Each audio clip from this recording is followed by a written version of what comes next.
brother. Yanyan looked at the staff and happily showed her white teeth. "Auntie, if you fall, I will help you blow your hair." The little guy spoke in a baby voice, which made the staff's hearts melt. "Good boy, you are so sensible." AI Li looked at Jiang Cheng and his wife and said, "Mr. Jiang, it's getting late. We'll leave first. I wish you and your family a happy time." Jiang Cheng nodded. "Thank you for your hard work. The crowds at Disneyland in Country M are not as numerous as those in Shanghai." The family of 4 waited in line for 10 minutes and got on the boat. The boat is not very big, with about 30 rows in total, and can accommodate about 4 people without rows. Jiang Cheng fastened the seat belts for the 2 babies, and then sat next to Yi Qingju. Disney theme parks are really well made. The 3D visual effect is actually much better than many movies, especially in this kind of cave, where there is a vast ocean as far as the eye can see. Jiang Cheng grabbed Yi Qingju's soft little hand, which felt delicate, and his palm was surprisingly wet. "Wife, you are not scared, are you?" "No," Yi Qingju answered without thinking. She rarely went out to play. The few times she did go out was when she was in junior high school and her father went out of town for business and his secretary took her. Jiang Cheng gently scratched her palm a few times and said in a mocking tone, "No. Then why are you so nervous?" It's hot. She said firmly that it was hot anyway, so she was not afraid. Absolutely no fear. In the dim cave, her delicate jawline looked as soft and tender as a peeled egg. "It's so tempting to take a bite." Jiang Cheng licked his lips subconsciously. This girl's taste is really too good to be true. The boat started moving, and the 2 babies waved their hands happily. "Dad, look over there, what a big fish." "Daddy, look, we're going to the monster's cage." Their eyes were full of curiosity, and they didn't look afraid at all. Only Yi Qingju made her heart almost jump out. Especially those skeletons. She is really afraid of skeletons. She unconsciously held Jiang Cheng tightly with her hands, as if she had used up all her strength. Jiang Cheng sensed her nervousness and pulled her into his arms. Suddenly, the unique scent of soapberry on his body rushed into her nostrils. Then everything seemed less scary. After drifting for 5 minutes, the boat finally stopped at the shore with 2 dim lights on. Yi Qingju clung to Jiang Cheng's arms and was reluctant to come out. Niu and Yanyan tilted their heads to look at them. Seeing Daddy holding Mommy, Yanyan couldn't help but ask curiously, "Mom, are you scared?" "Scared? Who is scared?" Yi Qingju broke free from Jiang Cheng's embrace and smoothed her hair. "Mom is a superhero. She won't be scared." Niu chuckled. "Mom, you are scared. Mom is actually scared." The family of 4 was playing happily. I have no idea that at this moment, a short video of a mysterious Chinese man successfully rescuing a cerebral infarction patient with his bare hands at an airport called Yuegu has once again become a hot topic. Inside the Chinese Academy of Traditional Chinese Medicine, the elderly Dean Zhu was sitting in his office, repeatedly watching the video of Jiang Cheng saving people. He squinted his eyes and looked very seriously, not wanting to miss any details. Traditional Chinese medicine is not like Western medicine. It is a kind of inheritance passed down from the older generation, from one generation to the next. Until now, many things have been lost. The only way is research, but the research results are unsatisfactory, which is also one of the reasons for the gradual decline of traditional Chinese medicine. Jiang Cheng's technique not only saved the patient with cerebral infarction on the spot, but also inspired countless veteran Chinese medicine practitioners. Dean Zhu was very excited, because this had broken the secular view that traditional Chinese medicine was incompetent. He put down his phone and looked at the old doctors sitting on the sofa opposite him. "What do you think of this method?" The oldest one spoke first. "Dean, to be honest, I have been practicing medicine for 30 years, and I have never seen a cerebral infarction patient recover to normal just by massage. This guy is definitely a genius." "Yes, Dean, I think we should find this young man. He has such profound attainments at such a young age. He is a rare talent." "Yes, I think so too. Although this boy is young, his technique, have you observed it carefully? It looks casual, but the force is as required. This is definitely not something that can be achieved overnight." Yes. As long as we can get him to come to the medical school and give us some guidance, and if we can do research together, then we can revitalize Chinese medicine one day." Several gray-haired old men became more and more excited as they spoke, with excitement flashing in their eyes. They now all have a bold idea, that is, the young man in the video will definitely be able to revitalize the traditional Chinese medicine sector. The old dean picked up the phone and called the administration department. "Hey, go check the phone number of the young man in the video immediately and send it to me." I want to call him personally. Okay, Dean, I'll go ask right away. The next morning, a family of 4 was sitting in the hotel restaurant eating breakfast. Jiang Cheng received a call from a number in Chuancheng. It was Dean Zhu. He sat in front of the window, looking at the dark neighborhood, and said in a very kind voice, "Hello, I am the Dean of the Sichuan Traditional Chinese Medicine Research Institute. My last name is Zhu. Young man, I saw the video of you saving people. Your skills are amazing. Can you come to our institute to exchange ideas with everyone?" Jiang Cheng was eating bread and was stunned when he heard his words. The news spread really fast. All the news about Yue State was reported back to their own country. "I'm sorry, Dean Zhu. I haven't returned yet. It may take some time." Dean Zhu was overjoyed because he didn't expect that Jiang Cheng was such a humble guy. "It's okay. We'll wait for you to come back. We'll be honored if you agree to come. By the way, when is your flight? I can have someone pick you up. No need to pick up the phone.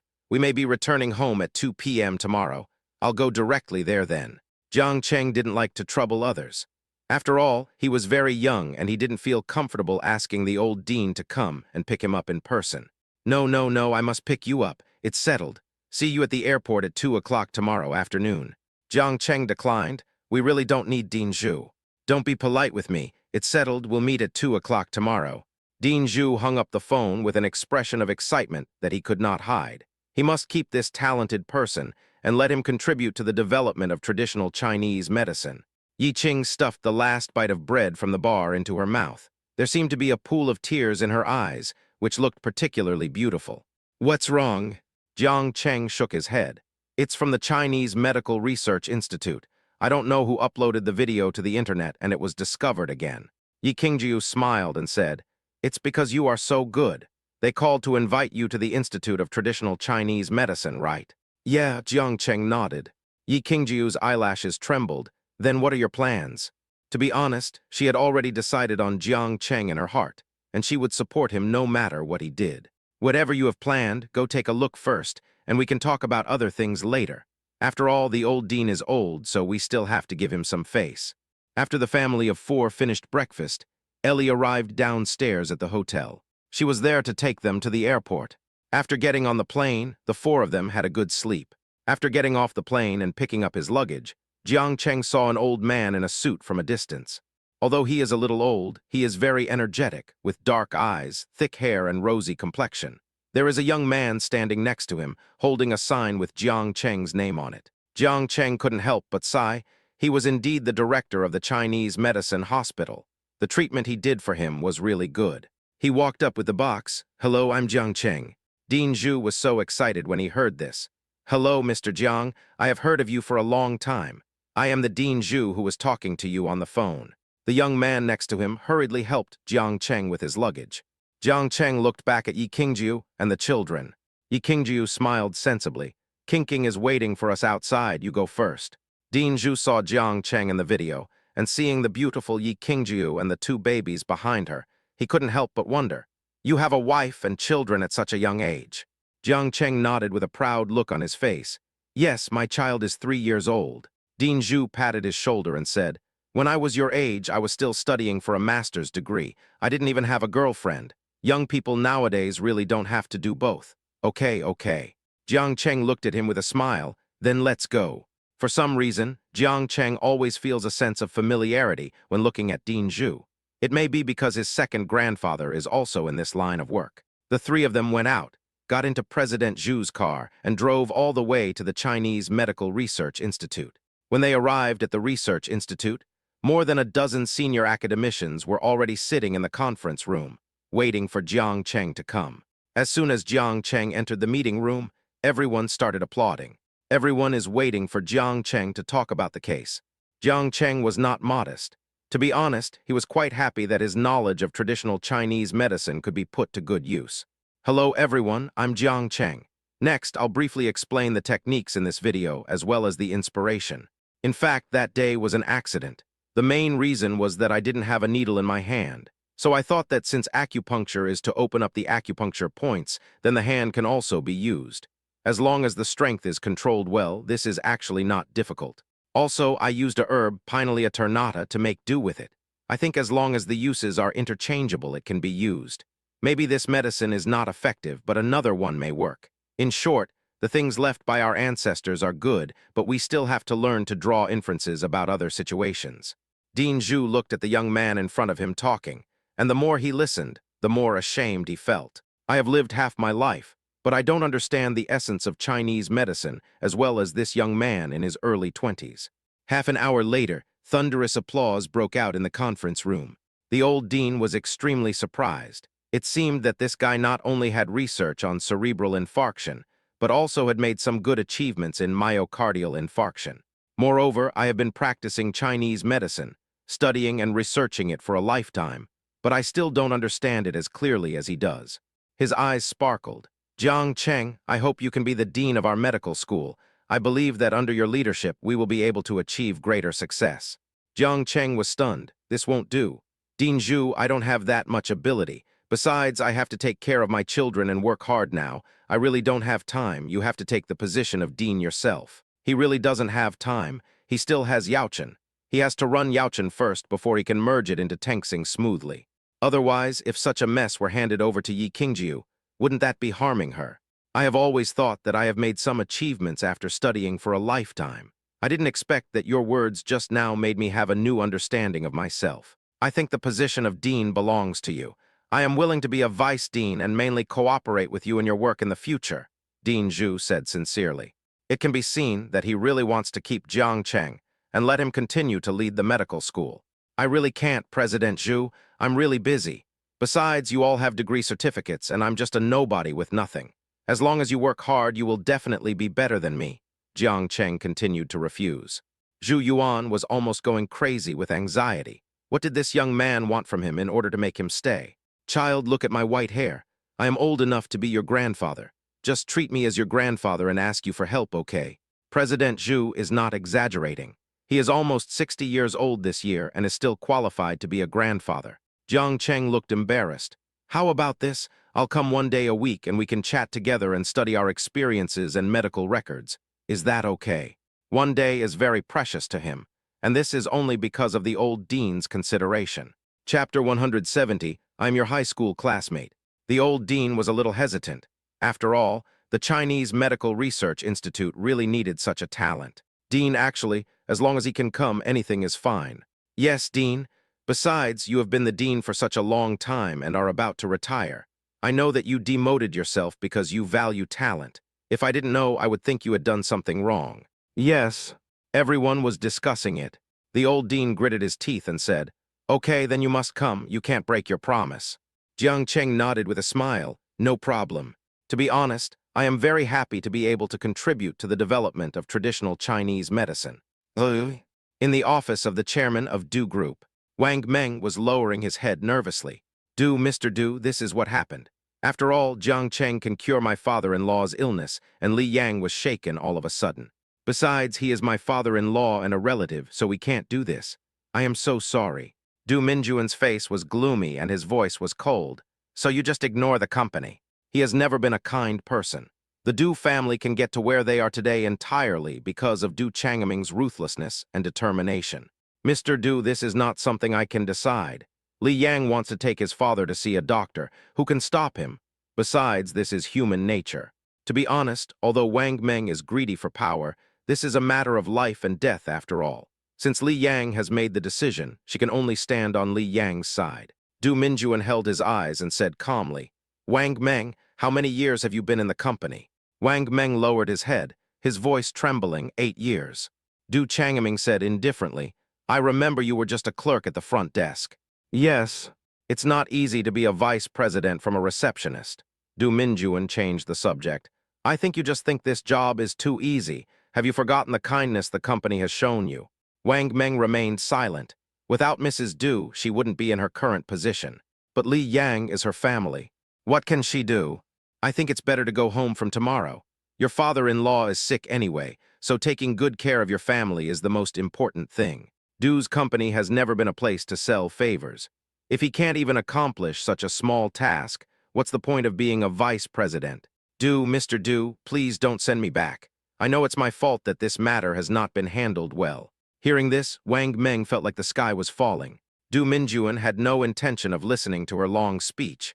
He only cared about one thing, and that was the result. If Wang Meng continues to pester him, it might not be as simple as being fired. Wang Meng knew him very well. Before she took over, there was a vice president who embezzled money from the company. After Du Changming found out, he fired him immediately and asked him to hand over all the money he had embezzled. However, this was not the end. A week later, the vice president broke his leg. No one dared to ask what was going on, but at the same time, everyone knew exactly what was going on. Only Du Changming can do this. Wang Meng gritted his teeth and retreated. Let her lose her job. After all, she is a woman. If things don't work out, there is still Li Yang. After Wang Meng left, Du Changming picked up a document on the table and looked at it carefully. It was an analysis report of Yaochen's current situation. Listed on it were various assets of Yaochen, one of which was particularly prominent, which was the piece of land that Chen Shaolun had purchased at great expense. Du Changming specializes in real estate and has a natural keen sense of land. It's strange, this piece of land should be under government control. Why did Chen Shaolun buy it back then? Moreover, this piece of land is worth 500 million yuan. If it is sold, Yaochen will immediately have a cash flow of 500 million yuan, which can completely turn the tide. Why is Jiang Cheng hesitating? The more Du Changming thought about it, the more he felt that there were many strange things going on. Jiang Cheng received a call from Li Yang before he even came out of the Chinese Medicine Research Institute. Mr. Jiang, my dear, when are you free? I have already taken the person home. I am waiting for you. Jiang Cheng looked at Dean Zhu beside him. Isn't this a perfect opportunity to observe? I'm at the Chinese Medical Research Institute. I'll bring a few doctors with me later. Okay, that's great. I'll send the address to your phone right away. After hanging up the phone, Jiang Cheng smiled at Dean Zhu. Dean Zhu, a patient's family member, also had a stroke just now. I need to go there now. How about finding a few people to go with me? After all, seeing something once is worse than saying it 3 times. Dean Zhu was just asking for it. Okay, Xiao Liu, Lao Ma, Lao Wang, let's go with Mr. Jiang. Once the deal was settled, everyone followed Jiang Cheng with great interest, as if they were afraid that he would run away. The group got on the medical school's business car and headed towards Li Yang's residential area. Li Yang was waiting at the gate of the community early in the morning, but unfortunately he didn't wait for Jiang Cheng, but waited for his wife who was wiping her tears while driving. Wang Meng saw Li Yang standing at the gate of the community, stopped the car and rolled down the window. She sniffed. What are you doing here? Li Yang looked at his wife's red eyes and asked hurriedly, What's wrong with you? What's wrong? I was fired by Mr. Du. I will be out of work from now on. After saying that, she wiped her tears again. It's okay, it's just a job. With your ability, you can do it anywhere. Wang Meng rolled her eyes at him. That's easy for you to say. How can you still get the position of vice president if you go there? Besides, looking around now, which real estate company can be as big as Du's? Li Yang sighed. Okay, you go back first, I'm waiting for Director Jiang here. Mr. Jiang. He caused her to lose her job, and now her husband is still waiting for him. This is really bad luck. Wang Meng felt very aggrieved, but she couldn't say anything. How could she say this? Jiang Cheng wanted to treat Li Yang's father. If I say one more thing, I will be regarded as an unfilial daughter-in-law. So difficult. She glanced at Li Yang, stepped on the accelerator and drove away. 10 minutes later, Jiang Cheng arrived with President Zhu and several veteran academicians. Li Yang saw a business car from the hospital driving over from a distance. Needless to say, it must be Jiang Cheng. He walked forward a little further, bowed slightly and waited patiently. 2 minutes later, the car door opened and Jiang Cheng got out. Li Yang came forward, his face smiling like a rotten sweet potato. Director Jiang, you're here. Dean Zhu heard Li Yang call Jiang Cheng Jiang Dong and looked at him curiously. He called you Jiang Dong. You are not the chairman of the board, are you? When Li Yang heard that there were still people who didn't know Jiang Cheng was the chairman, he laughed. He is the chairman of Yaochen. He is very powerful. Dean Zhu was surprised. He turned out to be the chairman of the board. You are so promising at such a young age. No wonder you said you don't have time. Jiang Cheng smiled bitterly. Old Dean, do you understand now? Okay, I understand. I still want to thank you for taking a day out of your time for us. Li Yang listened for a long time before he realized that the old man was the dean of the Chinese Academy of Traditional Chinese Medicine. This is amazing. He was extremely grateful to Jiang Cheng. Mr. Jiang, thank you so much. Let's go. Jiang Cheng looked at him. It didn't matter whether he was thanked or not. As long as he got the big drama that was agreed upon for the new year, it was enough. Li Yang brought a group of people home and entered his father's bedroom. The bedroom is very large and contains a desk and a bed. There was an old man sleeping on the bed, and he looked like he was in a coma. Jiang Cheng walked over and looked at several academicians. Does anyone bring a needle? Yes, yes. One of the academicians took out the needle and handed it to Jiang Cheng. He took it without saying a word. 10 minutes later, several people looked at the old man with a head full of silver needles and were so surprised that they couldn't recover for a long time. This technique is so decisive. Acupuncture has been a course for them since they entered medical school. After practicing for so many years, I'm still not even 1/3 as good as Jiang Cheng.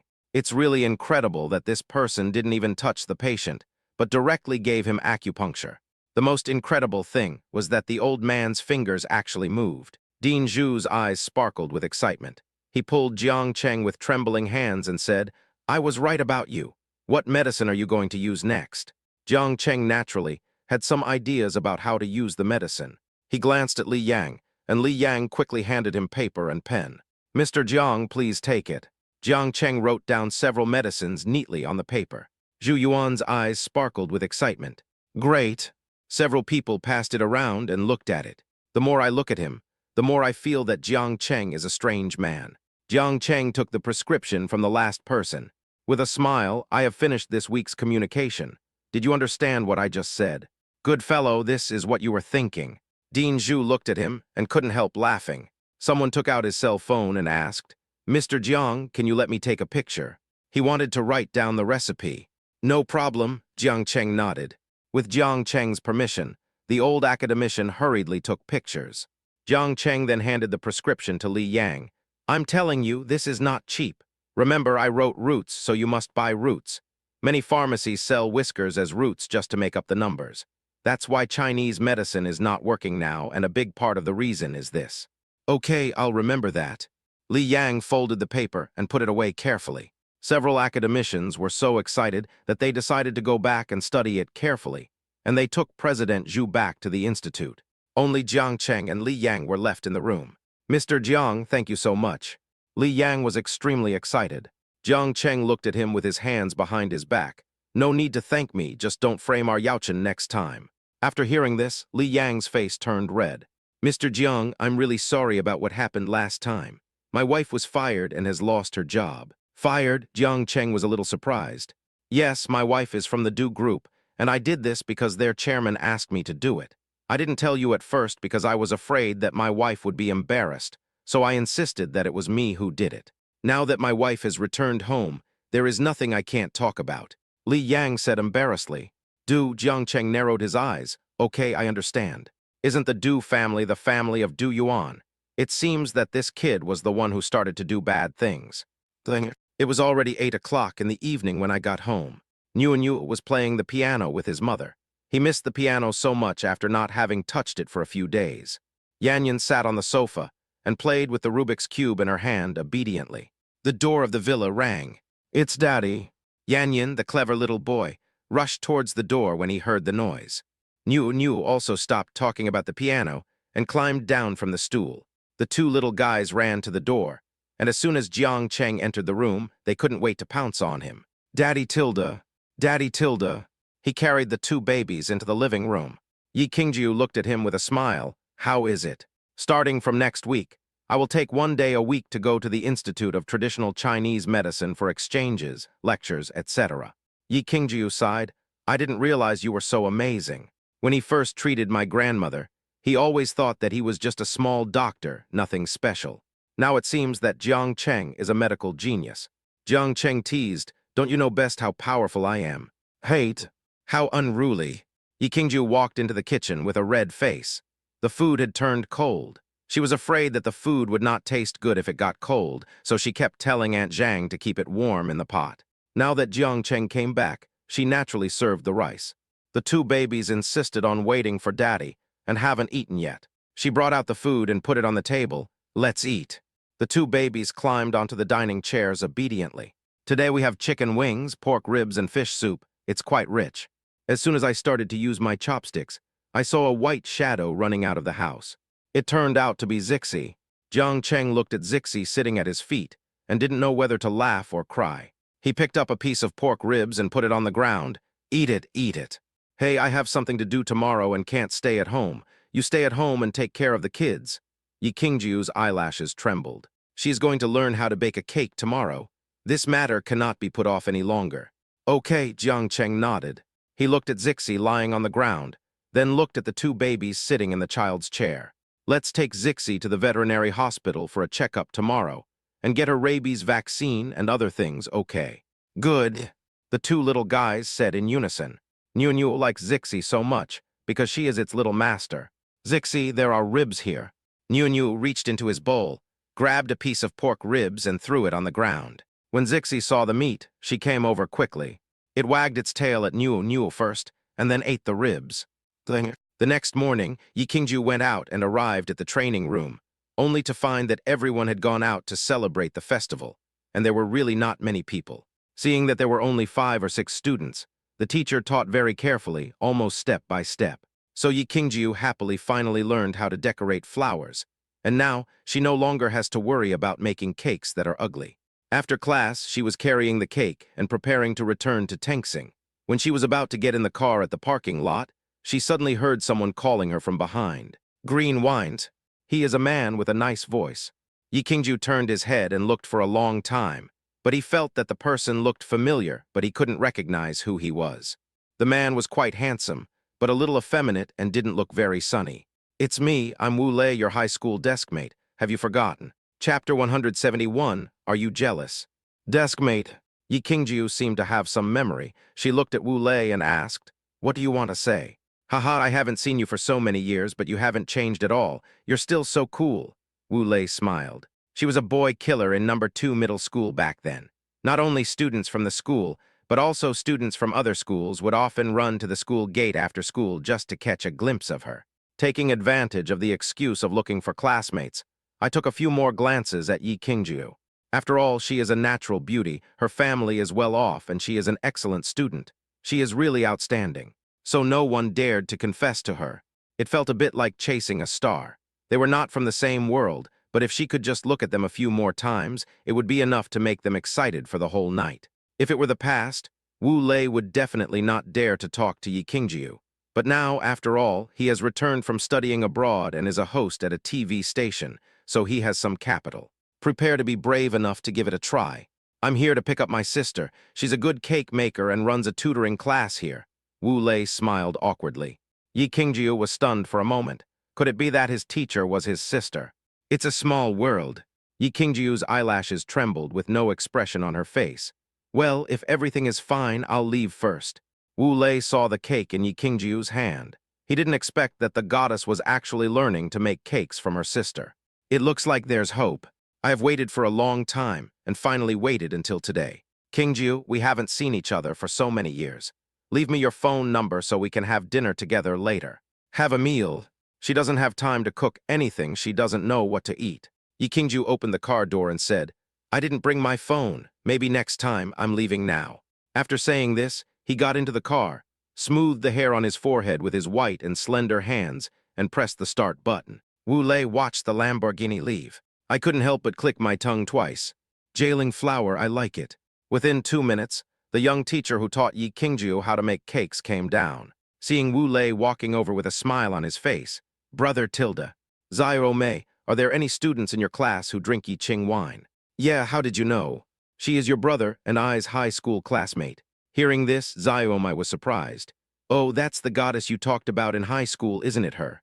That's her, it's been so many years. I didn't expect that she's still so beautiful when I saw her today. Do you have her phone number?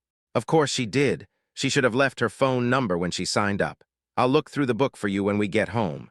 Come on, I'll treat you to a chicken hot pot. Xiaomai loves Lee's chicken hot pot the most. 1 chicken pot is not enough. You need a pair of high heels. No problem. The brother and sister talked and got into the car with a smile on their faces. Jiang Cheng was looking at the scenery outside the window when he saw Yi Qingjiu's car driving back. She stopped the car, gave the cake in her hand to the gardener who was tending the garden, then opened the door and walked in. Wow, his wife is so nice. In order to celebrate his birthday, she secretly learned how to bake a cake. However, spending so much time every day learning to make cakes is tiring. There are still a lot of things waiting for her in the company. Doesn't this mean she will have to work overtime every day? She can only come back at 9 o'clock every day, and Jiang Chengguang can't help but feel sorry for her just thinking about it. It is only October 6th, and there are still 6 days until his birthday. Doesn't that mean that Yi Qingju has to take 6 more days of classes to learn how to bake cakes? Thinking of this, Jiang Cheng felt a little distressed. The sound of the door opening. "Wife, you're back." Jiang Cheng turned around and smiled at Yi Qingju with his eyes curved. "Yeah," she nodded with some curl in her eyes. After all, the whole class of learning to make cakes requires standing, and she has been standing for a whole day. "Wife, I'll pour you a glass of water. Sit down and take a rest." Yi Qingju looked at him suspiciously. "I'm not tired." How does he know he is tired? Jiang Cheng took the glass of water and walked over. "How can I not be tired? I've been working all day." After saying that, he grabbed Yi Qingju's hand and took her to sit on the sofa. Yi Qingju took the water cup from his hand and sat on the sofa. "Where are the children? I'm tired after playing all day, so I'm going to take a rest now." Jiang Cheng felt that Yi Qingju's hand was burning. He turned her hand over, palm facing up, and saw that the entire palm was red. Her heart couldn't help but ache again. There were still 6 days left, and her daughter-in-law would have to endure 6 more days of torture. Jiang Cheng's eyes felt a little sore. Yi Qingju was drinking water. When she finished drinking, she noticed that Jiang Cheng had a strange expression on his face and subconsciously pulled her hand back. Today." She tried hard to think of something to say. Jiang Cheng didn't want to pretend not to know anymore. He couldn't bear to see his wife going out early and coming back late all day long just to make him happy, with her hands rubbed red. "You went to learn how to bake a cake, didn't you?" "Oops, I've been discovered." Yi Qingju looked at Jiang Cheng with a look of heartache and lowered his head like a child who had done something wrong. "I was thinking of giving you a surprise on your birthday." She really wanted to give him a surprise, but she didn't expect that she would be discovered by Jiang Cheng after only 2 visits. Jiang Cheng held the person in his arms, feeling extremely distressed. "Silly or not, you are my best and biggest surprise. Just having you here is enough." But Yi Qingju was unwilling. After all, she really wanted to give him a gift that could not be bought with a penny. Jiang Cheng put her hand in his palm and said, "It's okay. You have to go to the company and you are already very busy. If you learn these things, you will have even less time to accompany us." The children miss their mother every day. Yi Qingju's head hung even lower. Since her child had gone to kindergarten, the time she spent with him had been reduced a lot. As a mother, she felt a little uncomfortable. "Listen to me, we won't learn anymore." Jiang Cheng hugged her. "Yeah," Yi Qingju nodded. Jiang Cheng rubbed her little face and suddenly turned around as if he remembered something and ran towards the door of the villa. "Oh no, it's the cake made by her daughter-in-law. That was her hard work. I haven't eaten it yet. How can I give it to others?" Yi Qingju was stunned. What was he going to do? Jiang Cheng ran out and saw the gardener still trimming the flowers and plants. The cake was placed on the wooden table in the garden. He walked over with a smile. "Uncle." The gardener put down the shears in his hand and said, "Hey, Mr. Jiang. After all, it's something I've given away. If I want to take it back, I'll always feel a little embarrassed and seem stingy." Jiang Cheng was a little embarrassed. "Uncle, I have a bottle of good wine. Can I exchange it with you for a cake?" "Oh, you mean that cake?" The gardener pointed at the cake on the wooden table. "I haven't had time to eat it yet. If you want to eat it, just take it back." "I'm so sorry, it's settled, Uncle. I'll get the wine out for you later." After saying that, Jiang Cheng picked up the cake on the wooden table and ran into the villa happily. Seeing him bring the cake back, Yi Qingju was touched and amused. "It was already given away. Why did you snatch it back like a child?" Jiang Cheng looked very proud. "I don't care, my wife made it. I haven't eaten it yet. I can't let others take advantage of it. Besides, I still have to exchange the wine with him." After saying that, Jiang Cheng walked to the wine cabinet, took out a bottle of wine from the ground, and walked out with it. He put the wine on the wooden table and looked back at the gardener. "Uncle, I'll put the wine here for you." "Oh, no need, just take it back." The gardener has worked for the Yi family for more than 20 years. He comes to trim the plants once a month, so he is considered a regular customer. "How can I ask for his wine?" "It's okay, Uncle, you can take it back and drink it. You're welcome." After saying this, he returned to the villa. The 2 babies woke up and heard their dad talking to someone in the yard, so they climbed down the window and ran out. Nunu looked around and found that only Mom was there. She rubbed her eyes and looked at Yi Qingju. "Mom, where is Dad?" As soon as the words fell, Jiang Cheng walked in carrying a cake. "It's Daddy." Yanyan ran towards Jiang Cheng excitedly. Seeing the cake in his hand, his appetite was aroused and he licked his lips. "Dad, is this the cake you bought?" Jiang Cheng smiled and patted his head. Of course not, it was made by Mommy herself. Do you want to try it? Yes, Yanyan answered obediently. Nano wants one too, Nano wants one too. Jiang Cheng was happy, everyone has it. Although the cake this time is not exquisite, it has obviously improved a lot and has basically escaped from the ugly team. Jiang Cheng cast an affirmative look at Yi Qingjiu. Wife, you have made progress. Yi Qingjiu's heart tightened. What did it mean to have made progress? Could it be that he had already discovered last time that he was the one who did it? You're so good, you knew it a long time ago, but you didn't tell me. Yi Qingjiu pouted. Jiang Cheng pulled her over and sat down next to him. Okay, my wife's cooking skills are always the best. After saying that, he cut the cake. The four of them each had a piece and started eating happily.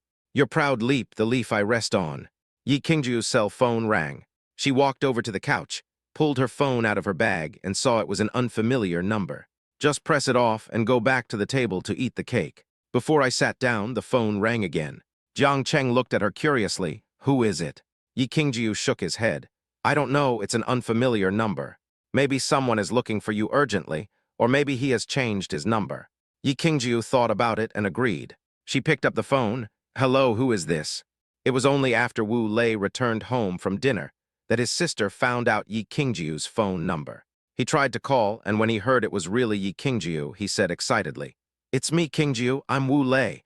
We met in the parking lot this afternoon. Yi Qingjiu frowned. What's the matter? Nothing, I just want to treat you to a meal. Do you have time?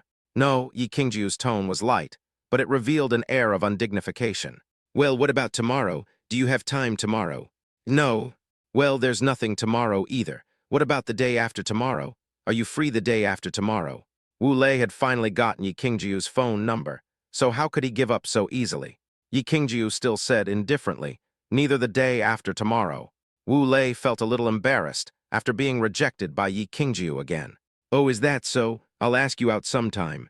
Why is this person so difficult? Yi Qingjiu frowned and said, okay. After saying that, he hung up the phone. Jiang Cheng looked at her unhappy face and asked curiously, What's wrong? Who made you so embarrassed? Yi Qingjiu took a bite of the cake and said, High school classmate. High school classmates. Calling you to eat. Jiang Cheng suddenly had a bad feeling. Was this grandson here to steal his girlfriend? Yeah, Yi Qingjiu nodded. Shit, I guessed this right. Then are you going? Jiang Cheng asked. No. Jiang Cheng breathed a sigh of relief. To be honest, with his wife's looks, she must have a lot of suitors wherever she goes. There's nothing strange about that. However, he felt a little uncomfortable that his wife was being remembered by others. Jiang Cheng lowered his head and took a bite of cake. Seeing that he was depressed, Yi Qingjiu suddenly laughed. Was Jiang Cheng jealous? He finally learned to be jealous. Yi Qingjiu perked up. Why do I smell sour?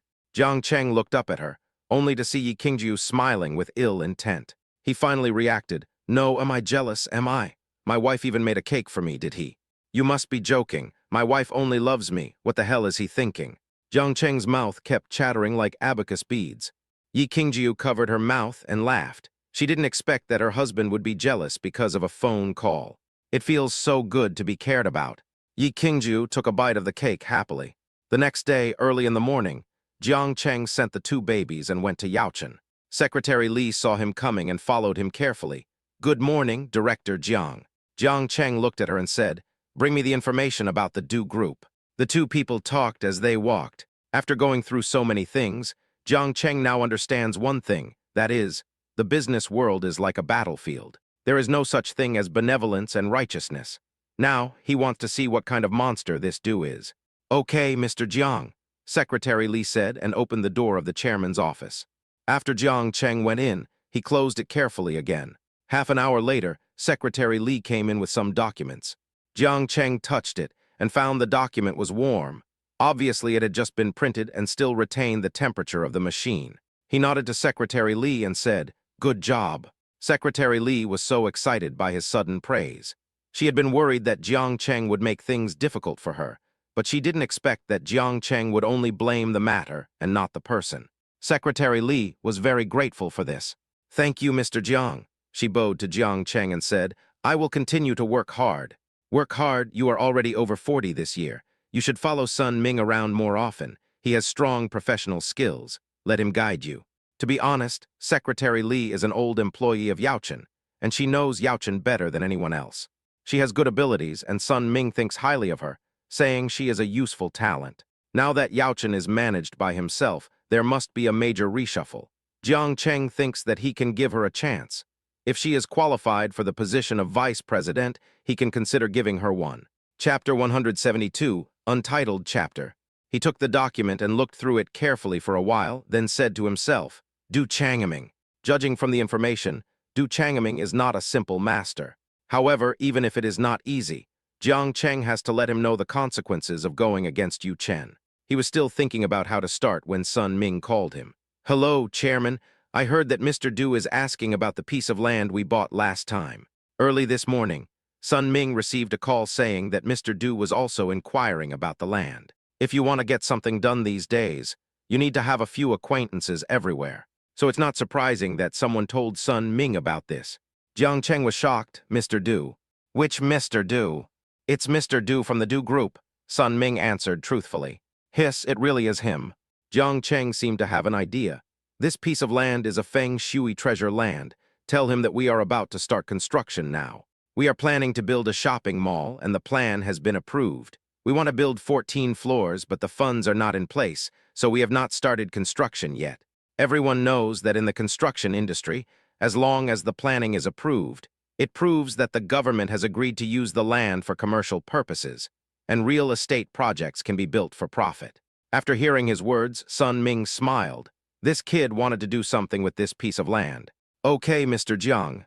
After hanging up the phone, Sun Ming called the people inside and told them that the construction would start soon and that 14 floors had been approved. For a normal shopping mall, 6 floors are the limit. Once 14 floors are built, it will mean doubled profits. Jiang Cheng just didn't believe that Du Changming, the old fox, wouldn't be tempted. Doesn't he just want to harm himself? Then let him be a bad guy who steals his land to satisfy his evil thoughts. Sure enough, Du Changming received news not long after that the land in Hueyuan had been approved and could be built with 14 floors. Jiang Cheng did not start the construction because of insufficient funds. How can this be? Du Changming would never let go of such a good project. There is no need to worry about insufficient funds. The Du family has plenty of funds. He thought about it and called Du Yuan. Hey, Yuaner, your classmate Jiang Cheng has a very good piece of land. Now try to convince him to sell it to us. Hearing this, Du Yuan's jaw almost dropped. Ah, Grandpa, didn't you take care of him? How come you're still talking about cooperation? Are you stupid? If we take his land now, we can make at least an extra 100 million. Which do you think is more important, money or dealing with him? Besides, we earned his money, so shouldn't we just take care of it? You're so young, why are you so stubborn? Du Yuan thought about it, and it seemed that what his grandfather said was right. If Jiang Cheng knew that he had taken his land and made 100 million, he would be so pissed off that he would die. Du Yuan felt pretty happy when he thought about it. If he could really earn 100 million, his grandfather would at least give him a few million and then ask him for a villa. I can propose to my goddess now. The more I think about it, the happier I can't help but feel. But how to get Jiang Cheng to sell the land to him is a problem. After thinking about it, Du Yuan decided to go after Su Ji. This guy Su Ji has always been very good friends with Jiang Cheng. It shouldn't be difficult to ask him to invite Jiang Cheng out for dinner. Su Ji was having dinner when he received a call from Jiang Cheng. Jiang Cheng first reminded him to pay attention to the phone, as he thought Du Yuan might call him. Then he told him how to say this, and hung up at the end. Su Ji had just hung up the phone, and hadn't taken 2 bites when Du Yuan called. He wiped his mouth, looking surprised. Oh my God, Brother Cheng just said that Du Yuan might call me soon. I haven't even put down my bowl and the phone rang. He picked up the phone. Hey, isn't this the second-generation leader of our class? Why did you think of calling me? The second-generation boss is a nickname given to Du Yuan by his classmates because his family is rich. Du Yuan lit the cigarette in his hand, took a deep puff, and his breath was extremely hot. I'm not saying anything bad about you, but what you said is really lame. It's been a while since we last met, so you should just greet old classmates. To be honest, Su Ji really wanted to hang it up. This grandson would never bring good things to him. Unfortunately, Jiang Cheng had reminded him that he still had to have a good talk with him. He suppressed his nausea and said, I'm glad you still remember my old classmate. He almost gritted his teeth as he said the 3 words, old classmate. When they were in school, this son couldn't stand him and Brother Cheng. Saying this here now, it sounds like you're playing the emotional card. Hypocritical. Then no matter who I forget, I can never forget you. Let's meet. Du Yuan tried hard to find an excuse, but unfortunately he couldn't find one after searching for a long time, so he could only smile and say, the members of the inner meeting were all young and ignorant. Now they are grown up, and their feelings cannot fade. Of course, Suji said sarcastically. By the way, Zhezi, when do you think we can have dinner together? You choose the place, I'll pay. Ha, ridiculous. How generous. Suji thought for a moment and said, then let's go to Zhangtaro Hotel. Doesn't your family run a hotel? I chose the one that's not run by your family. I'm just being willful. No problem, Du Yuan smiled. It doesn't make much sense for the two of us to just be together. Why don't we call Chengzi over? No, now it's Director Jiang. Let's call Director Jiang over to have dinner together. After many twists and turns, the conversation finally ended with Jiang Cheng. Suji pretended to be embarrassed. Chengzi has been very busy recently. He may not have time. Hearing that Jiang Cheng was busy, Du Yuan perked up. What do you mean? Hey, Yaochen is going to make a big move recently. It turns out that Chen Shaolun bought a piece of land, but he died before he could build it. Now Chengzi has picked up a big bargain. It's just a piece of land. We're ready to start construction, but unfortunately we're short of funds. So now he's running around to get a loan. Forget it. I can't say too much about this, lest Chengzi blame me later. Suji pretended to leak it out unconsciously, which made Du Yuan stunned. Originally, his grandfather asked him to find out about this matter. How could Du Yuan let him go like this? No, is Chengzi really short of funds? I think there is a solution to this problem. Suji didn't want to listen to him.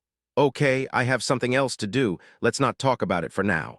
After saying that, he hung up the phone. Just don't say anything, and let your grandson go in a hurry first. He happily reported the situation to Jiang Cheng, then changed his clothes and went to take a shower. Here, Yi Qingjiu's car had just driven out of the underground garage when she saw Wu Lei walking towards her car with a bunch of flowers in his hands and a smile on his face. There is no doubt that he was waiting for him here, and Yi Qingjiu was not stupid. She stopped the car and rolled down half of the window. Are you waiting for me? Yes, I was afraid of disturbing your work, so I didn't dare to go up, so I waited for you here. Wu Lei touched his nose and smiled embarrassedly. Needless to say, Yi Qingjiu also knew that it was the security guard who stopped him from coming up. He was such a shameless liar. Tang Xing may not be good at other things, but when it comes to security work, there is absolutely no problem at all. Do you like it? Wu Lei handed over the flowers. It is a bunch of bright red roses, gorgeous and charming. Yi Qingjiu sat in the car, not even bothering to lift his eyelids. Sorry, I already have someone I like and I'm married. It's not that she doesn't like flowers. It's that the person who sent the flowers was wrong. Hearing this, Wu Lei's eyes widened. What? Is she married? How is that possible? Who can she marry with 2 children? Qingjiu, you are lying to me. How come you have become colder and colder after not seeing you for these few years? Wu Lei smiled. Yi Qingjiu lowered her eyebrows, not wanting to get entangled anymore. I'm really married. Wu Lei continued to pester. How is that possible? I don't believe it unless you let me see it. Yi Qingjiu looked at him helplessly. What was he thinking? Can't we take him home? She said calmly, I am really married and I have 2 children who are already 3 years old. She thought Wu Lei would back off when he heard that she had a child, but she didn't expect him to not care at all. Qingjiu, you know, I've liked you since high school. I've known that you have children for a long time, but I don't mind at all. As long as they are yours, I will raise them as my own children. Yi Qingjiu didn't expect him to be so shameless, and she felt helpless. Wu Lei, can you please wake up? I told you I have a husband and a child. Besides, whether you have children or not is not something you can decide on your own. Yi Qingjiu is very good at talking. After all, she has scolded so many people over the years in Tengsing. The title of female devil is not for nothing. Wu Lei was now anxious. But you didn't have a wedding. With your wealth, Yi Qingjiu, as long as you get married, there will definitely be an uproar in the whole of Chuncheng. How could I not know? For me, as long as you're not married, I still have a chance. Don't you think I can do it? Why not give it a try? After hearing what he said, Yi Qingjiu couldn't help but feel his scalp tingling. God, what kind of person is this? She had no way to explain it to him anymore. So she shook her head and stepped on the accelerator towards the lakeside villa. Wu Lei looked at the exhaust left by the Maserati and angrily threw the flowers in his hand to the ground. Damn it! In recent years, Wang Renren is handsome and has a good job.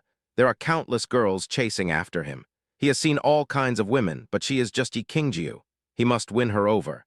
Wu Lei thought about it and suddenly came up with an idea. Yi Qingjiu was naturally cold-hearted, but there was one person she had to give face to, and that was her high school class teacher, Mr. Hu Sha. It just so happens that teacher, Hu Sha, has a good relationship with her mother, and the two have been good sisters since childhood. So if she asks the teacher to make an appointment with Yi Qingjiu, she will definitely come out. Then she can try to persuade her by soft and hard methods, and she will succeed. Thinking of the barely perceptible smile that appeared on Wu Lei's face, he stomped hard on the flowers on the ground. Yi Qingjiu, don't be anxious. Wait until you are completely mine, and then I'll show you how I'll deal with you. Time passed quickly, and 3 days went by in a flash. Today is the day Su Ji and Du Yuan had an appointment for. Fearing that Du Yuan would be cheated, Du Changming specifically asked Du Yuan to bring his secretary. The secretary disguised himself as Du Yuan's friend, and the two of them went to the Xiangyu Hotel together. Su Ji and Jiang Cheng were sitting in the car. Su Ji couldn't help but laugh when he thought of how Du Yuan called him that day. Chengzi, do you think the Du family really got fooled? Jiang Cheng looked at him and said, Of course not. Du Yuan is just here to test the waters.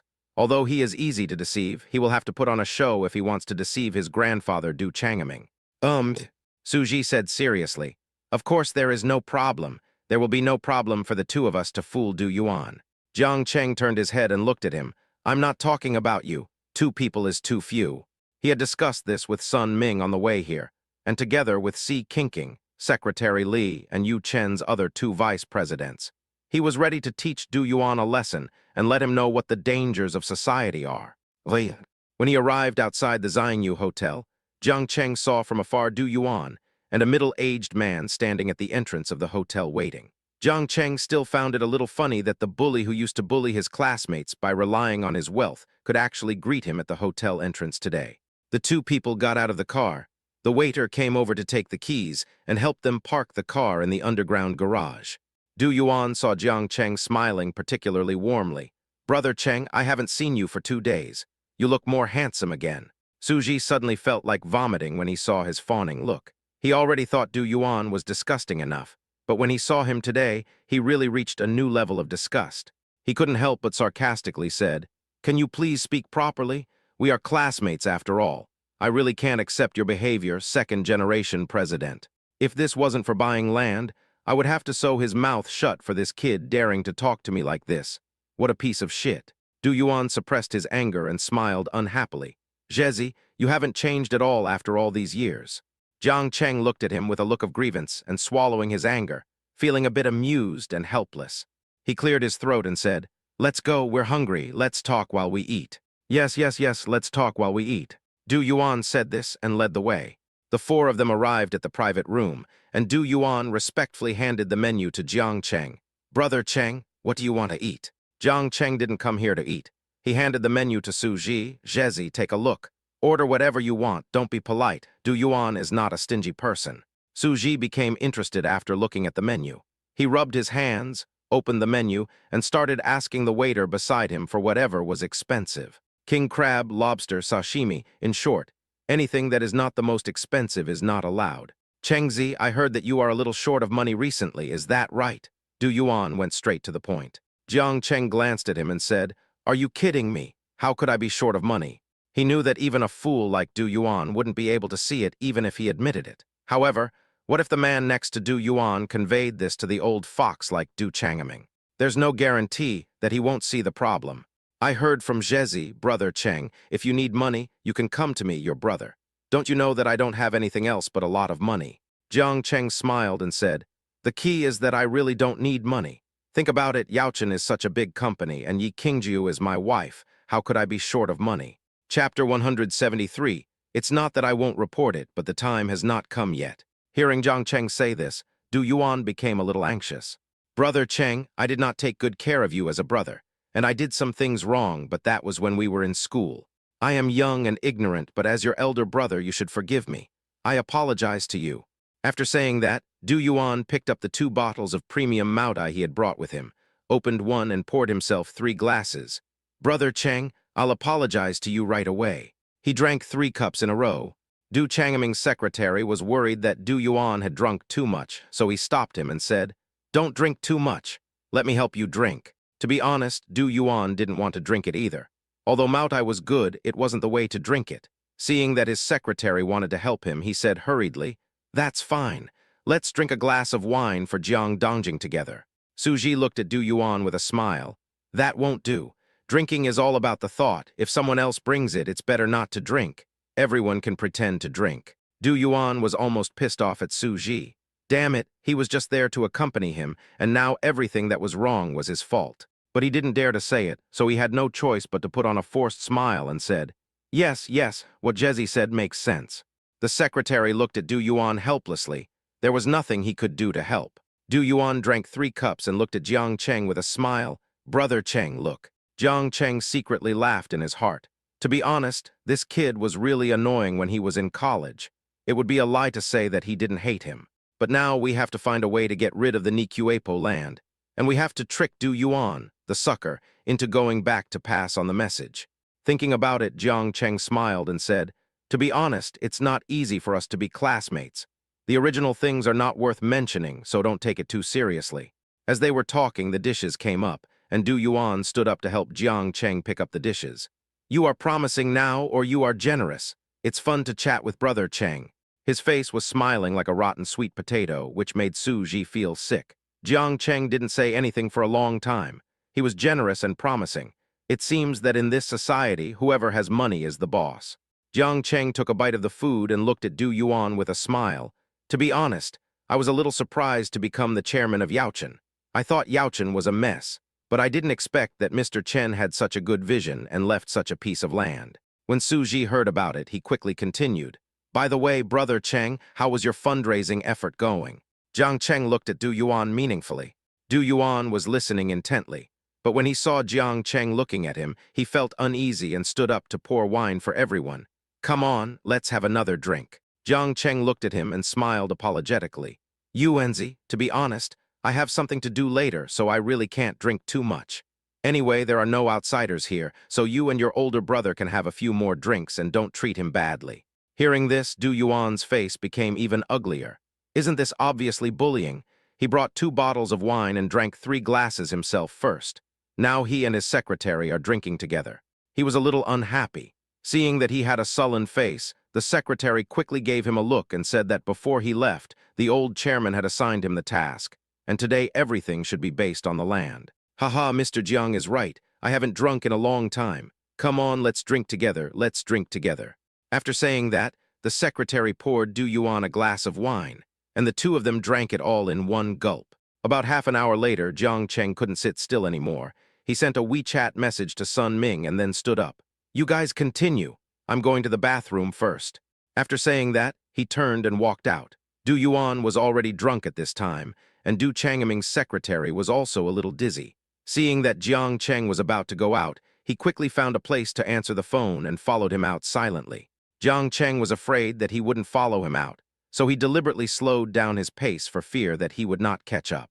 When he reached the bathroom door, Sun Ming came out of the bathroom as if he had just finished using the toilet. "Hey, isn't this Director Jiang?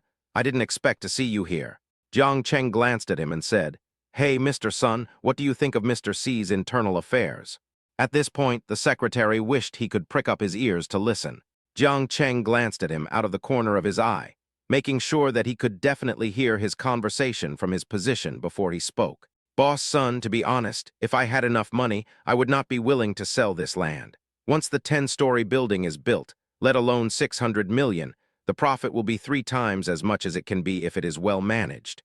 Hearing that Jiang Cheng was planning to buy the land, the secretary became anxious. He didn't expect that this guy had already planned to sell the land. "No wonder you didn't discuss this matter in detail just now." Sun Ming looked at Jiang Cheng with excitement. "Boss Jiang, to be honest, our CEO is discussing the land purchase with several company leaders. How about you come over and sit with us and chat for a while?" Jiang Cheng smiled and said, "That's great." The 2 men were about to leave as they were talking. Seeing this, the secretary was very upset. He followed the 2 men to the door of the private room, saw the location of the room clearly, went back and brought Du Yuan with him. If the land flew away today, President Du would kill him alive. Du Yuan was drunk and almost vomited when his secretary pulled him. The secretary didn't care whether Su Ji was present or not. "Let me tell you, President Du asked us to come here because of the land. If the land is taken away by someone else today, neither of us will have a good life. The secretary's words sobered Du Yuan up a lot. He immediately looked at Su Ji, who was standing beside him. The two of them were talking without any intention of avoiding others. Su Ji was not deaf, so of course he heard their conversation. I almost laughed out loud. It seems that Brother Cheng is really good at this. This time, Dushi Group probably won't be able to escape. Du Yuan looked at Su Ji, who was still concentrating on eating crabs. He thought that Su Ji was probably the only one who could stop Jiang Cheng at the moment. He looked at Su Ji with a pleading look on his face. Brother Ji, to tell you the truth, I want the inner quick land in Chengzi's hands. Since you're going to sell it anyway, why not sell it to me? You know that my family specializes in this business. Su Ji put down the king crab leg in his hand and looked at him in embarrassment. Brother Cheng didn't tell me about this. He has been talking about raising money. It's not easy for me to interrupt. Besides, you guys overheard this. Why don't you two go find him directly? When Du Yuan heard that Su Ji didn't care, he panicked. He still had some self-awareness. The only person who could talk to Jiang Cheng was Su Ji. Please, Brother Ji, now you know that I have nothing else to offer. Please name a price. How much can you say a few words for me? Su Ji was secretly happy. He was just waiting for you to say this. 50,000, 50,000. I'll take you in right now, but make it clear, I can only say a few words for you. I can't control whether it succeeds or not. I finally have the chance to take revenge. I must not let him off easily. No problem. Du Yuan took out his phone and transferred money to Su Ji. Brother, hurry up and leave. If you don't leave, they will say something. Su Ji confirmed that the money had been transferred to him, then nodded. Okay, I'll go with you. As soon as he finished speaking, Du Yuan pulled him out. The secretary led them both to the private room, where Jiang Cheng and Sun Ming were. As soon as Su Ji entered the room, he saw Si Qingqing sitting in the main seat with a sullen face. This girl is worthy of having followed Yi Qingjiu for so many years. Her behavior and gestures are just like a cool female boss. The people around him all had smiling faces. Seeing Su Ji and Lu Yuan coming in, Jiang Cheng pretended to be surprised. Why are you here? Brother Cheng, my family is in the real estate business, and my grandfather is the president of the Du Group. If you sell the land to me, it will definitely be better than selling it to others, Du Yuan said as he tried to pull the man back. Jiang Cheng pushed his hand away. Don't make trouble. The company has been talking to me for more than a week. Just now, they have decided to sign a contract with me. Sign the contract? Now not only Du Yuan was anxious, but the secretary was also anxious. He hurried out and called Du Changming to report. Du Changming originally wanted to take another look at the situation of the land. I didn't expect to get the news that I was about to sign a contract with someone else, and both companies had already agreed on it. There was no time to hesitate now. Who do you think he's going to sign a contract with? Out of business instinct, Du Changming still asked with concern. A woman, they call her Si Zhang. Mr. Si, Du Changming was a little confused. See, it seems that there is a leading enterprise in Yudu with the surname Si, and the boss's surname is Si. The company inside is stronger than his own. No wonder Jiang Cheng wants to cooperate with them. In fact, the reason why Jiang Cheng called Si Qingqing here was for this purpose. Although there was no boss named Si in local companies, there were bosses named Si in several cities around Chuncheng, and they were all big bosses. As for which big boss it is, Du Changming has to imagine it himself. Du Changming thought for a moment. Tell Yuaner to find a way to stop Jiang Cheng.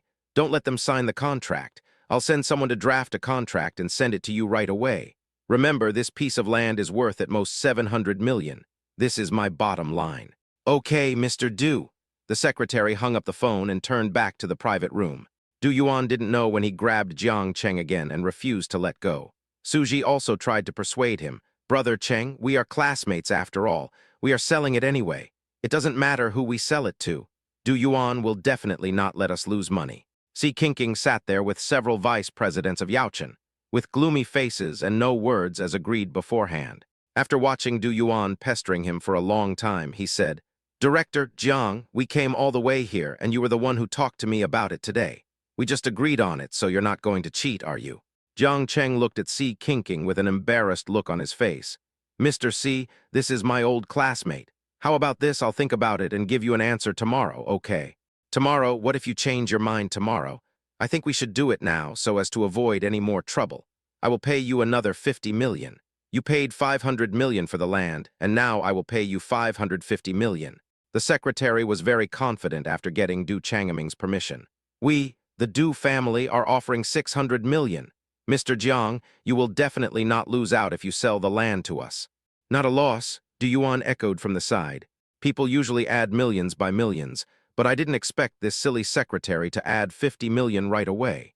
Jiang Cheng almost laughed out loud. He looked at Si Qingqing, who immediately understood what Jiang Cheng meant. It's just 50 million, our C group will add another 50 million. Wow, 600 million. Du Yuan looked at the secretary. To be honest, Du Changming was a very cautious and suspicious person.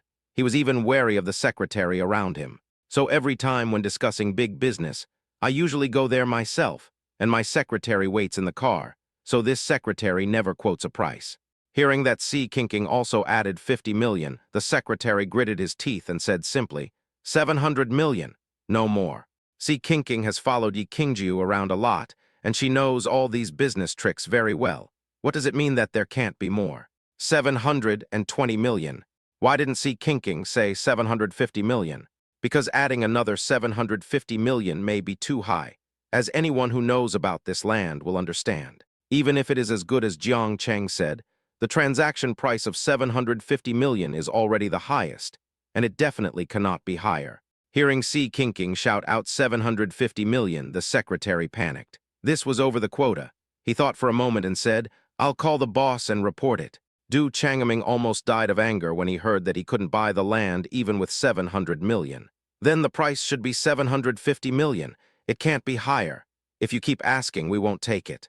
He calculated the accounts very clearly, but unexpectedly, Jiang Cheng calculated the accounts even more clearly. When the secretary came back and told them that they had to pay 750 million, Si Qingqing said nothing for a long while before saying, Okay, you Du family are really ruthless. I'll wait here today and see. If you can't come up with 750 million, I'll take the land away immediately. Du Changming was very worried here. After all, it was 750 million yuan, which was 1/3 of Du's assets. The more he thought about it, the more worried he felt, so he decided to go there himself. As soon as I got in the car, I received a call from my secretary.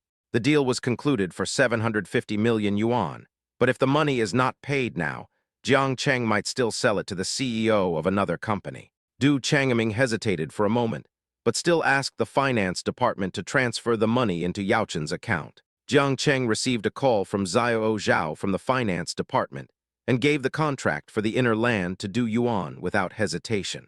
He even took out the transfer contract from his bag and asked Du Yuan to sign and put his fingerprints on it. When Si Qingqing saw that the land was sold, she suppressed her joy and walked out with a sour face. Du Yuan couldn't wait to go back and take credit for his grandfather, so he pulled his secretary out. Suji thought of what happened just now and was so excited. Brother Cheng, I just stole 50,000 yuan from this kid. I thought I was pretty awesome, but you stole hundreds of millions from him. You're the real deal. Jiang Cheng smiled and said, Nonsense. It was clearly my chance to make a fortune that was snatched away by the Du family. I am the poor one. Who told them to plot against me and come here? This is retribution at best. After thinking for a while, Jiang Cheng picked up his phone and called Sun Ming. Oh, by the way, now you can tell the messenger you know to tell Du Changming the truth about this piece of land. We have taken their money, so we should tell them the truth. He wasn't telling the truth. He was trying to anger Du Changming to death. Sun Ming on the other end of the phone understood what he meant and laughed. No problem, I'll do it right away. Chapter 174, Yi Qing Liquor Brand Mermaid. After that, Sun Ming called someone he knew in the GT Bureau and said, Hey, Xiao Li, you were really hard working last time. I have a few boxes of high-quality tea and I'll send them to you later. Brother Sun, what are you talking about? Last time my mother was hospitalized, it was thanks to you that you helped to contact her. This is just a small matter not worth mentioning. By the way, Xiao Li, I think we should tell Mr. Du the true situation of the inner land now. Okay. Xiao Li is a very sensible person. He never asks questions that are not necessary and does the tasks assigned to him very seriously, which is why Sun Ming has always taken good care of him. Du Changming was still in the car, feeling anxious, when he received a call from Xiao Li. Hello, Mr. Du. When Du Changming saw his phone call, he had a bad feeling. Xiao Li, what can I do for you? Du Changming asked. By the way, Mr. Du, last time you asked me about my inner land. The actual situation of the inner land is not very good. Hearing this, Du Changming's heart tightened. What did you say? What's the problem with this piece of land? This piece of land was originally under government supervision. It is for civilian use and cannot be used for commercial purposes. Du Changming felt like he was struck by lightning. He spent 750 million, but it couldn't be used commercially. His money damned Jiang Cheng. He felt a sharp pain in his heart and fell directly into the back seat of the car. Seeing that the situation was not good, the driver took the man directly to the hospital. Here, Yi Qingjiu was accompanying a few foreign clients to visit the aquarium when he received a call from his class teacher, Hu Sha. When she was in school, her homeroom teacher was very caring towards her. Yi Qingjiu had a bad stomach since she was a child. Once, she had a stomach cramp while she was in school and almost died from the pain. When the class teacher Hu Sha found out about this, she even stopped the class and took her directly to the hospital. She registered, queued up to pay the fees, and was busy all afternoon. I didn't leave the hospital until 6 in the afternoon. It was also at that time that Yi Qingjiu found out that teacher who actually had a child who was in kindergarten. For her own sake, her child waited in the kindergarten until it was almost dark before teacher who went to pick her up. Therefore, Yi Qingjiu has always been particularly respectful to this teacher. "Hello, teacher Hu." Yi Qingjiu answered the phone with respect in his tone. "Qingjiu, how are you doing recently?" Teacher Hu asked in a gentle tone. "Just yesterday afternoon, Wu Lei treated me to a meal. It is said that Yi Qingjiu has been single for these years, and it is not easy for him to raise 2 children alone. I hope teacher who can help bring them together. As a teacher, one naturally wants what is best for the students." When she heard that Yi Qingjiu was raising 2 children alone, her heart softened. She divorced her husband when her children were in kindergarten, and it was indeed not easy to raise children alone. Wu Lei is also a child who grew up under his nose. If he could be with Yi Qingjiu, it would be a good thing. "I'm fine. How about you, teacher Wu? Are you feeling well?" Yi Qingjiu asked with concern. "I'm fine too. By the way, sake, when you have time, come to my house and I'll make you something delicious." Yi Qingjiu didn't feel comfortable refusing teacher Hu's invitation. She thought for a moment and said, "Teacher Hu, how about the day after tomorrow? I have something else to do tomorrow." "Okay, then it's settled. Let's go to the teacher's house to eat hot pot the day after tomorrow." After teacher Hu finished speaking, he hung up the phone with a smile. After hanging up the phone, Yi Qingjiu turned around and found several customers watching the mermaid show. When she walked over, the show had already begun. The aquarium is huge and contains a variety of fish. It looks very nice. The actress who plays the mermaid is wearing a blue fishtail and has her hair loose. She looks very beautiful. The theme song of Titanic came to my mind. At that moment, Yi Qingjiu felt a very warm feeling in her heart, and she suddenly had a bold idea. The performance lasted about 10 minutes, and Yi Qingjiu was mesmerized by it. It wasn't until the person next to her patted her on the shoulder that she realized she had been distracted. "Mr. Yi," the foreign customer looked at her with a smile. She smiled and said, "Excuse me, let's continue. There are other performances inside, and they are all very good." The next morning, Jiang Cheng followed the example and sent the children to school and went to Yaochen. "Now that we have 750 million yuan, not only have we gotten rid of the problem of capital chain, but we have also left tens of millions more, which can be regarded as a complete solution to the problem." Everyone was waiting excitedly for him to go to the meeting. As soon as the meeting was over, I received a call from my wife. She asked cautiously, "Are you free this afternoon?" How could he not have time? As long as his wife came to him, he would always have time. Jiang Cheng said warmly, "Of course I have time. What's wrong?" "Well, I want to take the kids to the ocean this afternoon. Let's go together." Aquarium. This seemed to be the first time she took the initiative to ask to go out and play. This girl is so busy most of the time. How come she has time to take the kids to the aquarium in just a few days? "Why go to the aquarium?" Yi Qingjiu said casually, "I just want to go and take a look. It's really rare." Jiang Cheng smiled and said, "That's right, a balance between work and rest. Come on, I'll go to the aquarium with you. The kids haven't gone out to play for a long time. Then I'll pick up the kids now, and then I'll pick you up." Yi Qingjiu had already picked up the children. "No need. You wait for us at the company. I'm on my way to pick up the children and will be there soon." After hanging up the phone, Jiang Cheng was a little confused. What happened today? It was rare for Yi Qingjiu to be so proactive. It was October and the weather was slightly cool. Yi Qingjiu was wearing a yellow chiffon long skirt. There is also a pearl hairpin on her head. A pair of yellow high heels made her already tall stature look even more outstanding. She brought her 2 babies to the door of Yaochen. The security guard saw that she looked unfamiliar and couldn't help but stop her. "Hello, who are you looking for?" "I'm looking for Jiang Cheng. I'm his lover." Yi Qingjiu looked at the security guard and said seriously. The security guard had never talked about such a beautiful woman. I excitedly called Secretary Li. "Hey, Secretary Li, there is a very beautiful woman with 2 children who wants to see Director Jiang." The beautiful woman looking for Mr. Jiang is most likely Yi Qingjiu, the president of Tengsing. "That's the chairman's wife, let her in quickly." After saying that, Secretary Li hung up the phone and went into the chairman's office. Jiang Cheng and Sun Ming were planning to use the funds to make some investments while they still had them, when they saw Secretary Li walk in. "Chairman, your wife seems to be here." When Sun Ming heard Yi Qingjiu coming, he tactfully walked out. Jiang Cheng hurriedly stopped him. "Wait, you're wrong. It's not you who's leaving, it's me. We agreed to go to the aquarium as a family of 4 today. You should stay here and take a good look at the investment projects." After saying that, Jiang Cheng walked out with a smile. Sun Ming looked at him sadly. It's good to have a wife. The family of 4 went to the aquarium. If his wife had insisted at the beginning, he would have taken them to the aquarium no matter how busy he was. Although Yaochen does not have as many people as Tengsing, it is definitely not few either. As soon as Yi Qingjiu went upstairs, he caused quite a stir. "Oh my God, who is this? She's so beautiful. Tusk, this figure really doesn't have even a bit of extra fat on the body. Do you know who in our company is so lucky to have such a beautiful daughter-in-law? These 2 balls are really in love. Look at that little girl, she's so cute." Everyone was talking, and everyone's eyes seemed to be focused on the mother and her 2 children. Jiang Cheng walked out of the office door and saw them coming over. The 2 babies rushed over to their dad almost instantly when they saw him. "Daddy Tilda." Jiang Cheng quickly squatted down and stretched out his arms, giving the 2 babies a big hug. Seeing the 2 babies calling Jiang Cheng dad, everyone was shocked. "Oh my God, they are Director Jiang's children.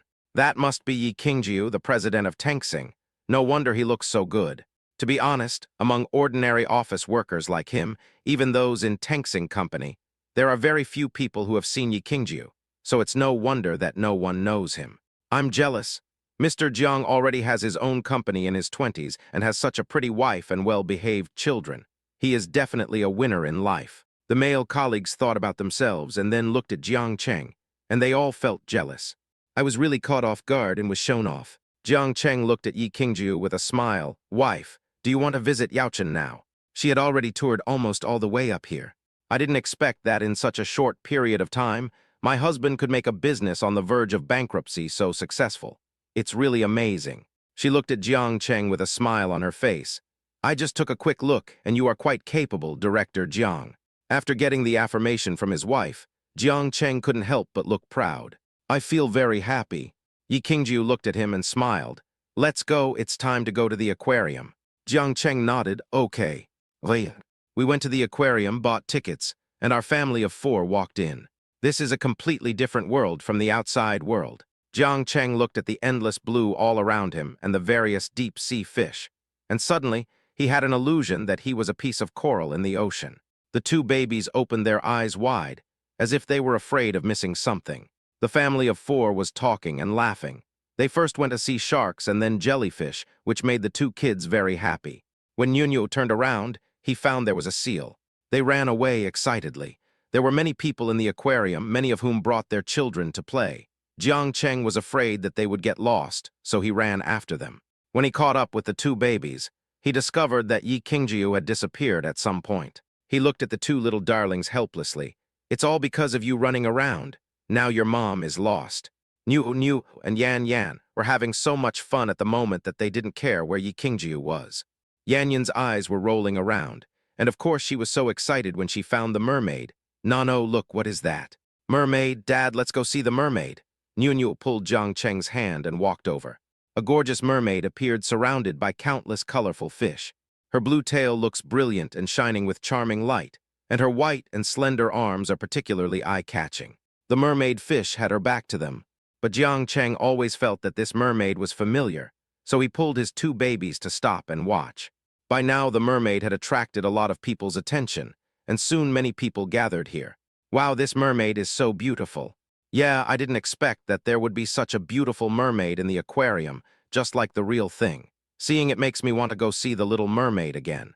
"What are you looking at, the Little Mermaid?" She is much prettier than the Little Mermaid. Everyone was talking about it. As the Titanic theme song played, the mermaid began her performance. Dad, get to the front. Yeah, Dad, you can't see it here. The two babies were worried because they couldn't see the mermaid clearly. Jiang Cheng had no choice but to move closer with the two babies in his arms. Yi Qingjiu looked back and forth in the water, and only when he saw Jiang Cheng did his heart calm down. She gritted her teeth and took a brave step to allow Jiang Cheng to see her, which was to take off her oxygen and her glasses. Then, holding its breath, it swam with its huge fish tail. Niu was the first to recognize Yi Qingjiu. She pulled Yanyan with surprise and said, "Look, it's Mom." Yanyan also recognized her mother. The two babies struggled to get out of Jiang Cheng's arms. They wanted to go find their mother. Only Jiang Cheng was dumbfounded. Her silly daughter-in-law actually went into the fish tank to cheer them up. How could she be so stupid? Yi Qingjiu looked at Jiang Cheng. She couldn't speak. She made a heart shape with her arms towards him. This was her way of telling Jiang Cheng that happy birthday was coming to him. The two babies slapped the fish tank excitedly. "Look, there's my mom in there." "It's my mother. The mermaid is my mother." Hearing what the children said, everyone couldn't help but look in the direction of Yi Qingjiu's gaze. And then everyone saw Jiang Cheng, who was very moved. Wow, it turns out she is confessing her love to her husband. Oh my God, is there such a perfect wife in the world? My wife is too lazy to even talk to me now. Look at other people's wives. In order to make her husband happy, she actually dressed herself up as a mermaid. This is totally a lie that I got married to. It's really touching. Yi Qingjiu made a heart shape with her hands to Jiang Cheng over and over again. She had endless, "I love you" to say to him. Jiang Cheng looked at her, feeling moved and shocked. He could never have imagined that he came to the aquarium just to confess his love to himself. "Wow, Mom is so beautiful," Niu exclaimed. 2 minutes later, Yi Qingjiu floated to the surface. If he continued to stay in the water, he would almost suffocate to death. She changed her clothes and then came out. With wet hair, she smiled at Jiang Cheng. "Happy birthday, Sky." I didn't expect that my birthday was so important in her eyes. She even learned how to make cakes and dressed up as a mermaid. How can you be so stupid? Jiang Cheng held Yi Qingjiu in his arms. His heart already moved beyond words. Yi Qingjiu gently pushed him away, her delicate face raised. "My hair is wet. Be careful not to get your clothes wet." Tusk, this girl really wants to seduce his soul away before she will stop. Jiang Cheng lifted a strand of her yellowish hair and put it in front of his nose and sniffed it. It really is the smell of love for me." "Not right." Yi Qingjiu blushed. "Go to hell." Yanyan excitedly pulled her mother's hand and said, "Mom, you are so beautiful." Chapter 175, My Woman Only Cares About Her Feelings. Niu also quickly took her other hand and said proudly, "My mother is a mermaid." She looked at the two babies happily. "Today is Daddy's birthday. How about we go to the aquarium and have something delicious?" "Okay, Tilda."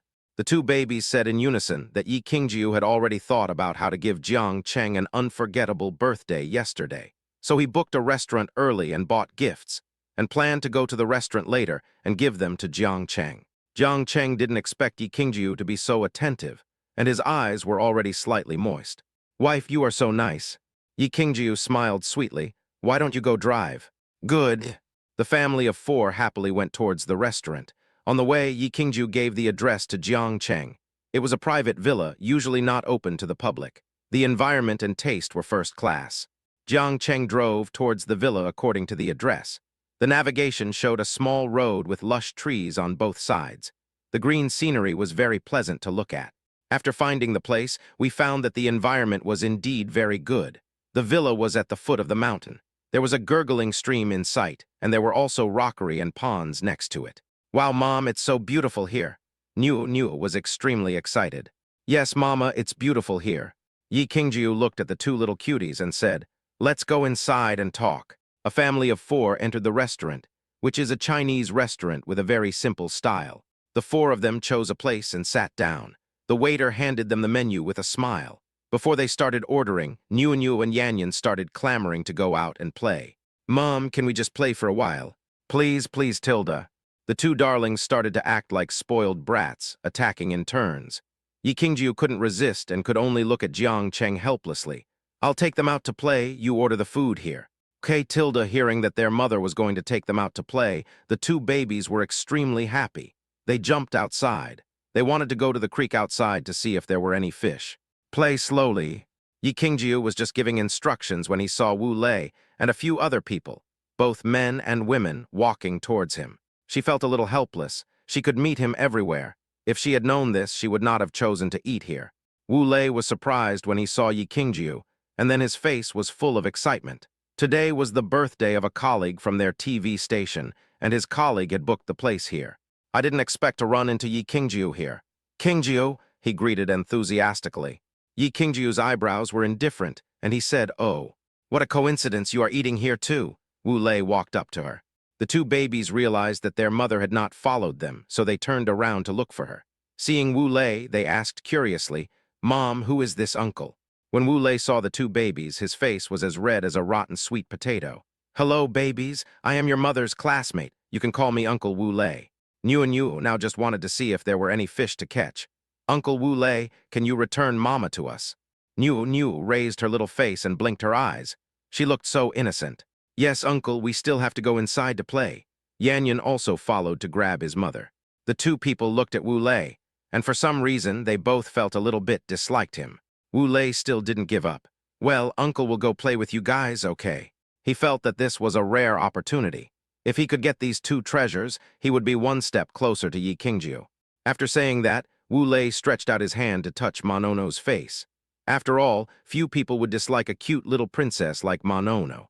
When Niu saw that he was about to touch her face, she hurriedly hid behind Yi Qingjiu. She didn't like this uncle, and she hated him touching her face even more. "Mom Tilda." Yi Qingjiu glanced at Wu Lei and said, "They don't like to interact with outsiders. We'll leave first." After saying that, Yi Qingjiu took the two babies and walked towards the stream. Wu Lei looked at her splendid figure and thought, "Wow, it's so perfect." He walked in and found a waiter. "Waiter, come here for a moment." "Hello, sir, how can I help you?" The waiter responded. "Please help me order a bouquet of roses. I want 999 flowers." Jiang Cheng had just finished ordering the dishes and was bored.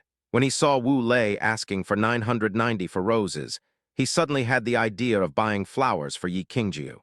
Except for proposing, he didn't seem to have bought him flowers, but he didn't want roses. He preferred lilies to roses. They were light and refined, with an elegant fragrance, very similar to Yi Qing wine, not strong and bright, but with a long aftertaste.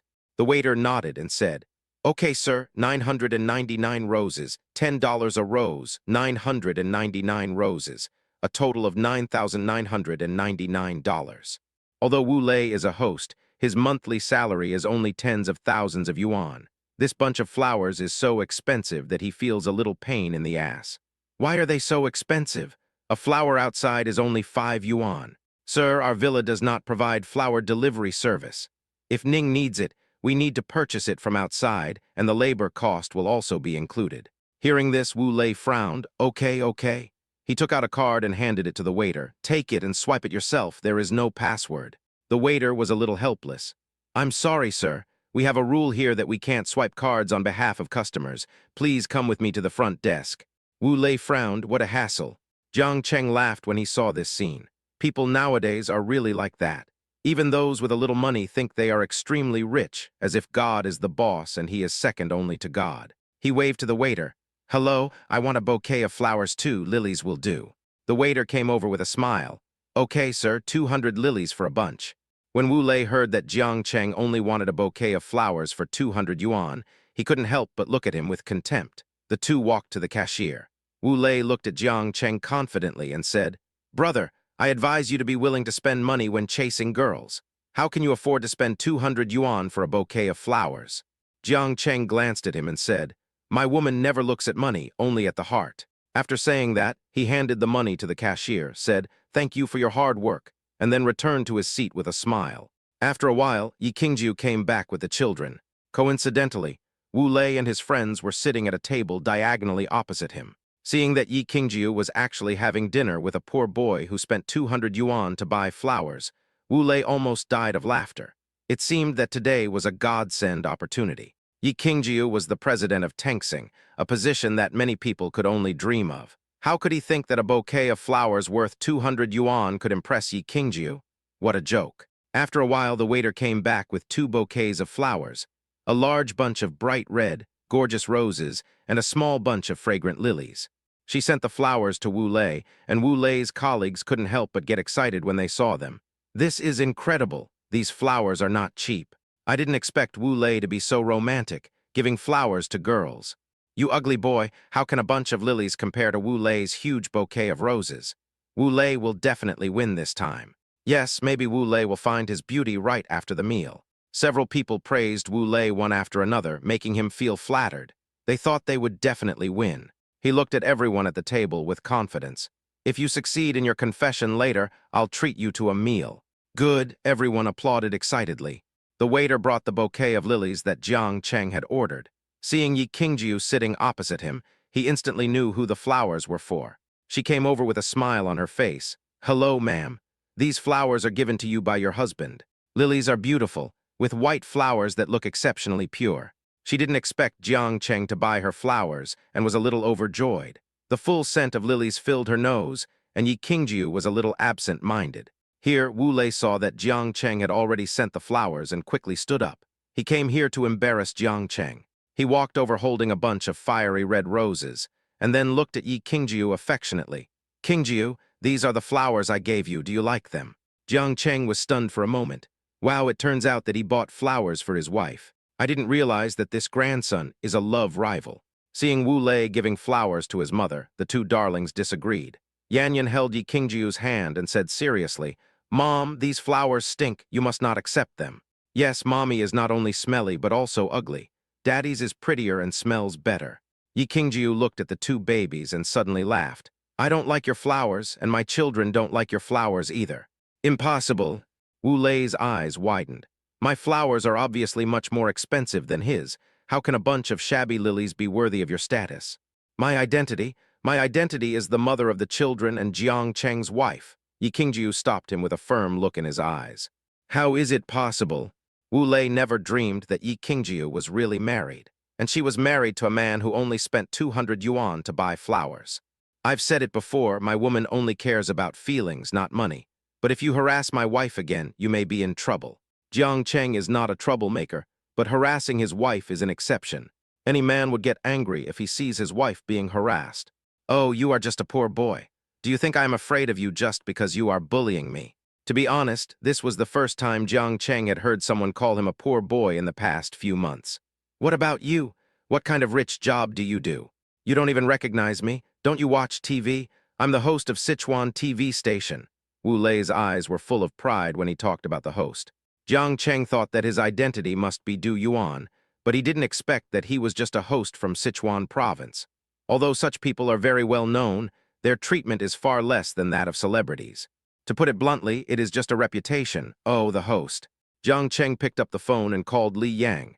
After what happened last time, Li Yang admired Jiang Cheng so much that he answered the phone excitedly. Hey, Mr. Jiang, why did you think of calling me? Do you know anyone at the TV station? Jiang Cheng asked in a light tone.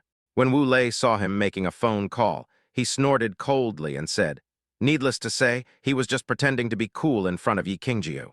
The usual routine for pursuing girls is nothing more than showing off one's strength. Today, I must let him see it for himself. Listen carefully, my name is Wu Lei. If I can't get off work tomorrow, you will be my grandson. Wu Lei looked at him with disdain. Jiang Cheng was so embarrassed that today he had to let him know that there would be a price to pay for harassing his wife. What a joke. We are a subordinate unit. How could I not know each other? Li Yang replied. Oh, that's good. There's a host named Wu Lei on the TV station. Let's start it. Wu Lei, okay, I'll remember it. I tell you, I've seen this kind of trick a lot. I'm waiting to be fired tomorrow, Wu Lei said harshly and returned to his table. To be honest, he never thought that Yi Qingjiu was actually married.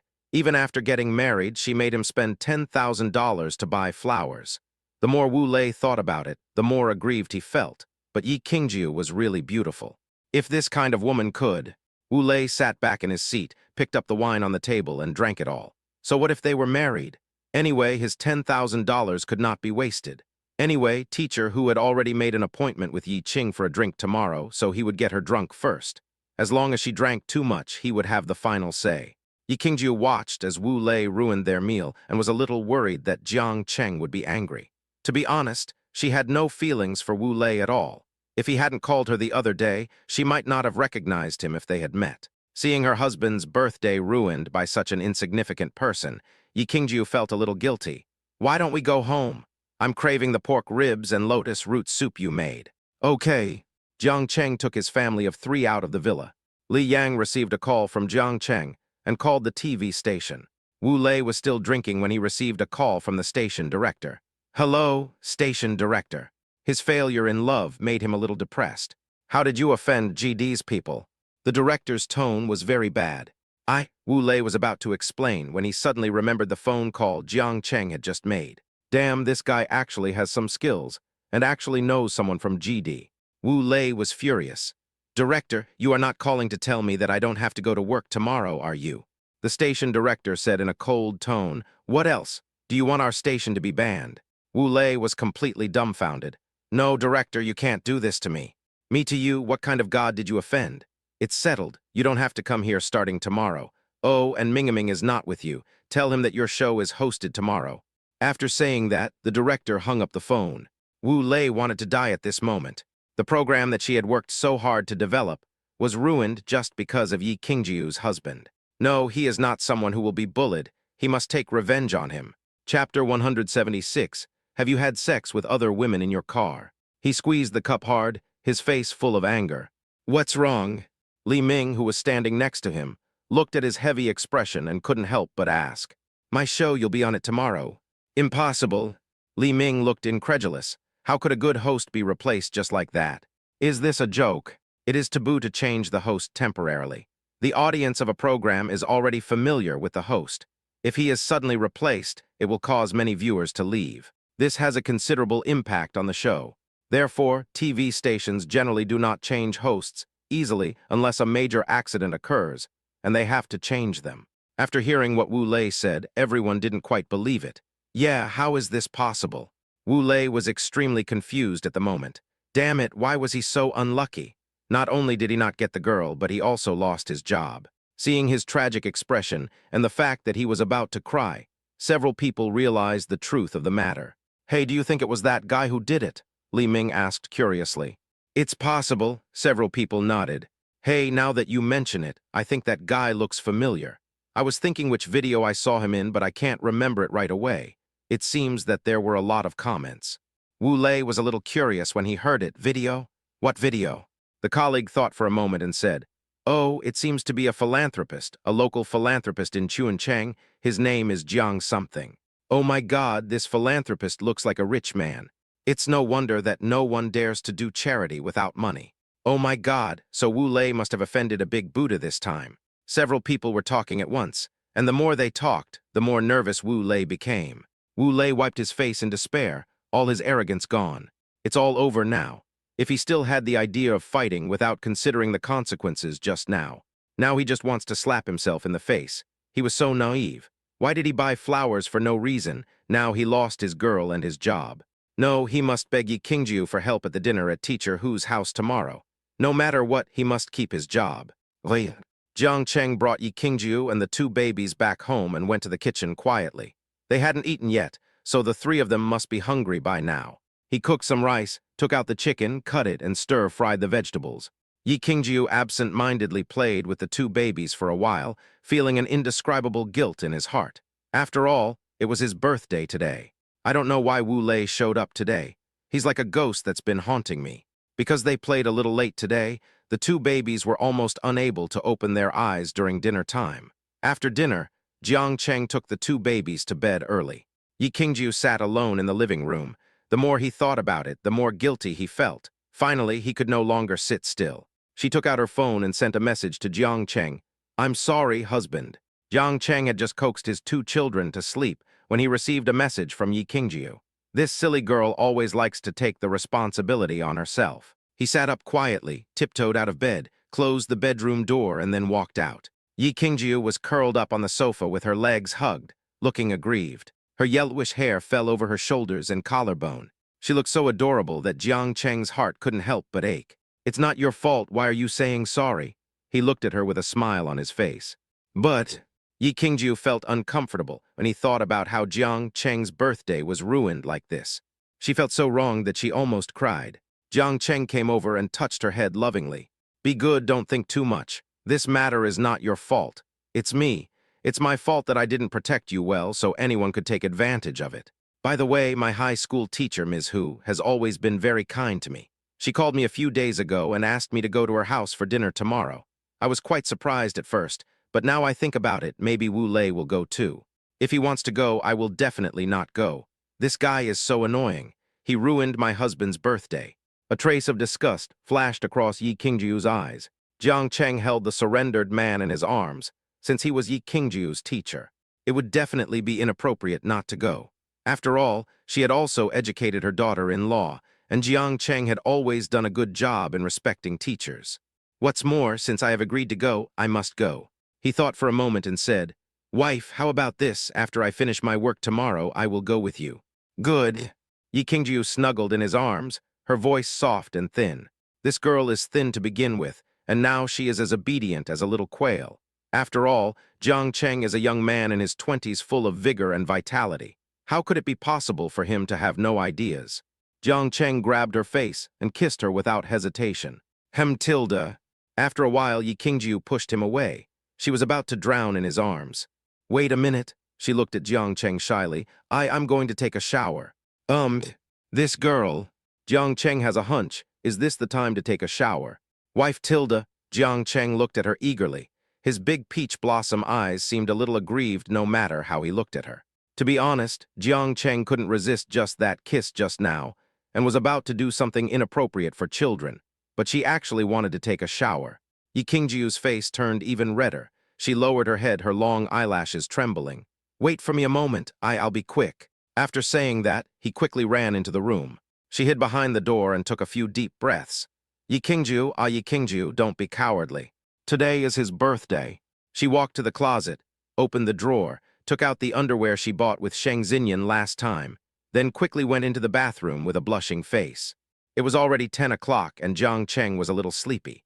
He was lying on the sofa feeling confused when his cell phone suddenly rang. He opened it and saw that it was a WeChat message from Yi Qingjiu. Come in for a moment, I'm in your bedroom. During this period, their family of 4 had been sleeping in Yi Qingjiu's bedroom. Jiang Cheng's eyelids twitched. Tilda, if you say so, then I won't be sleepy anymore. He is not stupid. Why did he choose his bedroom? Wasn't it to avoid the 2 children? Thinking about this, he walked towards the bedroom. As soon as he entered the door, Jiang Cheng's blood boiled instantly. Damn it. No wonder my wife said she wouldn't let me see the underwear she bought. This is too. The black lace gives a vague sense of déjà vu, which matches Yi Qingjiu's perfect figure. It's so terrible. Who can withstand this? 2 hours later, Jiang Cheng looked at Yi Qingjiu with lingering interest. Because of a layer of sweat, her fair skin looked even more delicate. Wife Tilda, Jiang Cheng called him affectionately. Yi Qingjiu glanced at him and said, "Carry me back." She was too tired to move at all. The next morning, Jiang Cheng sent his 2 children to school as usual. Yanyan looked as if he was lost in thought all the way. It was rare for his son to have such an expression, which made Jiang Cheng a little curious. He looked in the rearview mirror and asked softly, "What's wrong, Yanyan? Dad, can you show us Transformers?" Yanyan's voice is very childish. Sure. Jiang Cheng smiled. Yesterday, Zionan said that his father took him to see Transformers. He said Transformers were awesome. I want to see it too. Jiang Cheng couldn't help laughing when listening to Nyu's words. Baby, tomorrow is the weekend. Daddy will take you to see it tomorrow, okay? Good. When they heard that they could watch Transformers, the 2 kids were extremely happy. After returning to school, Yanyan would look back at him from time to time. Dad, remember to take us there. Yanyan's eyes are very similar to Yi Qingjiu's, and the light in her eyes flickers beautifully. Don't worry, when has Dad ever lied to you? Jiang Cheng smiled at him. The 2 babies then happily ran into the kindergarten gate. Jiang Cheng looked at the backs of the 2 children and couldn't help but sigh that these 2 little guys are really getting more mature day by day. In the past, I could watch Peppa Pig for half a day with great interest, but now I even watch Transformers. Du Yuan has been scolded to death by Du Changming these past 2 days. He stood in front of Du Changming's bed with his head lowered, not daring to breathe. Grandpa, what should we do now? Du Changming sat in front of the bed in his hospital gown and rubbed his eyebrows. What should I do? Do you really think that Du is a vegetarian? If you dare to go against me, you are courting death. Although the Du family is in the real estate business, they have the final say in Sichuan City. Jiang Cheng dared to cheat him like this, so there is absolutely no way he would let him go so easily. He is a veteran in the business world and knows very well that the 750 million yuan will not be recovered. Since he was not coming back, he might as well not think about it anymore. He had figured out in the past 2 days that there was a Tang Xing behind Yu Chen. Since Jiang Cheng was watching Yu Chen, he might as well attack him from the back and direct his firepower at Tang Xing. Tang Xing was killed, and Yao Chen is simply a puddle of mud. He glanced at the secretary standing next to him and said, "Go find a private detective. I want all the information about Tang Xing and Yi Qingjiu." "Okay, Mr. Du," the secretary said and left the ward. After the last loss of 750 million, the secretary now dares not even fart. Fortunately, he went with Du Yuan, otherwise he would have lost everything and was half dead. Half an hour later, the secretary came in with a stack of documents. He had just bought this for 1.5 million yuan.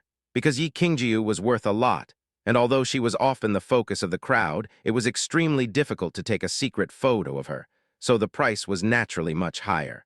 Du Changming sat on the hospital bed, carefully flipping through the documents page by page. He read for an hour and thought for an hour. Currently, Tencing's hottest project, apart from games, is basically the film and television industry. He is a layman in games and doesn't know how to start. And to be honest, given the popularity of King of Glory, it would take a lot of effort for him to develop this game. However, the situation in film and television is much simpler. Isn't Duoluo Dalu very popular right now? As long as one of the leading actors of this drama is blackened, the whole drama will basically be doomed. According to the information currently available, this drama has already cost a lot of money. If it is successfully broadcast, it will make at least tens of billions of yuan. If he dares to use his own money, I will not let him earn a penny. Who is the main actor of Duoluo Continent? Du Changming's voice sounded a little old, but it revealed an indescribable ruthlessness. Mr. Du, the female lead, was selected from the program. She is a college student who just graduated from the Film Academy. Her name is Zia Shishin. Du Changming narrowed his eyes. It was too easy for these female college students to make up some scandals for themselves since they had just entered society and had no experience at all. A fierce smile flashed in his eyes. Where's the male lead? The male lead is named Wang Guan, an artist from Star One Entertainment, a subsidiary of Tencent. However, he has never been popular and is considered a third-tier celebrity. Oh, it's from Xingyi, that's great. Although this female lead is easy to deal with, she is not an artist of Tencent after all. As for the male lead, as long as we find out his past black material, not only can we bring down Duoluo, but we can also step on Xingyi severely. The unscrupulous capitalists hired inferior artists for profit. As long as he can create enough momentum, this wave will definitely be enough to give Jiang Cheng a hard time. Du Changming sorted out his thoughts and felt very happy. He looked at the frightened Du Yuan and said, "Go, peel an apple for me." "Okay, Grandpa." Du Yuan hurriedly picked up the apple on the table and walked out. In the afternoon, Yi Qingjiu received a call from Sheng Yangxin. After all, the two were high school classmates. Since the teacher asked her to go out for dinner, she still had to bring her best friend along. Unexpectedly, Yi Qingjiu received the call earlier than her. She felt a little sour in her heart. It's been so many years, why does teacher who still put you top students first? That's too much. Haha, you think you're right just because you don't study well. Yi Qingjiu sneered. Go away, don't even complain. Okay, come and pick me up on your way later. Sheng Xinyan pouted on the other end of the phone. By the way, Jiang Cheng will go with me. Hearing this, Sheng Xinyan was speechless. You two are really. She even didn't forget to bring her husband along when having dinner at her teacher's house. She's really amazing. By the way, let me tell you that Wu Lei. Yi Qingjiu told Sheng Yangxin the whole story in detail. Sheng Yangxin was shocked. Oh my God, maybe he is really here. What if your Jiang Cheng fights with him? Our teacher is not young anymore. Probably not. Jiang Cheng is very sensible. She now has a clear understanding of Jiang Cheng's temper. He is not the kind of person who will take revenge for any slight, nor is he petty, and he will not be insensitive to the occasion. As long as Wu Lei doesn't provoke him, he won't embarrass him too much. Not long after hanging up the phone, Jiang Cheng arrived downstairs of Tang Xing. The two of them picked up Sheng Xinyan together, and then went to the community where teacher who lived. Sheng Yangxin was sitting alone in the back seat on the way, and she always felt that there was a faint fragrance in the car. Hey, handsome Jiang, has your car been used by another woman? Why does it smell so good? Chapter 177, Let's go to the teacher's house together. When she said this, Yi Qingjiu seemed to smell a faint fragrance. She looked at Jiang Cheng in confusion. It smells really good. See, I was right. Sheng Yangtsin grabbed the driver's seat with both hands and leaned over to look at Jiang Cheng. You'd better tell the truth. If you dare to bully my best friend, I will never let you go. Jiang Cheng glanced at her and teased. No wonder you can never write a good novel. Do you have anything else on your mind besides catching an adulterer? Just now, on the way to pick up Yi Qingjiu, Jiang Cheng was afraid that Yi Qingjiu didn't have time to buy a gift for the teacher. So when he passed by the flower shop, he specially brought her a bouquet of flowers and put it in the trunk. This fragrance should be emitted by the flowers in the inner bouquet. Who knew Sheng Xinyan had such a sharp nose that she could smell it even in the trunk? Tusk, then tell me, where does this fragrance come from? Sheng Xinyan said with disdain. Yi Qingjiu didn't doubt Jiang Cheng, but she was still a little curious about the fragrance in the car. Jiang Cheng glanced at the rearview mirror and curled his lips. Don't you guys bring gifts when you go to see the teacher? Hearing this, Sheng Xinyan slapped her head and said, Oh, it's over, I forgot. Jiang Cheng shook his head and smiled helplessly. Anyway, I only bought the Qingjiu for my family, but not for you. Sheng Xinyan was just now excited about seeking justice for her best friend. Now I suddenly realize that I am the clown, and I feel so sour. Pa, where is the smell of flowers? She could only smell the strong, sour smell of love. But I also want to have such a caring person by my side. Without a boyfriend, no one would care about me. After leaving the community, Jiang Cheng took out the flowers and gave them to Yi Qingjiu. It was a bouquet of red carnations. Hey, don't forget this. Yi Qingjiu nodded, with a deep smile in his eyes. This person is really sweet. With him around, I don't have to worry about anything. It feels so good. Sheng Yangtsin rolled her eyes at the two of them and said, You two stay together first. I'll go to the supermarket outside and buy some fruit. After saying that, he strode towards the supermarket outside the community. Since teacher Hu called Sheng Yangtsin, there must be other students involved. Sure enough, I met a few girls who had excellent academic performance back then on the road. But Yi Qingjiu nodded and smiled. To show courtesy. Wow, Qingjiu, is this your husband? So handsome, tilde. Of course, I thought back then that Qingjiu was so beautiful that no one could match her. Today, when I saw your boyfriend, I realized that there is actually someone who can match her. I also want a boyfriend as handsome as this. When several girls saw that Yi Qingjiu had such a handsome boyfriend, they couldn't help but start chattering. Sheng Xinyan came back and saw a few people chatting. She took Yi Qingjiu's arm and said, Everyone, this is not a boyfriend. This is her husband, the one who got the marriage certificate. When these words were spoken, several girls could not help but be surprised. Yi Qingjiu had 2 children, which was a secret known to everyone.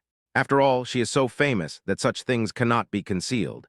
You can imagine how surprised she is that a woman who has more than 2 children can find such a handsome husband. A few people went upstairs chatting and laughing, and Jiang Cheng followed behind. When we arrived at Teacher Hu's house, sure enough, Wu Lei and 2 male classmates were already there. Wu Lei didn't expect that Yi Qingjiu actually brought Jiang Cheng here, and his face turned dark. There were already a lot of people here, and if all his classmates knew that Jiang Cheng slapped him in the face yesterday, wouldn't that be a huge disgrace to him? I don't know how people will laugh at me. The more he thought about it, the more uncomfortable Wu Lei felt. Jiang Cheng glanced at him and said nothing. As long as this kid didn't cause trouble today, he wouldn't make things difficult for him. After all, we have to give some face to teacher Yi Qingjiu. Yi Qingjiu saw Teacher Hu busy in the kitchen with 2 classmates and walked over to greet him. Teacher Hu. When Teacher Hu saw Yi Qingjiu, her face was as bright as a flower. She had been a good student since she was young, and she was obedient and beautiful. Who wouldn't love this kind of child, let alone the teacher? 2. The same RM line is prohibited from F, and reprinting 4Z1. This one file WXL ATEM3 XL3 4BK 4 tilde 0 L0 6G. IFN NEK%42R0K 5RJ plus E and 8 at $CW C7 D6 BK 6 D3 5 to D a plus a 3XDA 1Y0 8 FK9 D2 and W4I5 a CD and N60/ELK9L. Qingjiu, go and sit down. It will be ready soon. Teacher Hu said as he pulled Yi Qingjiu out of the kitchen. The 2 students who were still washing vegetables couldn't help laughing when they saw Teacher Hu like this. Teacher Hu, it's been so many years, why are you still so partial? Qingjiu can sit down, but we have to work. Teacher Hu turned around and looked at the 2 girls who were washing vegetables. How can that be the same? Look how fat you 2 are. Exercise more and lose weight. After leaving the kitchen, Teacher Hu saw a handsome and clean boy standing in front of the table. Seeing Teacher Hu looking at Jiang Cheng, Yi Qingjiu hurriedly introduced. Teacher, this is my wife. Hearing the word lover, teacher who couldn't help but frowned. Are you married? She remembered that the child did give birth to 2 babies, but never got married. This was told to her by her classmates. Jiang Cheng smiled slightly. Yes, Mr. Hu, although we haven't held the wedding yet, we have already obtained the marriage certificate. He was afraid that Yi Qingjiu would be embarrassed, so he answered quickly.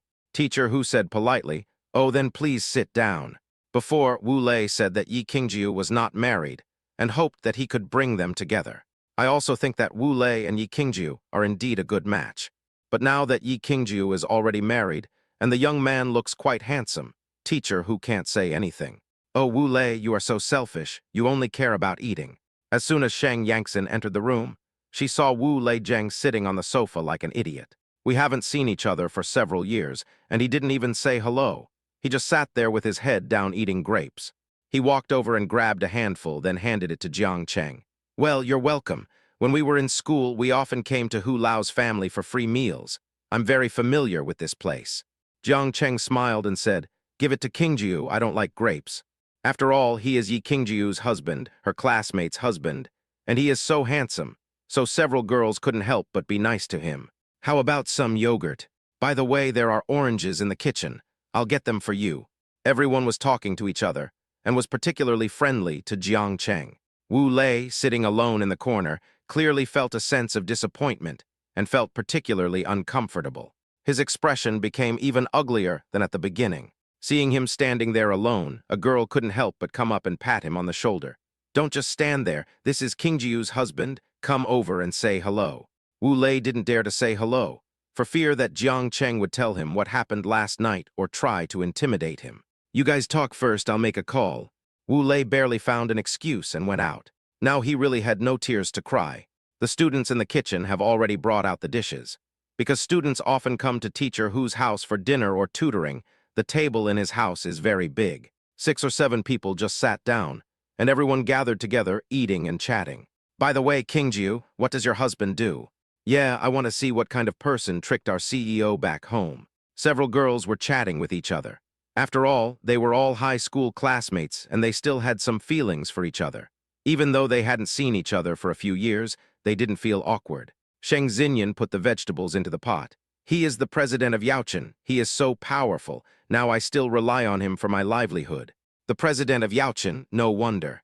One is the president of Tengxing, and the other is the president of Yaochen, so impressive.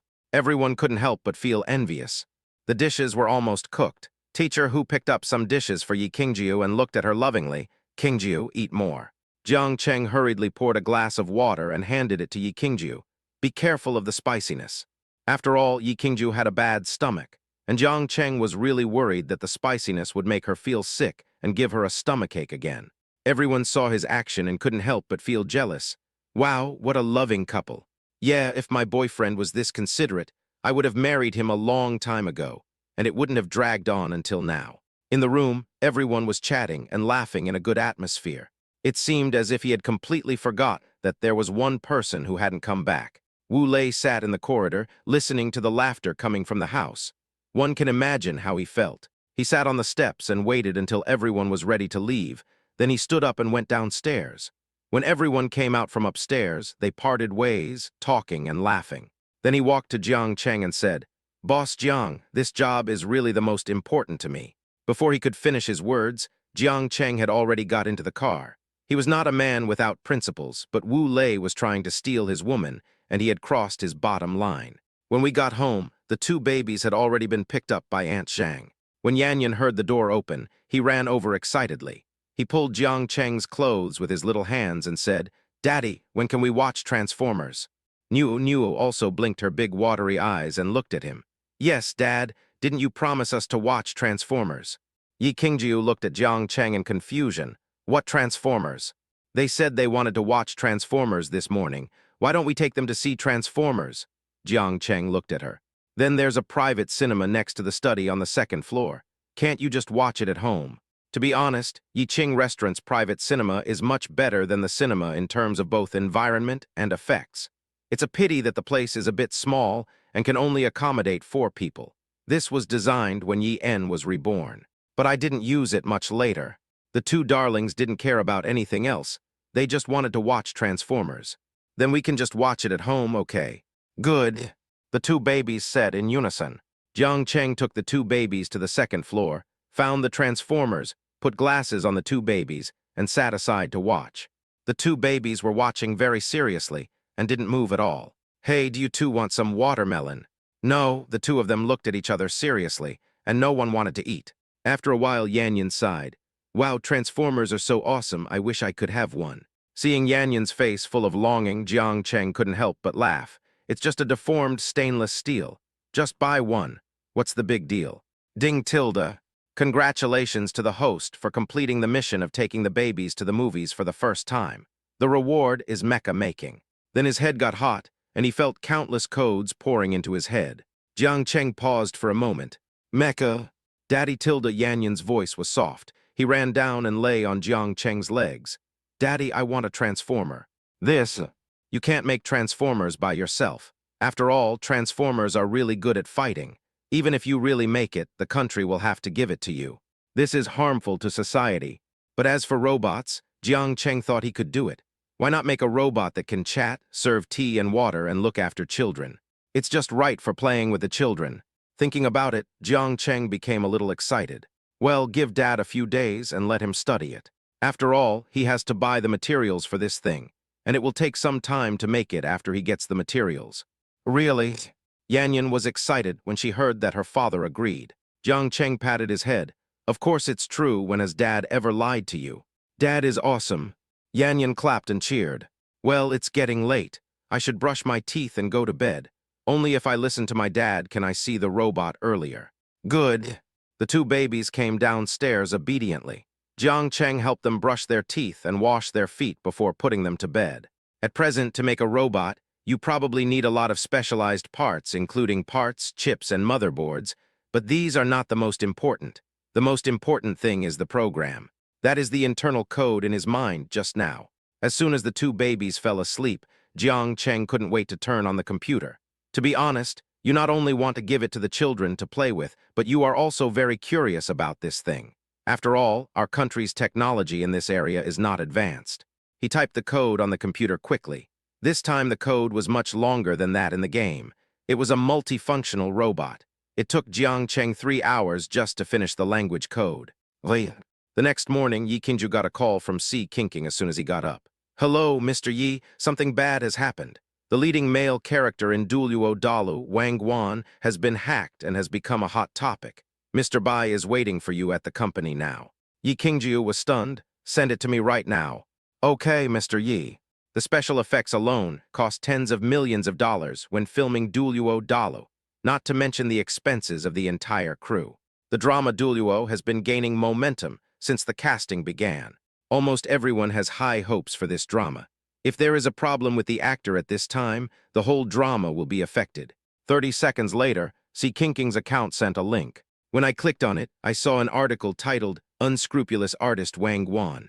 Wang Guan was pulled out when he was 14 and had been in a fight and had seriously injured someone, leaving him disabled for life. However, because he was a minor, Wang Guan just paid compensation and the matter was settled. What is even more infuriating is that Wang Guan refused to apologize. He has not apologized to the person involved for so many years. This attitude is really a bit arrogant. Yi Qingju took a deep breath. This Wang Guan. She immediately called Bai Meng. Where's Wang Guanren? Bai Meng was almost crying.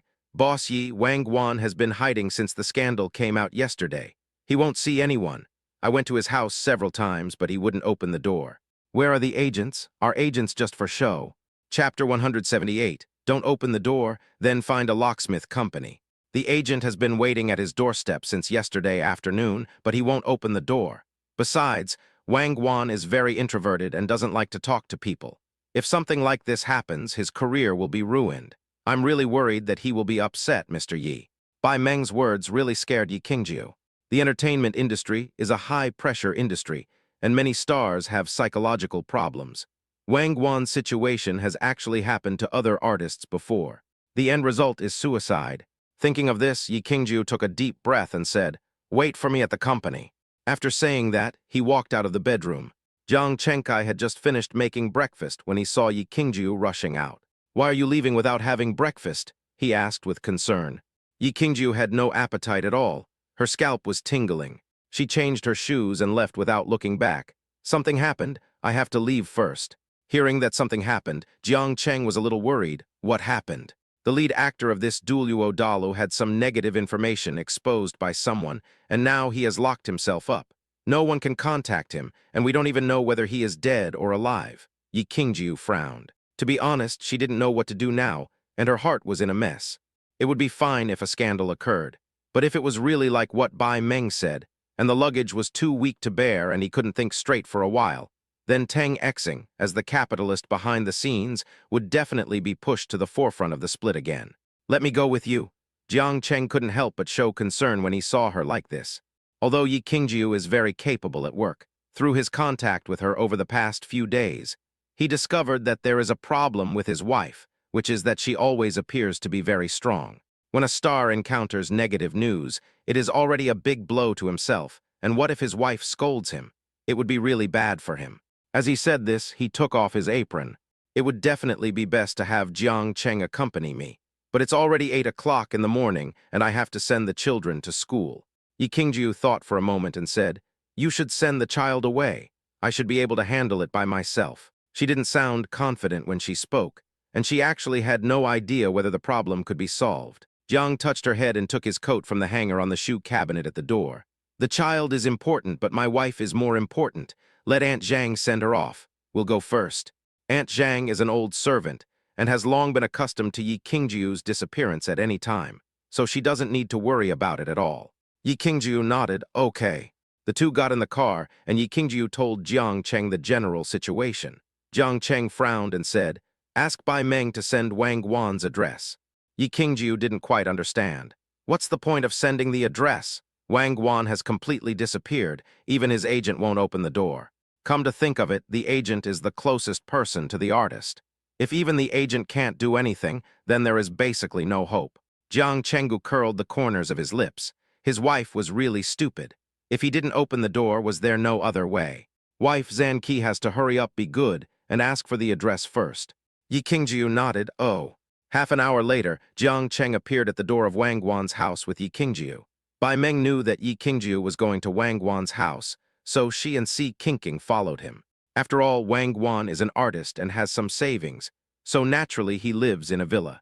The agent was sitting on the steps outside Wang Guan's house with his arms folded, when he saw a handsome man and a beautiful woman walking towards him, which was particularly eye-catching. At one point, I suddenly had a bold idea. Why not let this man reshoot the scene or cut out the image? Maybe it could be saved. Thinking of this, she stood up, "Sir, no." Before she finished speaking, Yi Qingjiu beside her said indifferently, "I am Yi Qingjiu." This one sentence immediately made the agent give up the idea. It turned out to be Mr. Yi. No wonder the men around him are so handsome. "How is Wang Guan now?" Yi Qingjiu continued to ask. Speaking of Wang Guan, the agent became desperate again. He still won't open the door or answer the phone. Maybe he needs to calm down for a while. After hearing what his agent said, Jiang Cheng sneered, "Calm down? I'll give you this matter in less than 10 days or half a month. Can you calm down?" Hearing this, the agent looked helpless. But now he just refuses to communicate. I really have no choice. Wang Guan didn't come to the door or answer the phone. She had been waiting for the whole day. The three of them were standing at the door when they saw a white BMW driving over, and Bai Meng and Si Qingqing got out of the car. "Mr. Yi," Bai Meng felt extremely guilty. As soon as the two got out of the car, they ran towards Yi Qingjiu and Jiang Cheng. Jiang Cheng glanced at Si Qingqing and said, "You're just in time. Let's find a locksmith." Upon hearing this, not only Si Qingqing, but even Yi Qingjiu was stunned. Why didn't she think of the method of forcibly unlocking the door? Breaking into a private residence is against the law. Bai Meng widened his eyes. "Is it against the law? It's not against the law if someone dies, but can you take the responsibility?" Yi Qingjiu said in a cold tone. Hearing this, Bai Meng stopped talking. Yi Qingjiu's words were like a revelation to her. If someone couldn't stand the stimulation and just died, she would not be able to bear the responsibility. "Okay, I'll go find it right away." Si Qingqing nodded, walked aside and made a phone call. The locksmith came very quickly, arriving in less than 10 minutes. However, there are also principles for locksmiths. They must prove that the house belongs to them before they will open the door. Jiang Cheng had no choice but to make up a lie, saying that the house was his. but he had rented it out and the tenant had run away, taking the keys with him. That's it, the locksmith opened the lock. As soon as the lock was opened, several people rushed in. The agent paid the money for unlocking the door and then followed in. Sure enough, Wang Guan was lying on the bed, motionless. He did not graduate from a regular acting school, and his family was poor and had no money to support him in studying acting, but Wang Guan loved this industry very much. Although he was introverted, he was very stubborn. When he had no money, he had to play supporting roles. It was because of his persistence that he got to where he is today. But this step is really not easy to take, and it has been 8 years. During these 8 years, he played countless minor roles and countless supporting roles. Although he was fortunate enough to play the leading role in 3 films later, the dramas were popular, but he himself was not, and his popularity is still not high. Now that he had finally waited for Duoluo to come, he did not expect that his own black material would be exposed again. This would not only destroy Duoluo, but also ruin his life. He was lying on the bed with a pale face, and a bottle of sleeping pills was placed on the bedside. Jiang Cheng picked it up and shook it, and there was not a single one left. It's over. Seeing this, Bai Meng collapsed to the ground. Seeing this, the agent hurried over to help her. Boss Bai, Boss Bai. Bai Meng felt like the sky was falling. Why are you helping me? Go check if the person is dead or not. Call 120. After she said this, the agent finally had an idea and turned around hurriedly to check Wang Guan's breathing. But Jiang Cheng had already touched it and said, "It's okay, he's still alive. It shouldn't take long for him to take the medicine." When the agent heard this, he breathed a sigh of relief. "Then I'll call an ambulance right away." After saying that, he frantically took out his phone. "Don't hit me, don't you know who Wang Guan is? Do you want to be on the hot search again?" Right now the hot searches only say that Wang Guan is an unscrupulous artist, and Wang Guan has not made any response. This matter itself still has a chance of turning around. But once the news of his suicide became known, it would be tantamount to admitting that he was indeed a misguided teenager during his adolescence. Then there is absolutely no chance of reversing this matter, and Wang Guan can forget about making a living as an actor. Hearing Jiang Cheng refuse to call an ambulance, Bai Meng panicked. "Mr. Jiang, if you don't call an ambulance, are you going to watch him die?" Jiang Cheng didn't say anything and just carried the person into the bathroom. "Hiss, it's so heavy." Fortunately, Wang Guan is a star and has always maintained a pretty good weight. Otherwise, Jiang Cheng would definitely not be able to hold her. He put the man in the fish tank, walked to the living room and took down a whole bucket of water from the water dispenser, and went to the kitchen to find a pressure pipe. It is impossible to go to the hospital right now, but the person must be saved. Si Qingqing looked at Jiang Cheng in surprise. "Mr. Jiang, are you going to give him a gastric lavage?" Jiang Cheng didn't even turn his head. "Come and help quickly." A full half-hour later, Wang Guan finally woke up completely. Jiang Cheng carried him back to the bedroom and let him lie down flat. He opened his eyes and looked at Jiang Cheng. His eyes no longer had any hope for life. "Who are you?" Bai Meng finally breathed a sigh of relief when she saw that the person had woken up. "This is Mr. Jiang, Mr. Yi's husband. The filming of Duoluo Dalu is all thanks to him." After that, he said angrily, "What's wrong with you? Why don't you talk to your agent when you have problems, and you even committed suicide? Are you going to kill Xingyi Entertainment?" As the boss of Xingyi, she absolutely detests the suicide of artists. Wang Guan looked at her. "Communicate? How can we communicate? It's obvious that there is no other way. All of you get out of here or I will call the police." Wang Guan's attitude was very firm, but after all, he had just gone through a lot and was very weak. It feels very strenuous to move. Jiang Cheng patted Yi Qingjiu's shoulder and said, "Wife, take them all out first." Yi Qingjiu looked at him worriedly. "Can you do it?" Wang Guan is so resistant now. She is really afraid that he can't handle it alone. Jiang Cheng nodded. "Don't worry." Yi Qingjiu looked at him hesitantly. After all, he had never seen such a situation before, and there was no good solution. It would be better to leave it to Jiang Cheng. "Come on, follow me out." After saying that, he walked out first. Bai Meng was very angry and wanted to curse a few more times to vent her anger. But since Yi Qingjiu had spoken, she couldn't say anything and could only follow behind. Seeing several people leave, Jiang Cheng pulled the chair under the desk and sat beside the bed. He said in a light tone, "You are so young, why can't you figure it out?" "I'm done, I'm completely done." Wang Guan's eyes were empty. Jiang Cheng looked at him and wanted to laugh. "What do you mean by finished? Don't say such things casually. It doesn't matter if you are finished, but if you drag down Teng Exing, that's not okay." I don't want to either, but now that things have come to this, what can I do? So you think your death will solve the problem? Jiang Cheng looked at him. Can you tell me what happened? Why did you hurt someone? Wang Guan sighed and began to reminisce. Wang Guan's family is from the countryside, and he has been poor since childhood. Later, his father injured his waist while working in the fields and became paralyzed. His mother supported the family alone for several years. When Wang Guan was 14 years old, his mother probably couldn't bear it anymore and ran away with someone. Wang Guan and his paralyzed father were the only ones left at home. Later, he became the object of ridicule among all the children in the village. After school that day, several classmates who disliked him made fun of him and said that his mother was a slut. Even adults could not help but say this, let alone the 14-year-old Wang Guan. Wang Guan started fighting with the others. There were 4 people on the opposite side, while Wang Guan was alone. He was definitely unable to win by force. The conditions in the village were very simple, and there were no locks on the teachers' rooms. They are all supported by an iron rod. Wang Guan didn't think much about it. He picked up the iron rod and hit one of the men's legs. Unexpectedly, this one hit left the man with lifelong disability. Later, the other parent called the police. Since Wang Guan was young, they just asked him to pay compensation. Wang Guan's uncle lived in the city, and his family conditions were relatively better. When his uncle knew about this, he also paid the compensation without saying a word. Later, the Wang family held a meeting and decided that the paralyzed father Wang would stay in his hometown to be taken care of by his grandparents. After all, Wang Guan is still young and cannot be dragged down by his father's illness. Moreover, the children in the village always insult Wang Guan, which will cause psychological trauma to him. It is better for him to go to the city and start a new life. However, Wang Guan never dreamed that this matter of his would be dug up and become a hot topic. After Wang Guan finished speaking, she couldn't help but shed tears.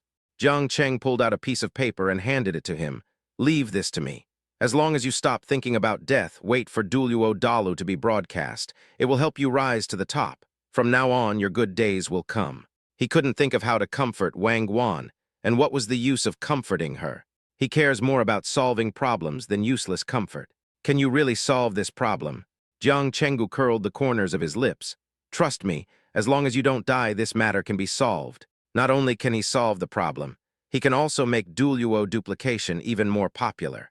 What's so terrible about making mistakes when young? Besides, was this mistake really made by Wang Guan alone? He was just defending himself. At most, it was an excessive act of self-defense. Jiang Cheng thought about it and walked out of the room. Yi Qingjiu, Bai Meng, and the other 3 were sitting on the sofa. When they saw Jiang Cheng coming out, they looked at him nervously. Bai Meng was so nervous that her face turned pale. Mr. Jiang, what's wrong? She asked with concern. Jiang Cheng shrugged. Boss Bai, how come I didn't realize that you have a bad temper? If he hadn't stopped her today, even if the person was rescued, she would have scolded him to the point of committing suicide a second time. He was worried that his wife would have a bad temper, but he didn't expect that Bai Meng was not an easy person to deal with either. What kind of leader is what kind of subordinate you are? Jiang Cheng smiled bitterly. Bai Meng looked helpless. I am just anxious. The artist committed suicide, and she, as the boss, cannot escape blame. Chapter 179, so that's how it is. Jiang Cheng looked at his agent and said, you stay here with him. After all, he is weak now. The agent stood up immediately. Oh, okay, Mr. Jiang. What? On the way back to the company, Yi Qingjiu looked at Jiang Cheng. What should we do now? Jiang Cheng held the steering wheel and said, let's first find the people who were injured by Wang Guan. I have already figured out this matter. In the final analysis, it was just a fight between children, and the fault was definitely not Wang Guan's alone. Wang Guan can be considered to have acted in excessive self-defense. Yi Qingjiu nodded thoughtfully. But I still want to remind you of one thing. Public opinion is terrible. People's words are scary. Jiang Cheng smiled and said, don't worry, leave it to me. After delivering the wine to Yi Qing, Jiang Cheng drove for 2 hours to the small village where Wang Guan grew up, which was not far from Chuancheng, but not too close either. There was an old man sitting at the entrance of the village. He was very thin, but looked very energetic. Jiang Cheng got out of the car and walked over, smiling. Uncle, do you know where the school in our village is? The old man pointed to the back and said, just keep going in, the end of the village is right there. Thank you. Jiang Cheng got in the car and continued driving forward. The village was very small, and it only took 20 minutes to walk from one end to the other. 3 minutes later, Jiang Cheng saw a simple school. The school looks quite large, but the iron gate looks a bit mottled and the wall is missing some bricks and tiles. It feels like it's been around for a while. Jiang Cheng stopped the car and walked in. The middle-aged man in the room, who was probably the school janitor, saw Jiang Cheng and asked curiously, "Who are you looking for?" Jiang Cheng looked at him. "I want to find your principal. Where is he?" The gatekeeper looked at Jiang Cheng's car parked at the gate. Although he didn't recognize the brand here, anyone who drove a car was a rich person. He is a rich man. Maybe he will donate some money to the school. He thought about it and decided to take Jiang Cheng to see the principal himself. "Come with me." Jiang Cheng followed behind him.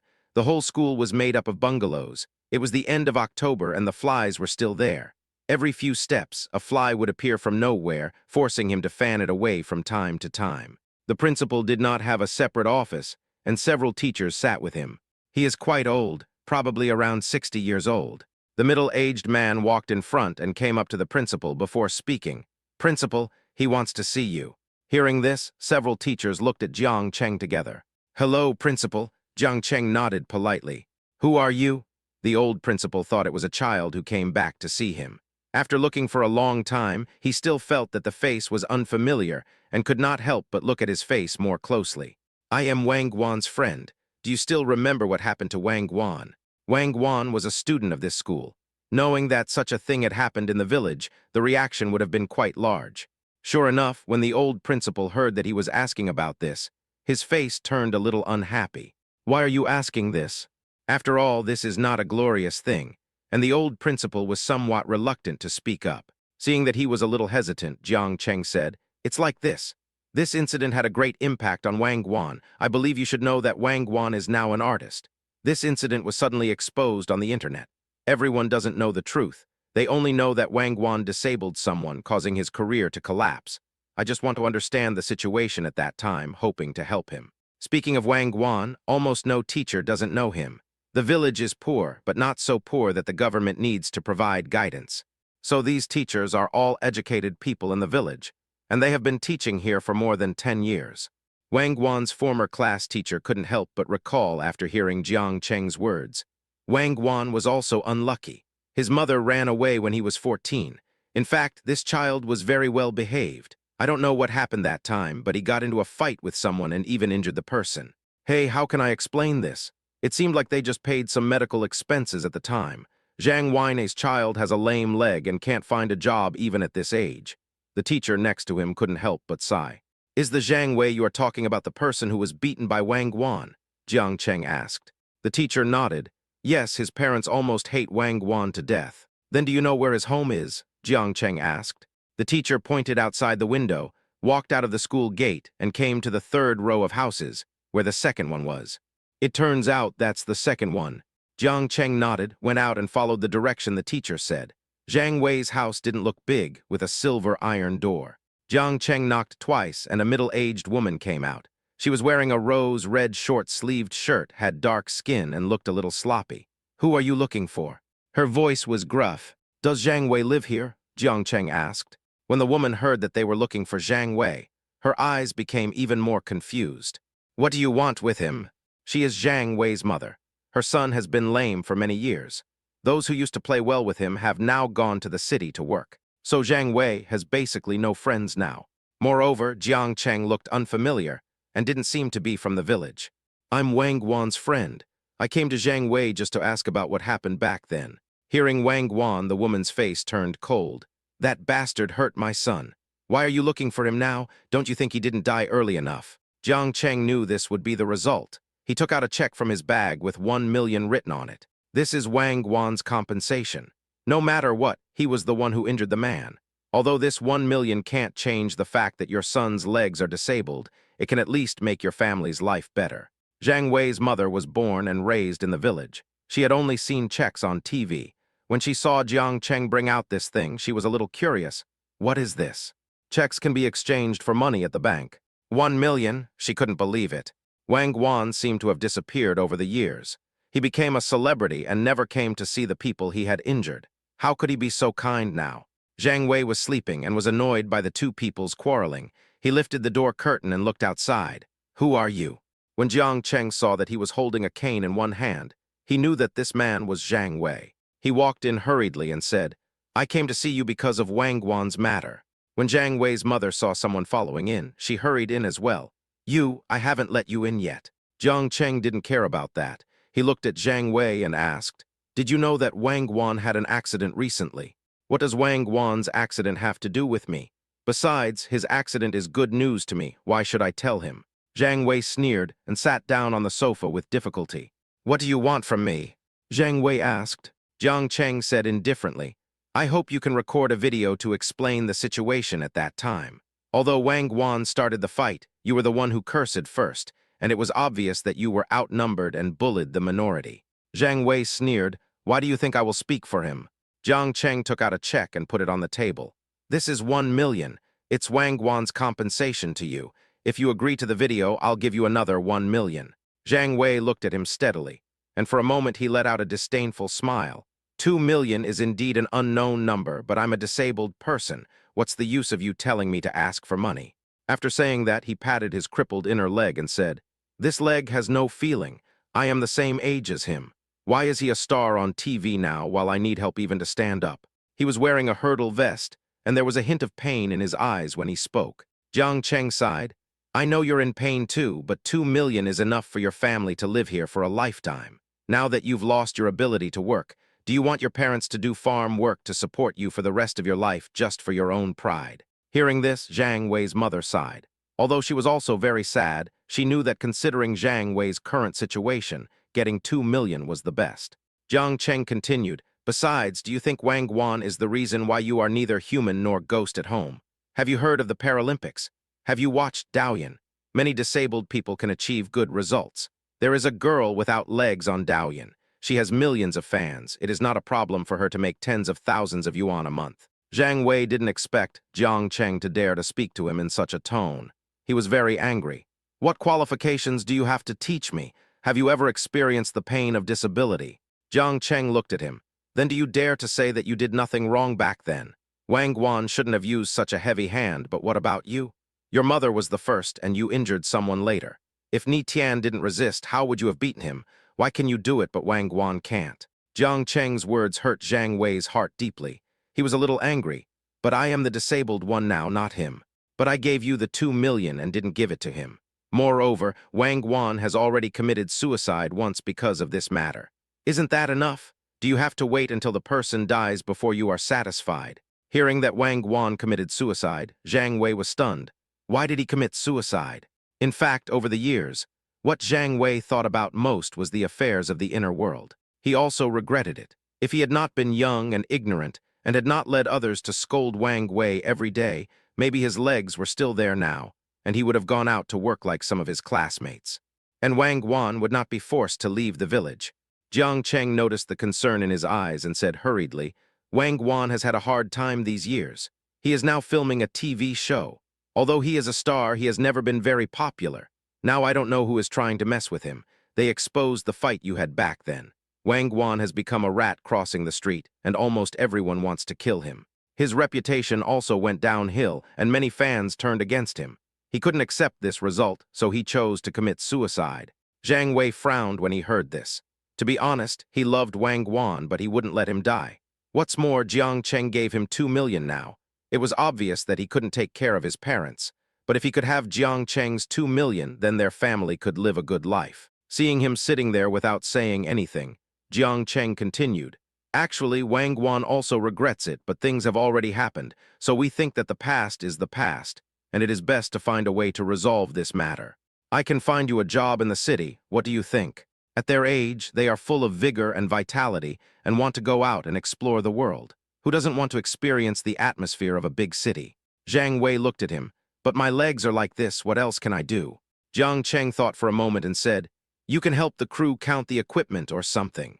Anyway, as long as you promise to tell me everything that happened at the time and record it on video, I will take care of the work." Zhang Wei thought about it and finally nodded. He was not a fool.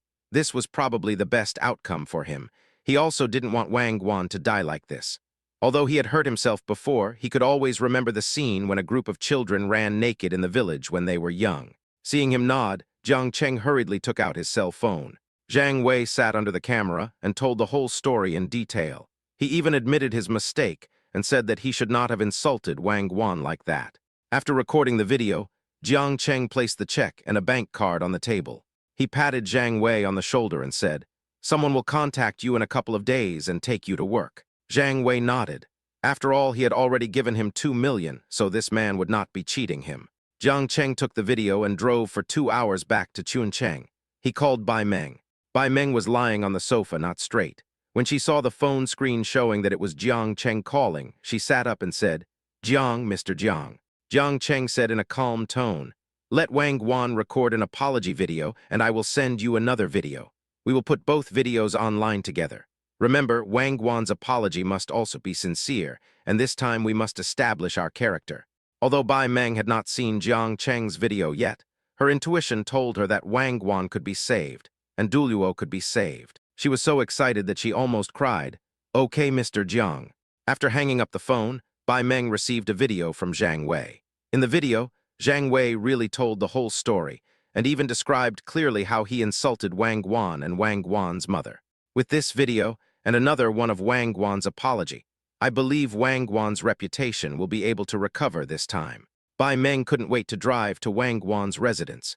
I immediately recorded a video for Wang Guan with my agent and sent it out right away. I was even afraid that it might not be popular enough, so I specially found a few big V's to repost it. As expected, as soon as the video came out, it immediately caused a sensation on the internet. "Oh my God, that's what's going on. If someone scolds my mother, I will take both his legs." Wang Guan's life story turned out to be so pitiful. It's really not easy for Wang Guan. Support Wang Guan and support Duluo. Chapter 180, Why Haven't You Learned Not to Say Thank You? Jiang Cheng took the 2 babies home, asked Aunt Zhang to cook, and then went into the study. What he had to do now was to find the real murderer of Hai Wangguan. The people who blackened Wang Guan must be those who have a grudge against him, but Wang Guan is an introvert and has been filming all the time over the years. This is his entire life. This kind of person usually doesn't have any enemies. The only possibility is that he is not targeting Wang Guan at all, but the Duluo behind Wang Guan, if he is really targeting Duluo. Who could it be then? Thinking about this, Jiang Cheng clicked on the post that criticized Wang Guan. It is a person who signed his name as Gu Yi. Jiang Cheng hacked into its computer, and the IP address showed an internet company on Huayuan Street. The next morning, Jiang Cheng went to the address and found that there was indeed an internet company there. The company is not big, but there are quite a few security guards at the door. It seems that this company has taken on a lot of such unethical jobs. In a normal company, who needs so many security guards? Jiang Cheng originally wanted to go in, but looking at the situation, he guessed that he couldn't get in. Well, since I can't get in, the only thing I can do is let the people inside out. Jiang Cheng took out his computer and hacked into the computer on the other side, directly according to the IP number. Just yesterday, a post was published to clear Wang Guan's name. Although it was published in the evening, it received a lot of attention. Du Changming was having dinner. The nanny heard the phone ringing and hurriedly helped him take it from the coffee table to the dining room. It was his secretary calling. He put down his chopsticks and answered the phone. "Hello, what's up?" The secretary said in a panic. "It's bad, Mr. Du. Just now, a big V on the internet published an article to whitewash Wang Guan. Moreover, the person who was disabled by him back then actually helped him record a video. Now, there is even a video of Wang Guan apologizing. It is obvious that netizens have forgiven Wang Guan now.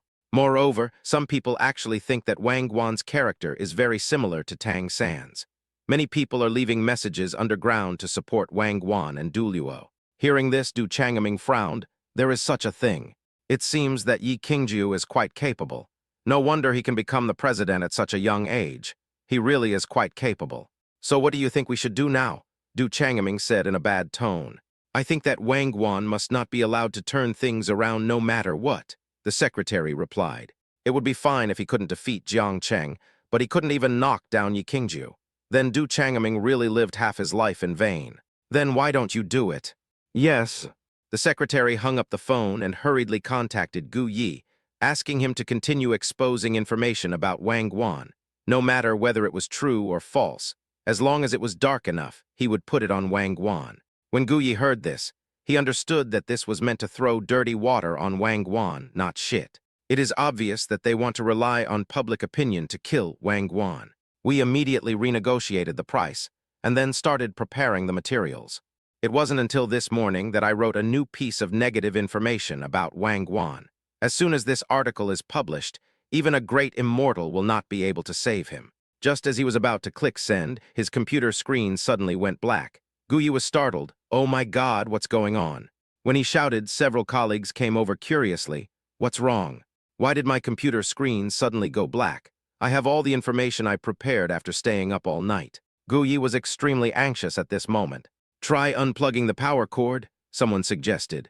Hearing this, Wang Guan immediately lowered his head to unplug the power cord. Just as his hand touched the power cord, the female colleague next to him exclaimed, "Ah, Guyi, how come all your personal information is out?" Personal information. Guyi raised his head, and when he saw the bright red words on the computer, he felt sick all over. It was clearly written on the computer screen. His name was Ma Keo. He was 30 years old. His wife Wu Meiwan was a Chinese teacher at a middle school, and his son was 3 years old and attended Tianhao kindergarten. People in their line of work are very good at keeping secrets, but they are afraid of retaliation and implicating their families. Now that his personal information was actually displayed on the computer, Guyi felt very bad. How so? The screen flashed and a new line of words appeared, saying, "If you don't come out within 5 minutes, you will bear the consequences at your own risk." Fuck, who did you offend? Yeah, who is so capable that he can do all these? Even I don't know your wife's name. A colleague who has a good relationship with him couldn't help but express surprise. Yeah, I think you should go out for a while. After all, we live in a society ruled by law. If you go out, they won't dare to do anything to you. What if you implicate your family? The female colleague didn't dare to continue talking halfway through. Guyi gritted his teeth and punched the computer. Damn it. He stood up and walked out the door. Jiang Cheng was sitting in the car and saw from a distance a man wearing glasses walking out of the internet company with a pale face. This should be the lonely night. He locked the car door and got out. Guyi. Guyi heard the shouting and turned to look at Jiang Cheng. To be honest, he thought it was some enemy's revenge, and he was pulled into the van as soon as he went out. I didn't expect that this person would go alone. He came over and asked, "Tell me, what do you want me to do?" Guyi is not a fool. He knows that the other party must have some purpose in looking for him. Jiang Cheng lit a cigarette and said slowly, "Who told you to slander Wang Guan?" Guyi was a little hesitant. He just took the other person's money yesterday, and if he revealed the other person's name today, his reputation would probably be ruined if this matter got out. Jiang Cheng glanced at him and said, "Tell me who asked you to do it otherwise." The most effective trick to deal with people in this shady industry is to speak halfway and let them fill in the blanks themselves. The effect will definitely be unexpected. Thieves are already guilty, and these people are so vicious, so you can only imagine how horrible it is. Sure enough, Guyi's fingers trembled. You can see that he is scared. Yes, it's Wu Nan. Jiang Cheng flicked the ash off his cigarette and asked, "Who is Wu Nan?" It was Du's secretary who asked me to slander Wang Guan. Last night, he gave me another 500,000 yuan and asked me to find a way to completely bring down Wang Guan. Hearing this, Jiang Cheng smiled. Bring down Wang Guan? You'd better write a post to apologize to Wang Guan now. Believe me, otherwise you might be in trouble. After saying that, Jiang Cheng got into the car. People like Guyi all have fatal weaknesses.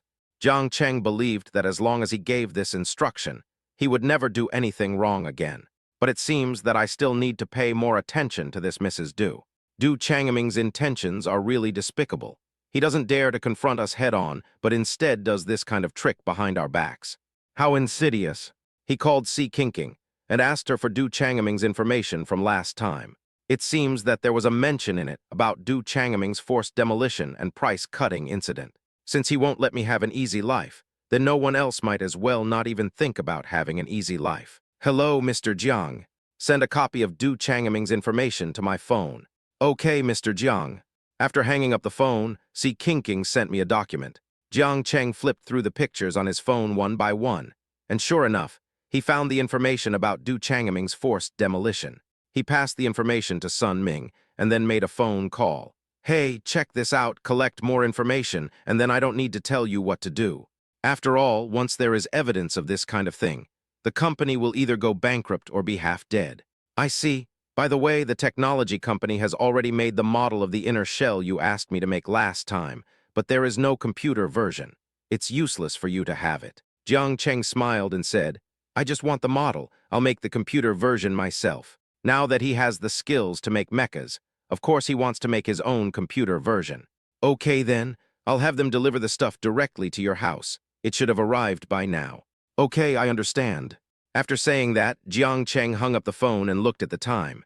It was 4:30, just in time to pick up the children. He went to school, picked up the children, and walked towards home. On the way, Yanyan looked at Jiang Cheng with longing. Dad, why haven't you made the robot you promised me yet? Dad has been very busy these past 2 days, and it was Aunt Zhang who sent them off for 2 consecutive mornings. Yanyan was worried that Dad might have forgotten what he promised him. Jiang Cheng looked at the rearview mirror and smiled gently. How could Daddy forget what he promised you? Making a robot is not an easy thing. By the way, Yanyan, you want a robot so much. Tell Daddy what you want the robot to do with you, okay? This question aroused Nyunyu's interest. Without waiting for Yanyan to speak, Nyunyu blinked her watery eyes and said, Daddy, can he teach me to play the piano? People can play beautiful piano music because they put their own emotions into playing the piano. I'm afraid robots don't have emotions. Jiang Cheng smiled awkwardly. No, your dad and mom can play the piano with you. Why do you have to have a robot to accompany you? Hearing this, Nyunyu pouted. Dad, but you and Mom are so busy lately. Looking at his daughter's pitiful appearance, Jiang Cheng felt a little guilty. It was all his fault. He had been too busy recently and had not taken good care of the children. Well, then Daddy promises you that he will stay at home with you these few days, okay? Hearing that Daddy would stay at home with them, the 2 babies were extremely happy. Nyunyu was so excited that she grabbed the armrest in the middle of the car and was about to crawl over to kiss Jiang Cheng. This scared him. No, sit down quickly, this is very dangerous. Hearing this, Nyunyu reluctantly retracted her chubby calves. All right. After returning home, Jiang Cheng opened the door of the villa and the 2 babies ran in happily. Aunt Zhang was cooking. She heard the noise and came out, pointing to several large boxes on the balcony. Sir, this was delivered this afternoon. I don't know what it's for. I heard it was sent by Mr. Sun, so I just piled it there. Yanyan saw a few boxes and was so curious. Dad, what are those for? That's Yanyan's robot. When she heard the word robot, Yanyan's eyes lit up. He ran towards the balcony, but halfway through, the box suddenly moved, which scared Yanyan. Daddy! Jiang Cheng was also shocked. The box was full of accessories, how could they be moved? He quickly protected the 2 treasures behind him, and then walked over. The 2 babies didn't dare to move forward at this time, and looked at Jiang Cheng nervously. In the minds of the little ones, robots are mysterious things. Jiang Cheng walked over and saw the box moving, so he prepared to pick it up. As soon as he moved the box, Zixi ran out nervously. It turned out that Zixi was too bored, so she gnawed through the box and crawled inside. The result was a misunderstanding. At this moment, Zixi was looking at Jiang Cheng nervously, with crumbs from the box on her head, looking extremely cute. Jiang Cheng couldn't help laughing out loud. When the 2 babies saw Zixi, they rushed over to play with it. I have already forgotten about the robot. Jiang Cheng looked at them helplessly and started to unpack the boxes. Arms, legs, upper body, lower body. I have to say that the technology company that Sun Ming found is quite reliable. The titanium alloy body and partial silicone protective cover can prevent the body from being too hard and hurting the children. Well, that's really good. It's just that the head looks a bit fierce and needs some improvement. After all, Jiang Cheng was a man with a natural talent for aesthetics. He went back to the room and quickly drew a portrait that he was satisfied with. He then sent it to Sun Ming and asked him to contact a technology company to make a new one based on this look. After thinking for a while, he reminded him to ask for 2 more 28-nanometer chips. Then I continued programming. The 2 babies were just complaining that Jiang Cheng didn't accompany them. But now that they have Zixi, it seems that they have completely forgotten that they have a father. A dog and 2 children were running around in the living room. Jiang Cheng concentrated on programming for more than an hour. 52 procedures, only 2 items left. At night, as long as I twitch for a while, it's basically done. Ding dong! The doorbell rang, and Yi Qingjiu walked back with a tired look on his face. She looked at the 2 babies and asked, Where's Daddy? The 2 babies were running enthusiastically following Zixi. Nyunyu casually replied, Daddy is in the bedroom, and continued to play. Yi Qingjiu looked at the 2 little guys running very fast and felt a little worried. Run slower, don't let them lose.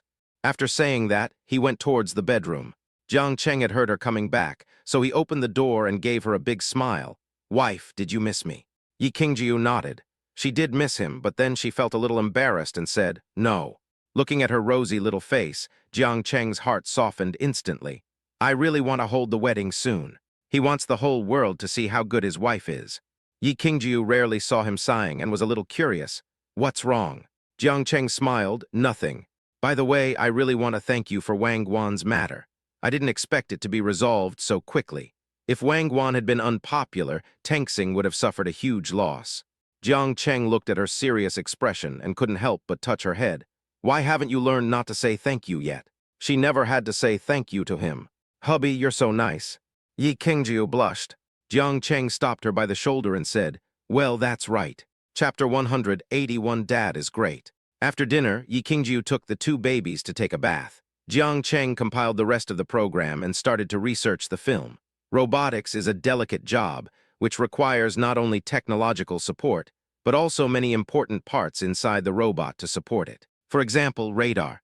The radar's radar waves are reflected and refracted or absorbed or emitted as band signals. There are also detectors. These things cannot be made in a day and are extremely cumbersome. Jiang Cheng finished drawing the blueprints and bought all the necessary parts online. By the time he finished these, Niu and Yanyan had returned from their showers. As usual, Jiang Cheng sang songs and told them stories, and the babies fell asleep contentedly. Jiang Cheng didn't fall asleep. He just had the system, a lot of codes, and production drawings. But having these things is not enough. Making a mecha is not that simple. He is already feeling the difficulty.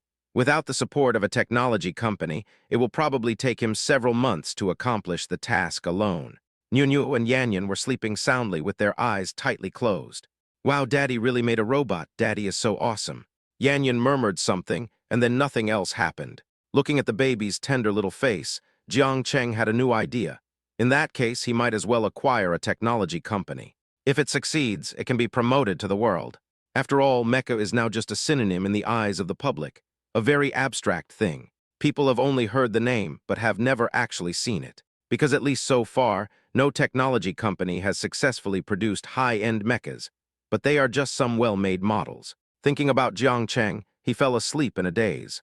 The next morning, Jiang Cheng sent his two babies to school as usual. Then he went to Chenyu. Sun Ming left the company early because he was busy investigating information. Jiang Cheng sat alone in the office, his mind focused on the mecha again. He was unwilling to let his child's dream come true. He thought about it, sent a WeChat message to Sun Ming, and gave me the phone number of the boss of the technology company. Sun Ming had just found the family that was demolished at that time.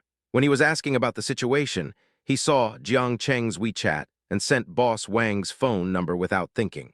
Jiang Cheng looked at the number and pressed the dial button. Hello, a middle-aged man's voice came from the phone. Hello, Boss Wang, I'm Jiang Cheng, the chairman of Yaochen. Now he is used to the inside story in the business world, and he would introduce himself first when he comes. When the other party heard that it was Yaochen's boss, his tone immediately became enthusiastic. Oh, it's Mr. Jiang. Hello, Mr. Jiang. I have heard a lot about you. Mr. Wang, this is the case. I would like to cooperate with your company. I wonder if you are interested, Jiang Cheng said in a light tone. When he heard about the cooperation, Mr. Wang became a little excited. To be honest, the current technology companies are not very easy to operate. A successful technology company not only needs technical support, but also a large amount of capital. Don't even think about doing scientific research if you don't have money.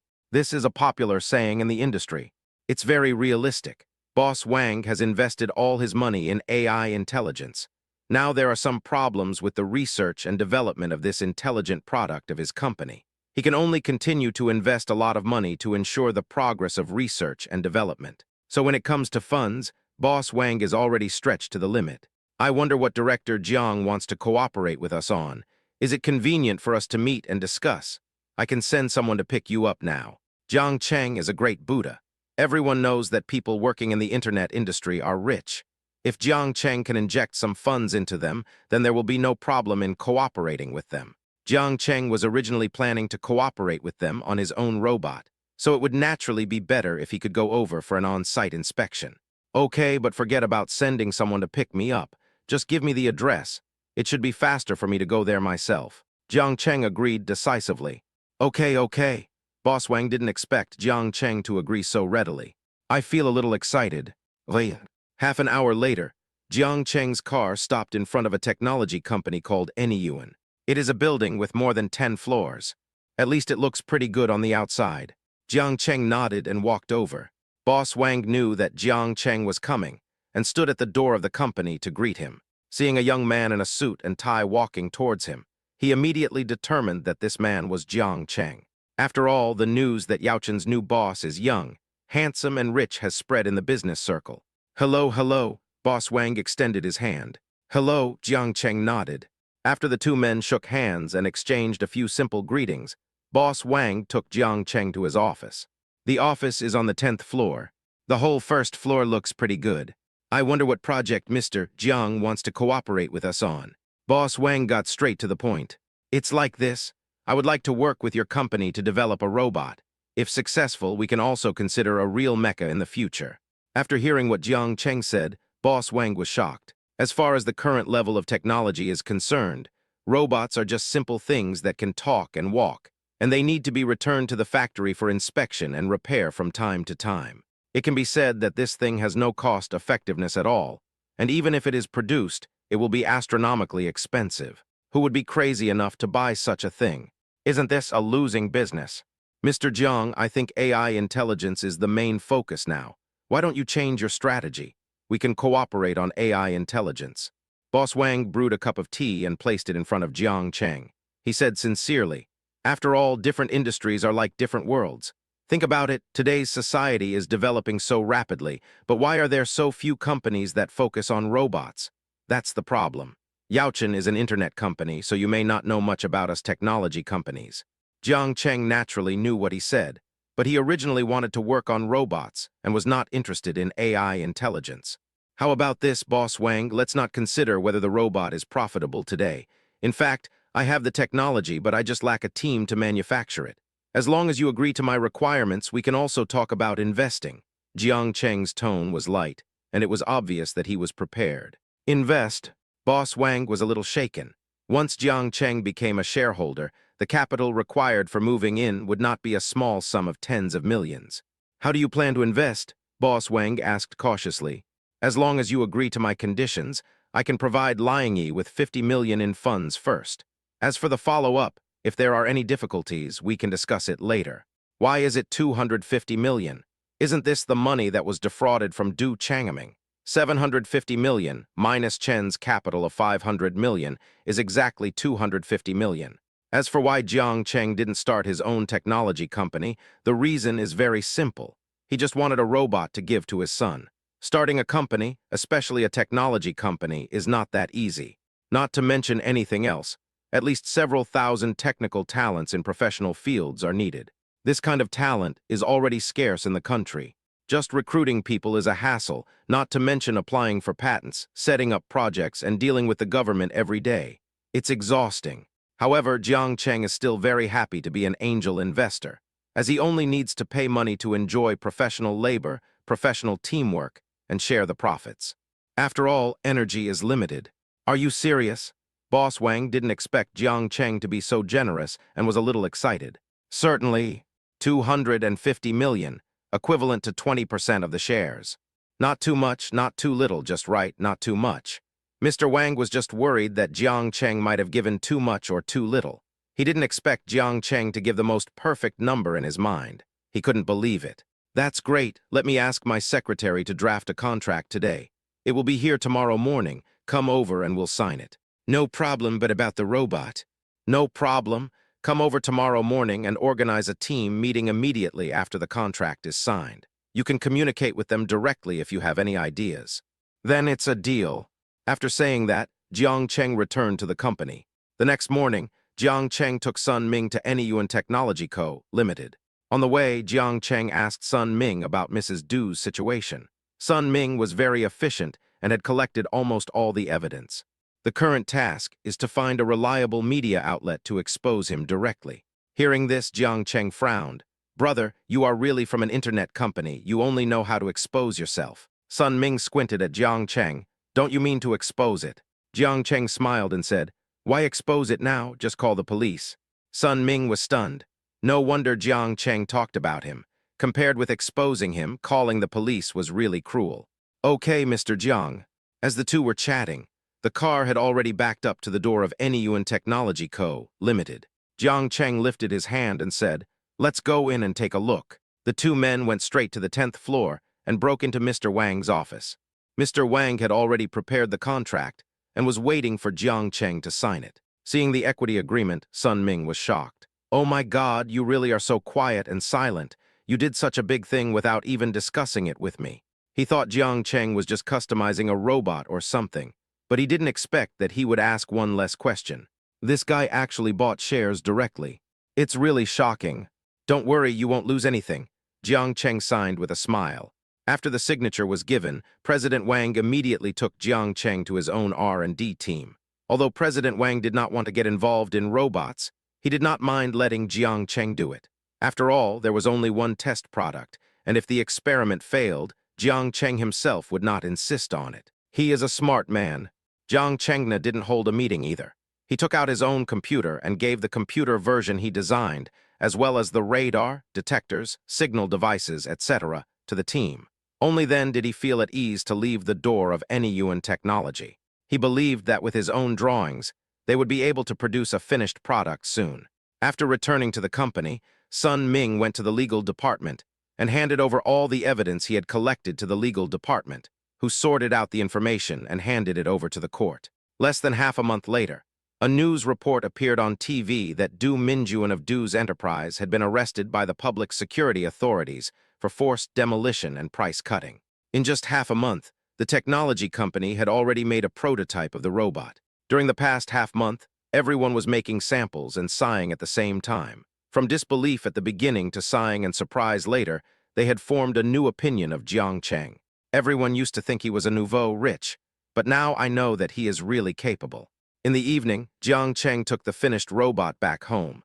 Yanyan was stunned. "Dad, you really did it." Jiang Cheng smiled and patted his head. "Yeah, Daddy promised you. How could he let you down?" Nano stood in front of the robot with a surprised look on his face. "Daddy, can I hold his hand?" Jiang Cheng nodded, "Of course." With Jiang Cheng's permission, Niu bravely pulled his hand. "Hello, my little master."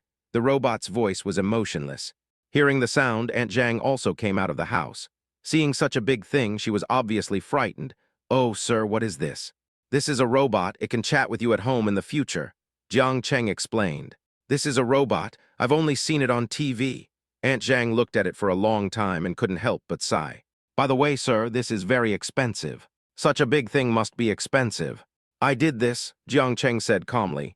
Hearing this, Zhang's eyes widened. "Oh my God, do this. Can this be made?" She only knew that Jiang Cheng was good at cooking and making games, but she didn't expect that he could actually make this thing. Zixi lay on the balcony, looking at this foreign object in the house with a vigilant look on her face. Niu ran over, opened the balcony door, and let it out. "Dad, what's the name of this robot?" Yanyan was extremely curious at this moment. "Woof, woof, woof." Zixi sniffed the unidentified object and made a warning sound. "Warning, warning, there are unknown creatures. There are unknown creatures." The robot heard Zixi's cry and responded accordingly. "Ha ha ha ha." Nano was laughed at by the robots. "Dad, he actually said Zixi is an unknown creature."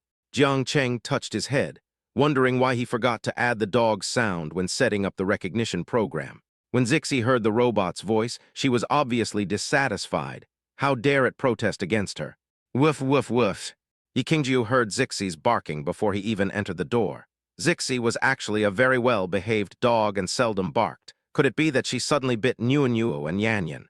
Thinking about her makes me feel a little distressed. He took the key out of his bag and quickly opened the door. "Nano, Yanyan." She anxiously called the names of her two babies. The robot heard Yikingjiu's voice and walked towards her. "Hello, my mistress." Yikingjiu was startled by the robot's sudden appearance. "Ugh." She screamed and threw herself into Jiang Cheng's arms, hugging his neck tightly. "Hiss." This girl pressed her whole body against his chest, and I have to say it felt really good. Chapter 182, Why Are You Carrying a Thermos? Yanyan, look, mommy is so timid. Niu covered her mouth with her hands, looking as if she was laughing at a joke. Yanyan also joined in the fun. "Mom, this is a robot. You are actually afraid of robots." "Robot?" Yikingjiu paused and quickly let go of Jiang Cheng's neck. Where did it come from? She had a feeling that this robot might have been made by her husband. Jiang Cheng touched his head and said, I invested in a technology company, and this is the finished product produced in the past half-month. Half a month? Yi Qingjiu was a little surprised. One has to know that the technology in the parallel world is not very developed. It is impossible to even think about making robots every few years. Even if they are made, the results are mostly unsatisfactory. It is really amazing that Jiang Cheng can make a robot in just half a month, and it is so realistic. But she didn't understand what the significance of Jiang Cheng making this thing was. Are you preparing to go public? I think the market for robots is not very big at the moment, and they may not be as smart as AI. Jiang Cheng couldn't help but laugh when he saw her serious look. I haven't considered the issue of launching it into the market yet. Yanyan wanted it some time ago, so I spent some time doing research.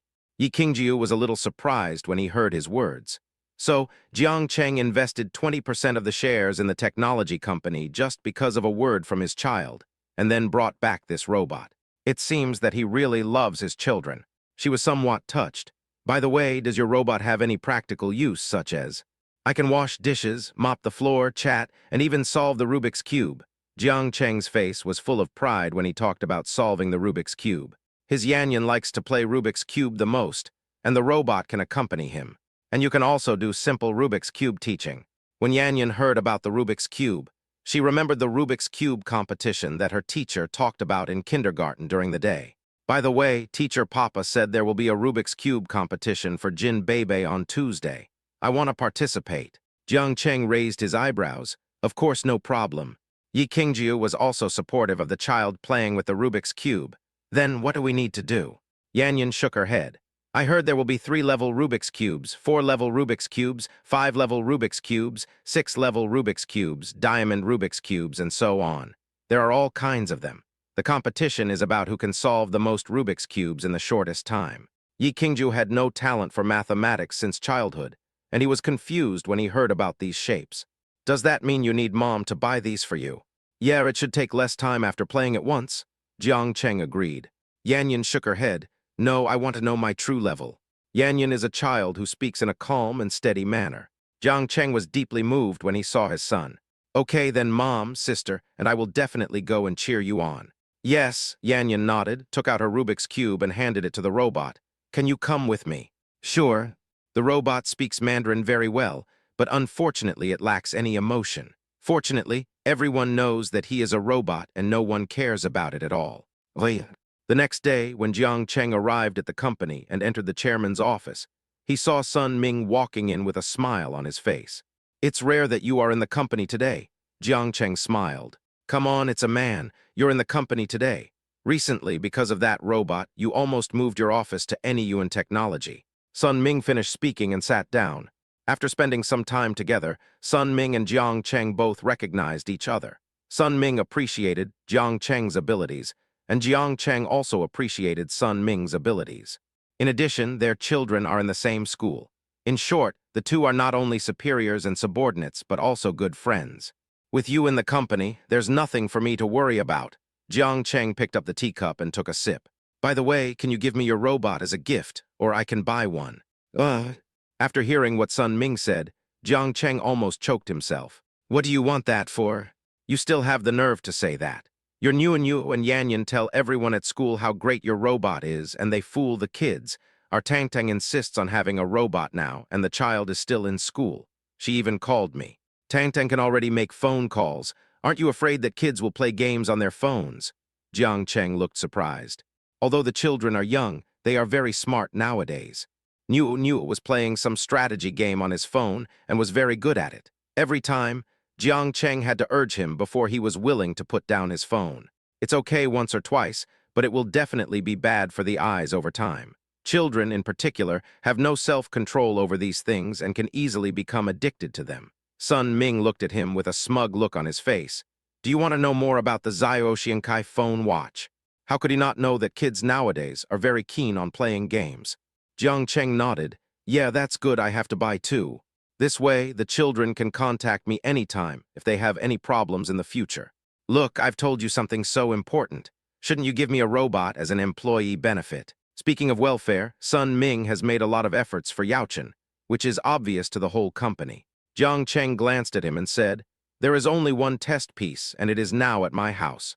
If you want the truth, you can ask them to rush to make one, but it will take at least half a month. It depends on whether you can wait. No problem. Sun Ming winked at him and said, I have something else to do. I'll leave first. Good. Jiang Cheng lowered his head and glanced at the recent performance report. It seemed that all the performance results were relatively stable. However, Chen Xiaolun's tax evasion in the past still had some impact on Yaochen, because ordinary people don't know that Yaochen has changed its boss. If he wants to make Yaochen's brand more famous, he has to do something that is widely known, and it has to be a good thing. He thought about it and decided to donate to a Hope primary school. Originally, he was also a charity ambassador, and now he has donated to a Hope primary school. By the way, he wants to tell everyone that Yaochen has been replaced, and now he can directly expose the relationship between Yaochen and Tengsing. It's really like killing two birds with one stone. Since he was going to donate a school, Jiang Cheng had a deep memory of the school that Wang Guan had built for their village. It may also be because there are too many flies. He decided to donate the school. However, if you want to donate, it must be genuine and there must be no fraud. So Jiang Cheng directly eliminated the option of donating money. Yaochen already has a construction company under its umbrella, so it would be better for their own company to directly rebuild the building, and then Yaochen would purchase the materials. In this way, there will be no black-hearted principals or third parties who deduct money. Thinking about this, Jiang Cheng called the relevant department and explained that he wanted to donate to the school. Donating to a school is a good thing. When the people from the relevant departments heard about it, they almost laughed their teeth off. The government is calling for donations recently, and they have visited many units, but the businessmen nowadays are all thieves. Getting them to donate is harder than climbing to the sky. Unexpectedly, Jiang Cheng actually called and offered to donate. It turns out that the title of charity ambassador is not for nothing. The relevant departments immediately contacted the school, and the matter was completely resolved in the afternoon. Jiang Cheng waited for the result and immediately called Secretary Li outside. Secretary Li was eating secretly. He was startled by Jiang Cheng's call and quickly picked up the phone. Hello, Mr. Jiang. Come here for a moment. After saying that, Jiang Cheng hung up the phone. Secretary Li quickly took a sip of water and swallowed the food in his mouth, then walked towards Jiang Cheng's office. Director Jiang, you're looking for me. Well, call the construction company and let them know that the school in Nanyang Village is planning to renovate and expand. Ask them to contact the school to find out when it's convenient. Secretary Li looked at Jiang Cheng with a confused look on his face. When had he ever cared about the construction company? Seeing that he didn't move, Jiang Cheng turned to look at her and said, Go quickly. By the way, this is a charity project, so try not to cause trouble to the school. Public welfare. For free. Secretary Li's eyes widened. It was given for free, but Yaochen had never done that before. Mr. Jiang, are you serious?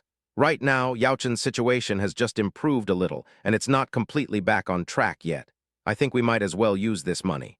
Jiang Cheng looked at her with disdain, thinking that Yaochen would never become big and strong if he only focused on the petty profits. By the way, there's a saying that goes, those who achieve great things don't pay attention to small details. I think you should learn this. But, Secretary Li wanted to say something else, but Jiang Cheng glared at her and said, Okay, go ahead. If I tell her, I probably won't be able to explain it clearly. Oh, Secretary Li saw Jiang Cheng's impatience and walked out with his head down. She conveyed all of Jiang Cheng's intentions to the construction company, then went into Jiang Cheng's office and made a brief report. Jiang Cheng nodded, Well, go out. He tapped his fingers on the table. The construction team was finally settled. Now all he needed was someone to accompany him shopping. Who should accompany me? Jiang Cheng thought about it and called Yi Qingjiu. Tengsing has nothing to do these 2 days.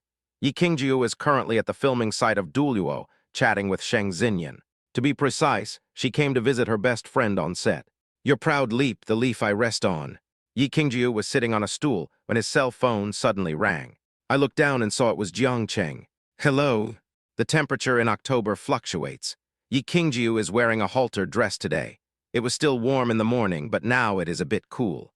As soon as she picked up the phone, she sneezed. Jiang Cheng hurriedly asked, Wife, are you sick? Yi Qingjiu said calmly, What's wrong? Why can't I call you if it's nothing? Let's be frank, I miss you. Jiang Cheng's voice was careless, but it sounded inexplicably safe. Yi Qingjiu curled the corners of his lips, and a smile appeared in his eyes. I see. Jiang Cheng didn't expect to get this kind of answer. What do you mean you know? Can't you just say you miss me too? My wife is always so cold when she answers the phone.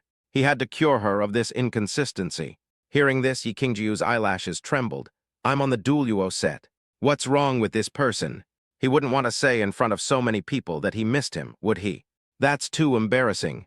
Jiang Cheng raised an eyebrow and said teasingly, what does that have to do with you missing me? What happened on the set? He didn't believe it. No one on the set fell in love. No wife and no husband. Yi Qingjiu looked helpless. Doesn't this guy have any shame? But I kind of miss him. I did. She told him in a very subtle way how much she missed him. I thought that was the end of it. Unexpectedly, Jiang Cheng was not satisfied at all. Huh, why are you so perfunctory? Who are you thinking of? You. Jiang Cheng didn't give up and continued to ask, who missed me? I.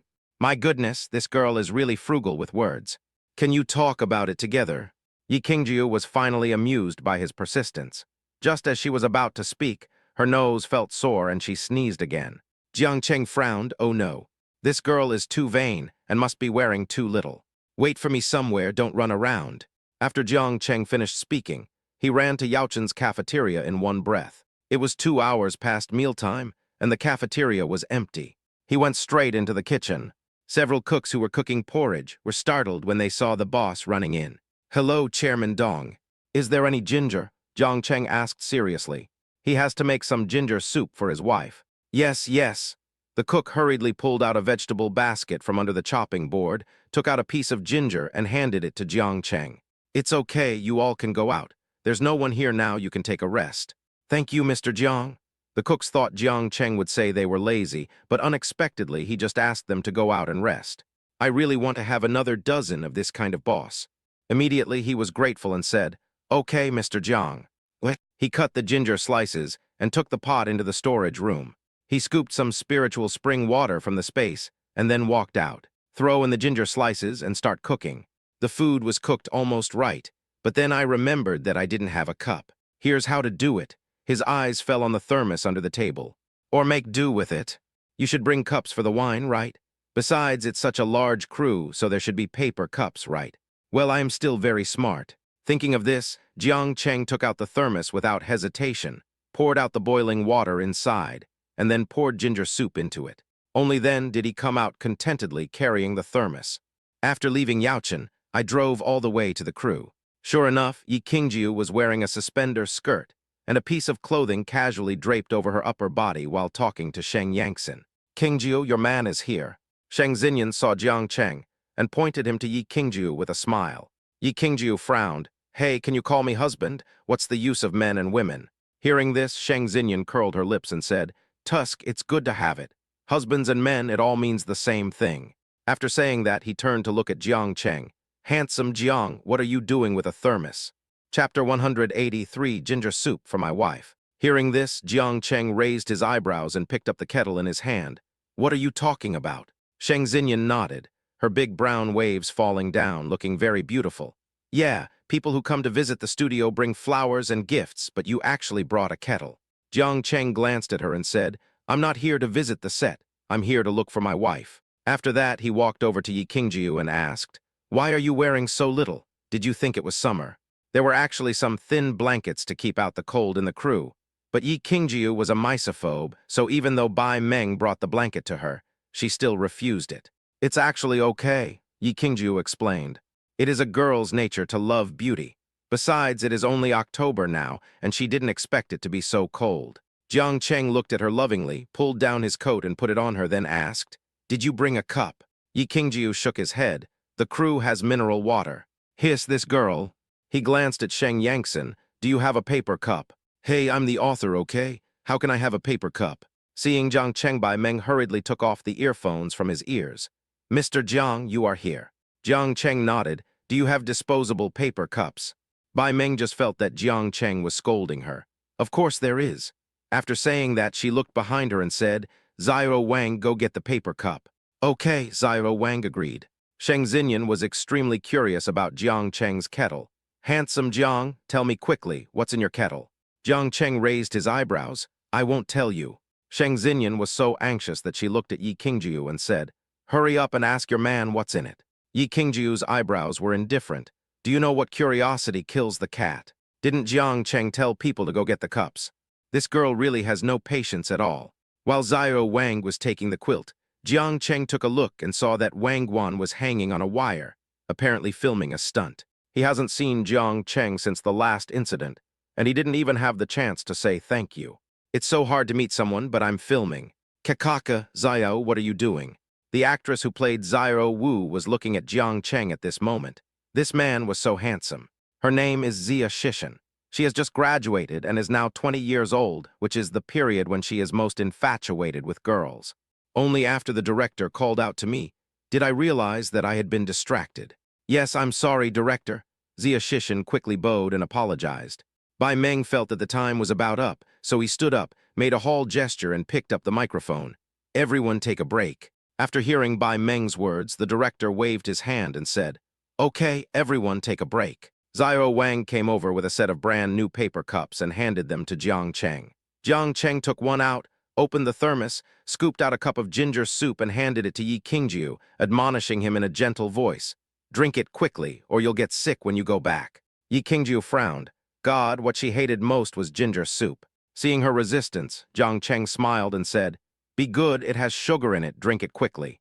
Yi Qingjiu's eyelashes trembled, and her little face couldn't help but pout, looking very cute. Is there no other option? Jiang Cheng shook his head and teased, "Or kiss me." What happened to this person today? Coming again? Are you kidding? This is on the set. Are girls shameless? Jiang Cheng, don't even think about it. After saying that, Yi Qingjiu picked up the ginger soup in the paper cup and drank it in one breath. Even though he added sugar, his mouth still felt spicy. She couldn't help but breathe deeply. Jiang Cheng took out a pudding from his pocket and handed it to her. "Here, I bought it on the road." Seeing the pudding, Yi Qingjiu hurriedly took it, opened the lid and took a few bites. Full of caramel flavor. Really delicious. She glanced at Jiang Cheng and said, "You have a conscience." Sheng Yan on the side got goosebumps all over her body. Oh my God, what kind of husband is this? He is handsome and attentive, which has abused her countless times. I say, can you two be a little more kind-hearted? This is a film set. Isn't there a place for dog abuse? Bai Meng was also shown off by the two of them, but she dared not say anything. Listening to Shang Xinyan's words, I just want to like them crazily. Yi Qingjiu was not happy. How can I abuse the dog? He is the one who abuses me, okay. I was just forced to drink a cup of ginger soup. Is her best friend still reasonable? Wang Guan was let down by someone, and the wire was untied. He walked over from the set and looked at Jiang Cheng with gratitude. Seeing him, Jiang Cheng smiled and asked, "How are you doing recently?" "Mr. Jiang, thank you so much. Without you, I wouldn't be where I am today." After saying this, Wang Guan bowed deeply. If Jiang Chengne Tian hadn't rushed into the villa to save him, he would have died long ago, and there would have been no whitewashing later. He was originally full of hope and waiting for Duluo to take him to the top. Now, without Duluo Dalu, his popularity is already very high. Many passers-by became his fans after watching Zhang Wei's video and his apology video. Yesterday afternoon, he received milk tea from fans who visited the set. This was the first time in his acting career. I can't tell you how excited I am. Jiang Cheng smiled and said, "In terms of age, you may be older than me. I can only say that there is still a long way to go, so take your time." "Yes, you are right," Wang Guan nodded. Achoo. The weather suddenly turned cold today. Wang Guan was sweating from hanging on the wire just now, and when the cool breeze blew, his nose couldn't help but feel sore. "Oh, you caught a cold?" Jiang Cheng said as he picked up his thermos and boiled a large pot of water. His wife only drank one cup, and there was still a large pot of water left. It would be a waste if she didn't drink it. "Here's the pot, get it yourself. It contains ginger soup. You artists must take care of your health, otherwise it will delay the progress." Wang Guan took out the thermos and said, "Thank you, Mr. Jiang." After saying that, he looked towards the assistant. The assistant hurriedly brought a cup and poured him a glass. Zia Shishan originally thought Jiang Cheng was handsome and wanted to come over but was embarrassed. Now that she saw Wang Guan here, she hurried over and said, "Brother Wang Guan, who is this?" Bai Meng heard her asking about Jiang Cheng and hurriedly introduced him. "Shi Tian, this guy is amazing. He wrote the script for Duluo Dalu, and it was his idea to cast all the characters. Without him, you wouldn't be where you are today." After that, he poured Zia Shishan a cup of ginger soup and said, "You should drink some too. The weather has been unusual these past 2 days, so you must not catch a cold." Zia Shishin looked at Jiang Cheng carefully before she took Bai Meng's cup and said, "Thank you, Mr. Bai. This guy is handsome and capable. If I can get close to him, won't everything go smoothly for me in the future?" "Shishin, it's time to memorize the script," Zia Shishin's assistant shouted. "Oh, here I come, Tilda." She looked at Jiang Cheng, then at Bai Meng. "Boss Bai, Boss Jiang, I'm going to go memorize the script first." "Go ahead," Bai Meng looked at her with a smile. Although this girl is not as pretty as Yi Qingjiu, she was selected through auditions after all, so naturally she can't be bad. Zia Shishin returned to her seat, still glancing at Jiang Cheng. "By the way, who is that woman next to Sheng Zuo?" Zia Shishin clearly felt that the way Jiang Cheng looked at him was different from the way he looked at others. The assistant stuffed the script into her hands and said, "Don't think about it. That's our Tengsing CEO. Didn't you see how polite CEO Bai was to her? He's the real god of wealth." Zia Shishin continued, "Then, what is her relationship with Mr. Jiang?" The agent glanced at Jiang Cheng and said, "They should be a couple, right? Aren't they also suitors? That's not right. Why are you asking so many questions?" When she heard the word husband and wife, Zia Shishin's face turned ugly for a moment, but she soon figured it out. After all, I was going to work in this field, and I had heard a little about the things in it. At worst, she could just not ask for a formal status. As long as she didn't ask for a formal status, Yi Qingjiu would not be a threat to her, and she could take it slow. As long as Jiang Cheng loves her enough, it is not impossible for them to get divorced. After sorting out her thoughts, Zia Shishin opened the script with satisfaction. Yi Qingjiu looked at Jiang Cheng. "So why did you call me just now?" "What?" "I want to donate to a Hope primary school, but I feel that some things should be purchased in person to feel at ease." Jiang Cheng looked at her eagerly. Yi Qingjiu looked puzzled. "Why did you think of donating to Hope primary school again?" "Restore Yaochen's image." After all, Yaochen was a major tax evader. Although people in the industry now know that Yaochen has changed people, many citizens still don't know. Yi Qingjiu's eyes lit up. "You mean you want to use Hope primary school to restore Yaochen's reputation?" Jiang Cheng gently scratched her nose and said, "My wife is so smart." Yi Qingjiu nodded. "Okay, then I'll go with you." After saying that, she looked at Sheng Yangxin, who looked sour beside her, and said, "I'm leaving first." Sheng Xinyan curled her lips. "I knew that Jiang Chengyi would be up to no good when he came. Remember to take your pot away. Now that you have shown your affection, don't leave any evidence of their crimes behind. It's an eyesore." The two men were already used to Sheng Xinyan's sourness, and walked towards the parking lot with a nonchalant look. After getting in the car, the two of them headed towards the shopping mall. "I need to buy a batch of school bags, as well as sports equipment such as basketballs and footballs." Yi Qingjiu was thinking seriously about what he should buy. "Yeah," Jiang Cheng nodded. "I need 2 more little genius watches." "Huh? Why?" Yi Qingjiu looked at Jiang Cheng in confusion. "Your 2 big babies should have their own phones, Tilda." Hearing this, Yi Qingjiu looked at him with a mixture of laughter and tears. "You are amazing. I never thought that Jiang Cheng bought the Zhuo Xiankai watches for his 2 babies. By the way, tomorrow is the day that Yanyan will participate in Jin Beibei's Rubik's Cube competition." Jiang Cheng held the steering wheel in his hand, and his face was gentle as he thought of Yanyan playing with the Rubik's Cube. The two of them entered the mall, bought some things, and asked the shopping guide to deliver them directly to Yaochen. After all, there were so many things that they couldn't carry them all. The next morning, Jiang Cheng prepared breakfast early. After breakfast, the family headed towards Jin Beibei. Nunyu held Yanyan's hand, acting like a big sister. "Yanyan, don't be nervous. If you can't do it, just call me and I'll help you find a way." Yanyan blinked, her eyes full of helplessness. His sister is fine with playing with dolls, but forget about playing with the Rubik's Cube. After pouring out Jin Beibei, there were surprisingly many children inside. As expected of a large organization, the competition was conducted very professionally. The venue was filled with 5 pointed tables, which looked very high-end. They were filled with Rubik's Cubes of various types arranged in order, which was dazzling to look at. At this time, there were adults with children, and they were talking to each other, and it was quite noisy. Yi Qingjiu squatted on the ground, holding Yanyan's hand and admonishing her worriedly. "Don't be nervous later. Mom and Dad will always be with you." Yanyan nodded, "Yeah." The little guy looked particularly calm. He found a seat and sat down. The host on the stage held the microphone and said, "Hello everyone, today is the Rubik's Cube competition held by Jin Beibei. First of all, we welcome all parents to bring their children to participate. Next, let's get to the point. The first prize will receive a trophy and a 4-wheel drive car worth 20,000 yuan. The second prize will receive a medal, and the third prize will receive. To be honest, Yi Qingjiu and Jiang Cheng were not interested in these rewards. They just hoped not to hurt the children's self-esteem. After all, Yanyan had always liked the Rubik's Cube, and the child would not be able to bear not getting a ranking. Okay, then let's start the game. After the host said this, the big screen on the stage began to count down. Niuo looked at the time on the big screen and couldn't help frowning. She held Yi Qingjiu's hand and said, "Mom, how come it's only 20 minutes? It takes 20 minutes to complete the 8 or 9 Rubik's Cubes on the table. It takes less than 3 minutes to complete one. Not to mention children, even adults may not be able to do it."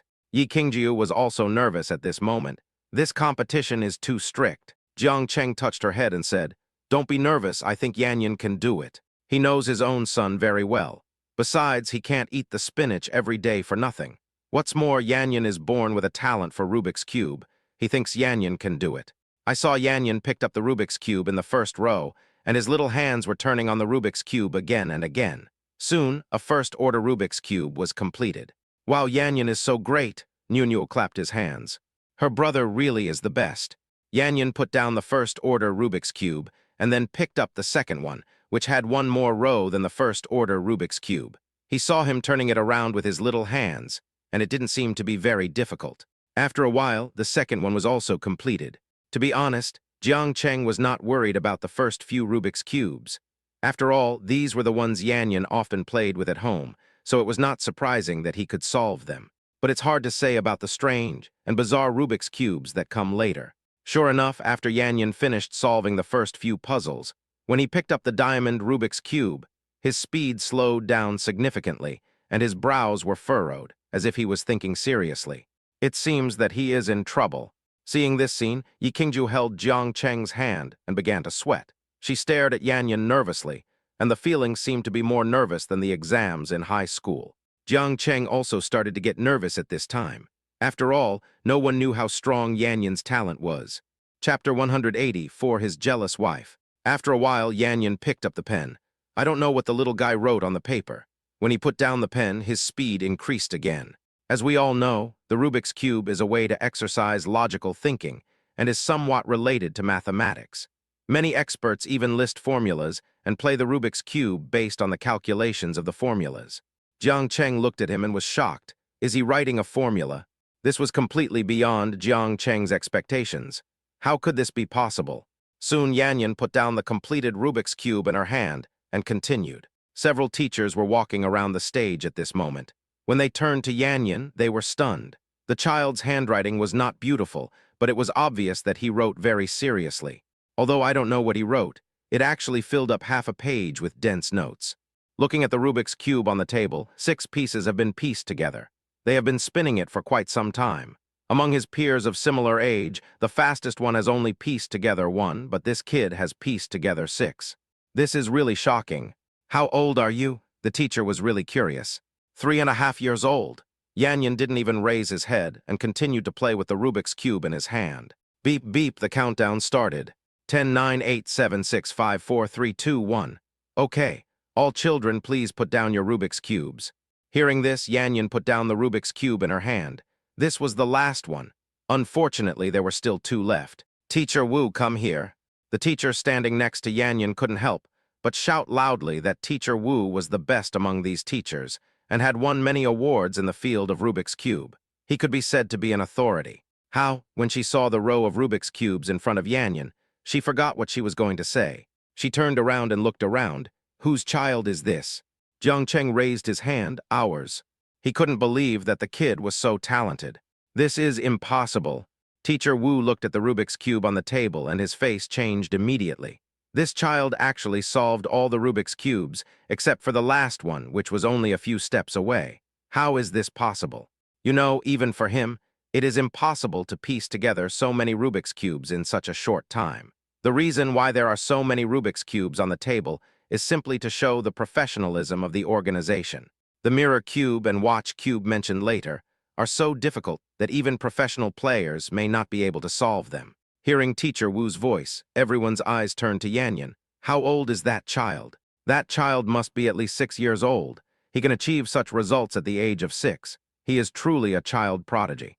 As the discussion in the meeting was heard, Jiang Cheng, as the child's father, had an even more proud and indescribable pride on his face. Teacher Wu counted his thumbs to Jiang Cheng, then squatted down and looked at Yanyan.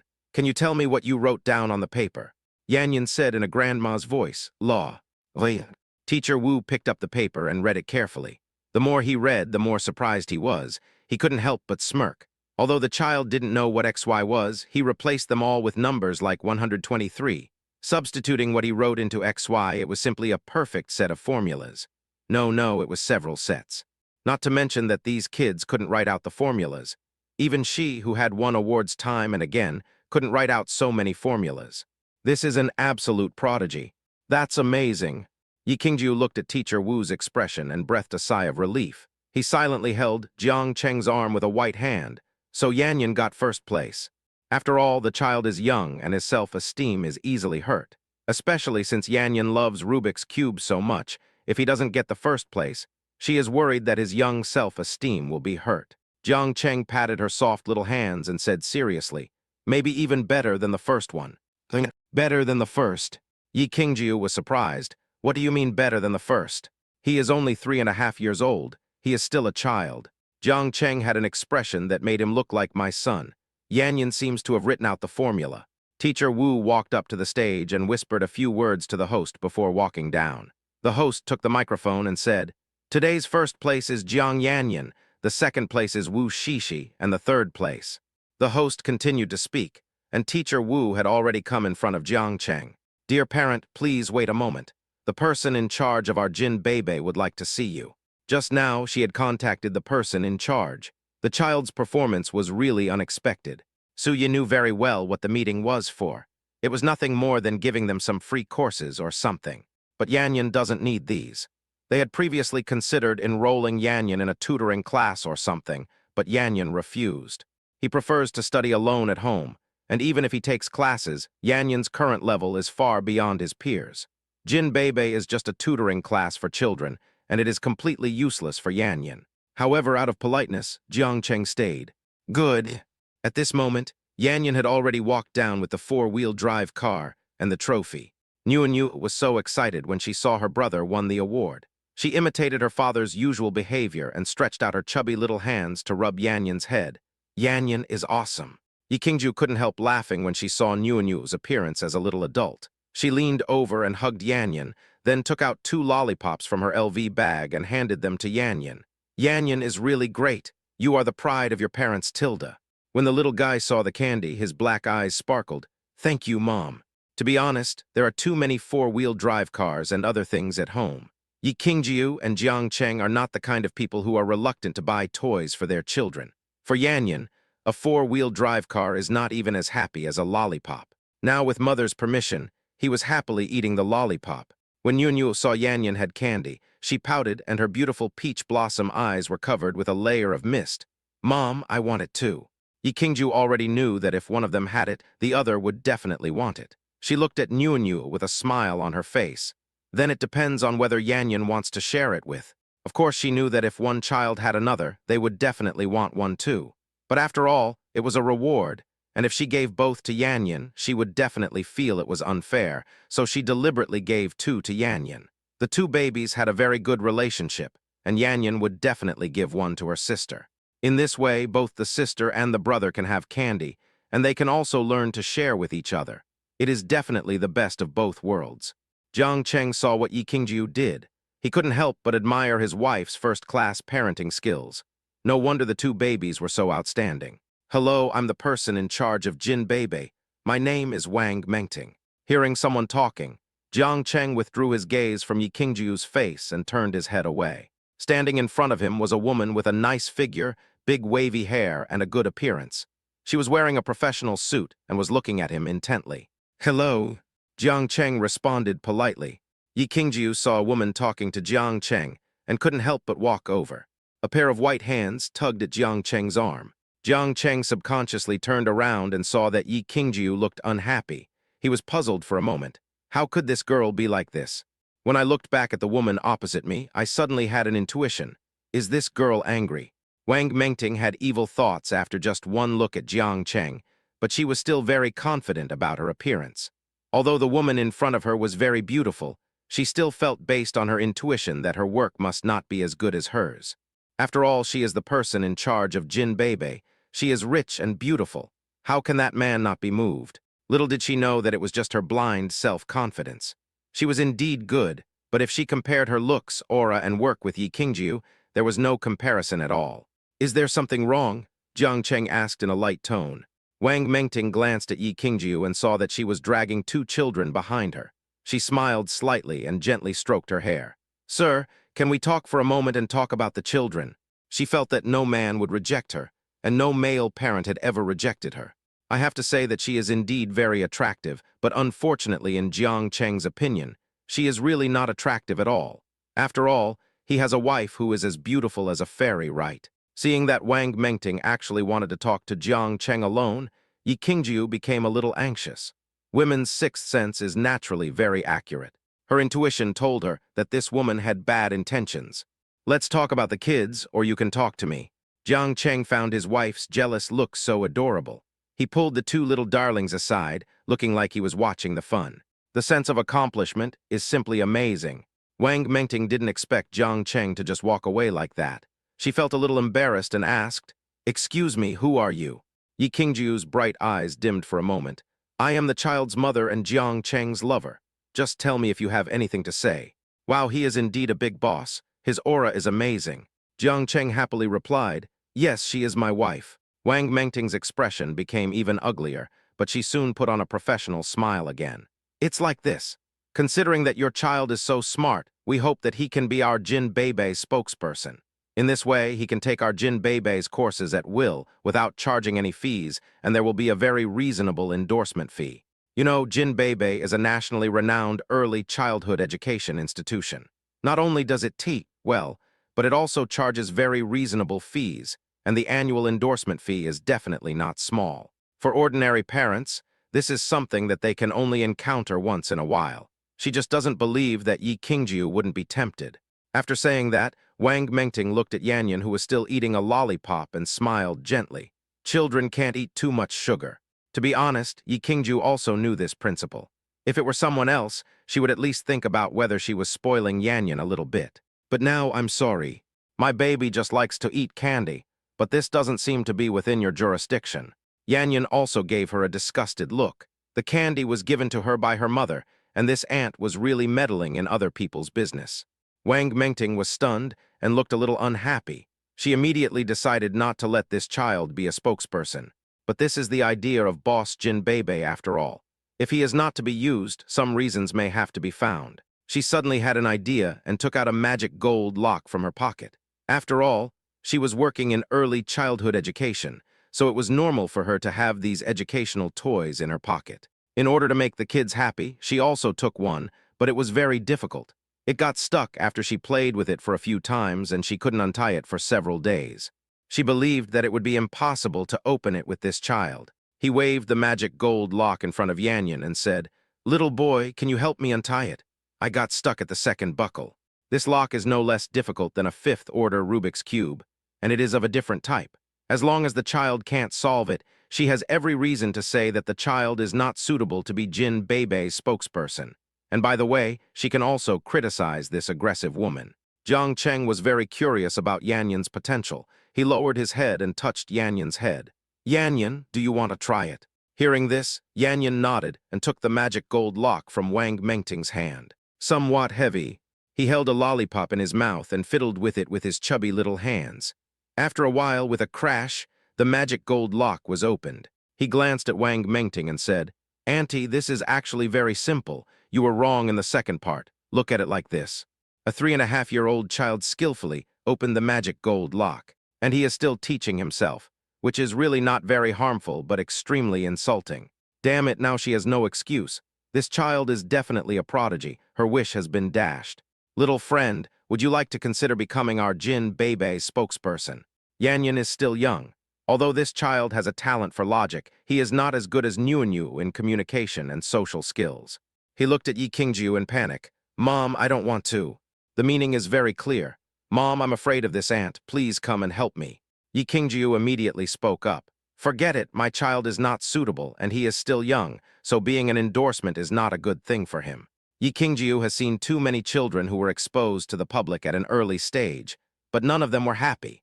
On the contrary, premature exposure would bring them great pressure. She just hopes her children can grow up healthily. Wang Mengting didn't expect to be rejected. She felt a little embarrassed. Madam, you may not understand that our Jin Beibei's endorsement fee is very high. Many parents would love to have her. It's hundreds of thousands a year. Yi Qingjiu frowned. Why was this person so sticky? He had already said no, so could he still be forced? Chapter 185. What kind of luck does Jiang Cheng have? However, before Yi Qingjiu could speak, Jiang Cheng stood in front of her and said, I'm sorry. Jiang Cheng looked at Wang Mengting with a smile, but his eyes obviously turned cold. My wife is not short of money. He is slow and deliberate. The crowd fell silent instantly. What's not missing? What a big tone. Although hundreds of thousands of yuan is not a lot, it is a lot of money for an ordinary family. It's a huge sum of money, and one needs to have a lot of money to be able to maintain his dignity. Not short of money. Too arrogant. Wang Mengting wanted to say something, but Jiang Cheng hugged Yi Qingjiu and smiled. My wife is super fierce. Yi Qingjiu was stunned. Who did he say was vicious? Are you fierce? Jiang Cheng looked at Wang Mengting and said, now that we have come to this point, we don't need to continue. Otherwise, it will hurt our reputation and it will not be good for anyone. Hearing this, Wang Mengting smiled unhappily. After Jiang Cheng finished speaking, he turned around and left with Yi Qingjiu and the two little cuties. She felt uncomfortable at the moment. After all, it was the first time she was rejected like this. No one had ever rejected her like this before.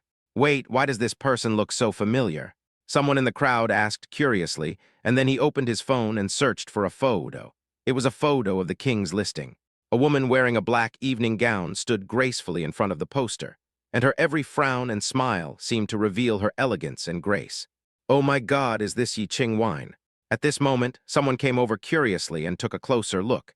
These eyes and this nose are indeed the ones. Everyone was shocked when they heard this. Damn, I actually met Yi Qingjiu today?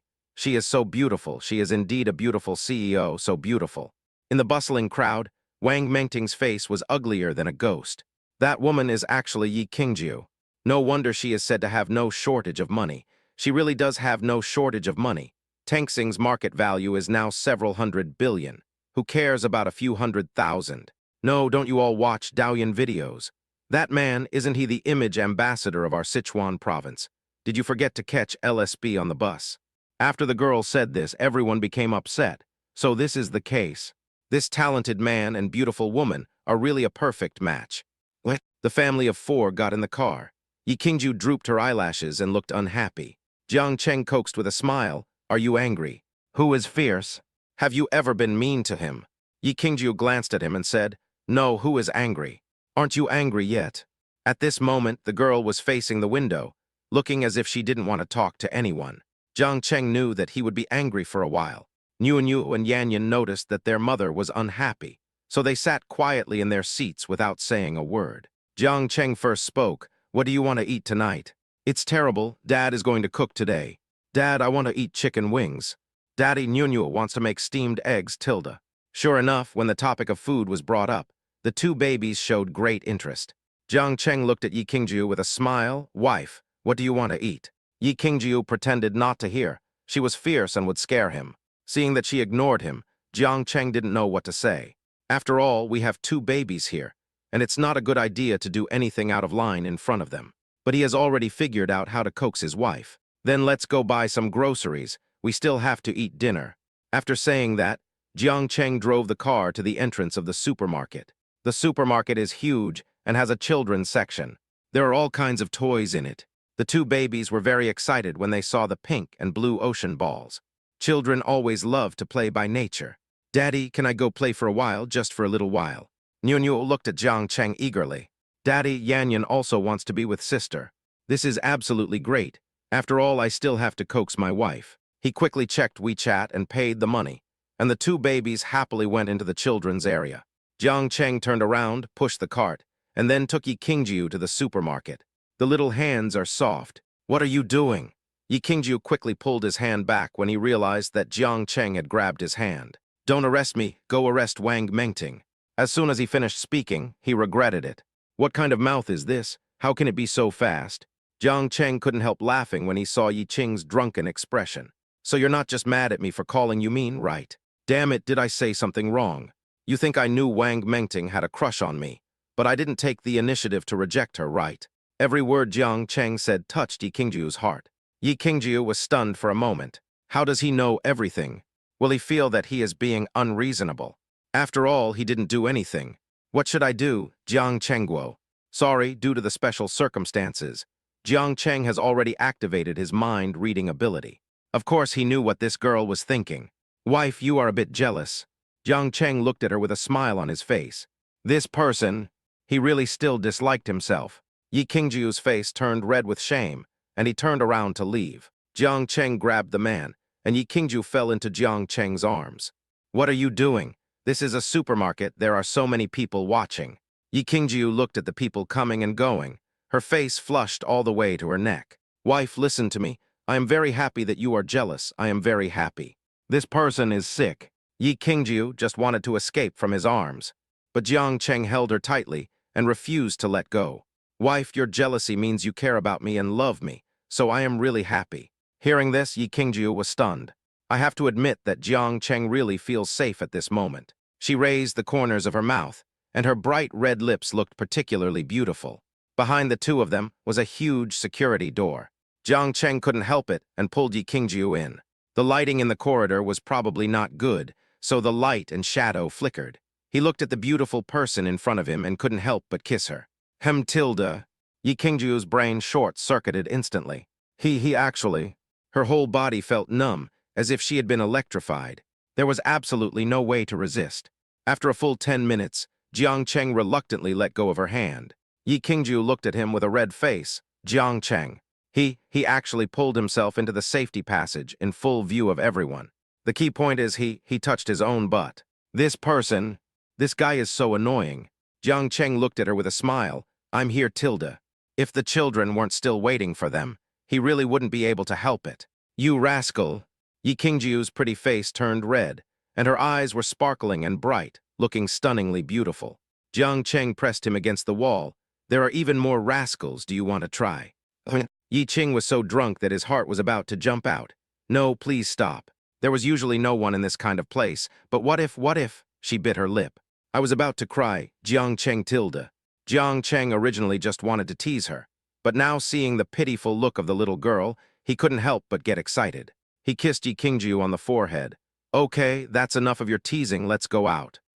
After exiting the security passage, he held the girl's hand, pulled a cart, and started buying things. I have to say, this girl's hands are really soft. I can never touch it enough. Yi Qingju was no longer angry now, and the two of them just continued to pick and choose. Yi Qingju was originally good-looking, and now her little face has a blush on it. It's even more handsome.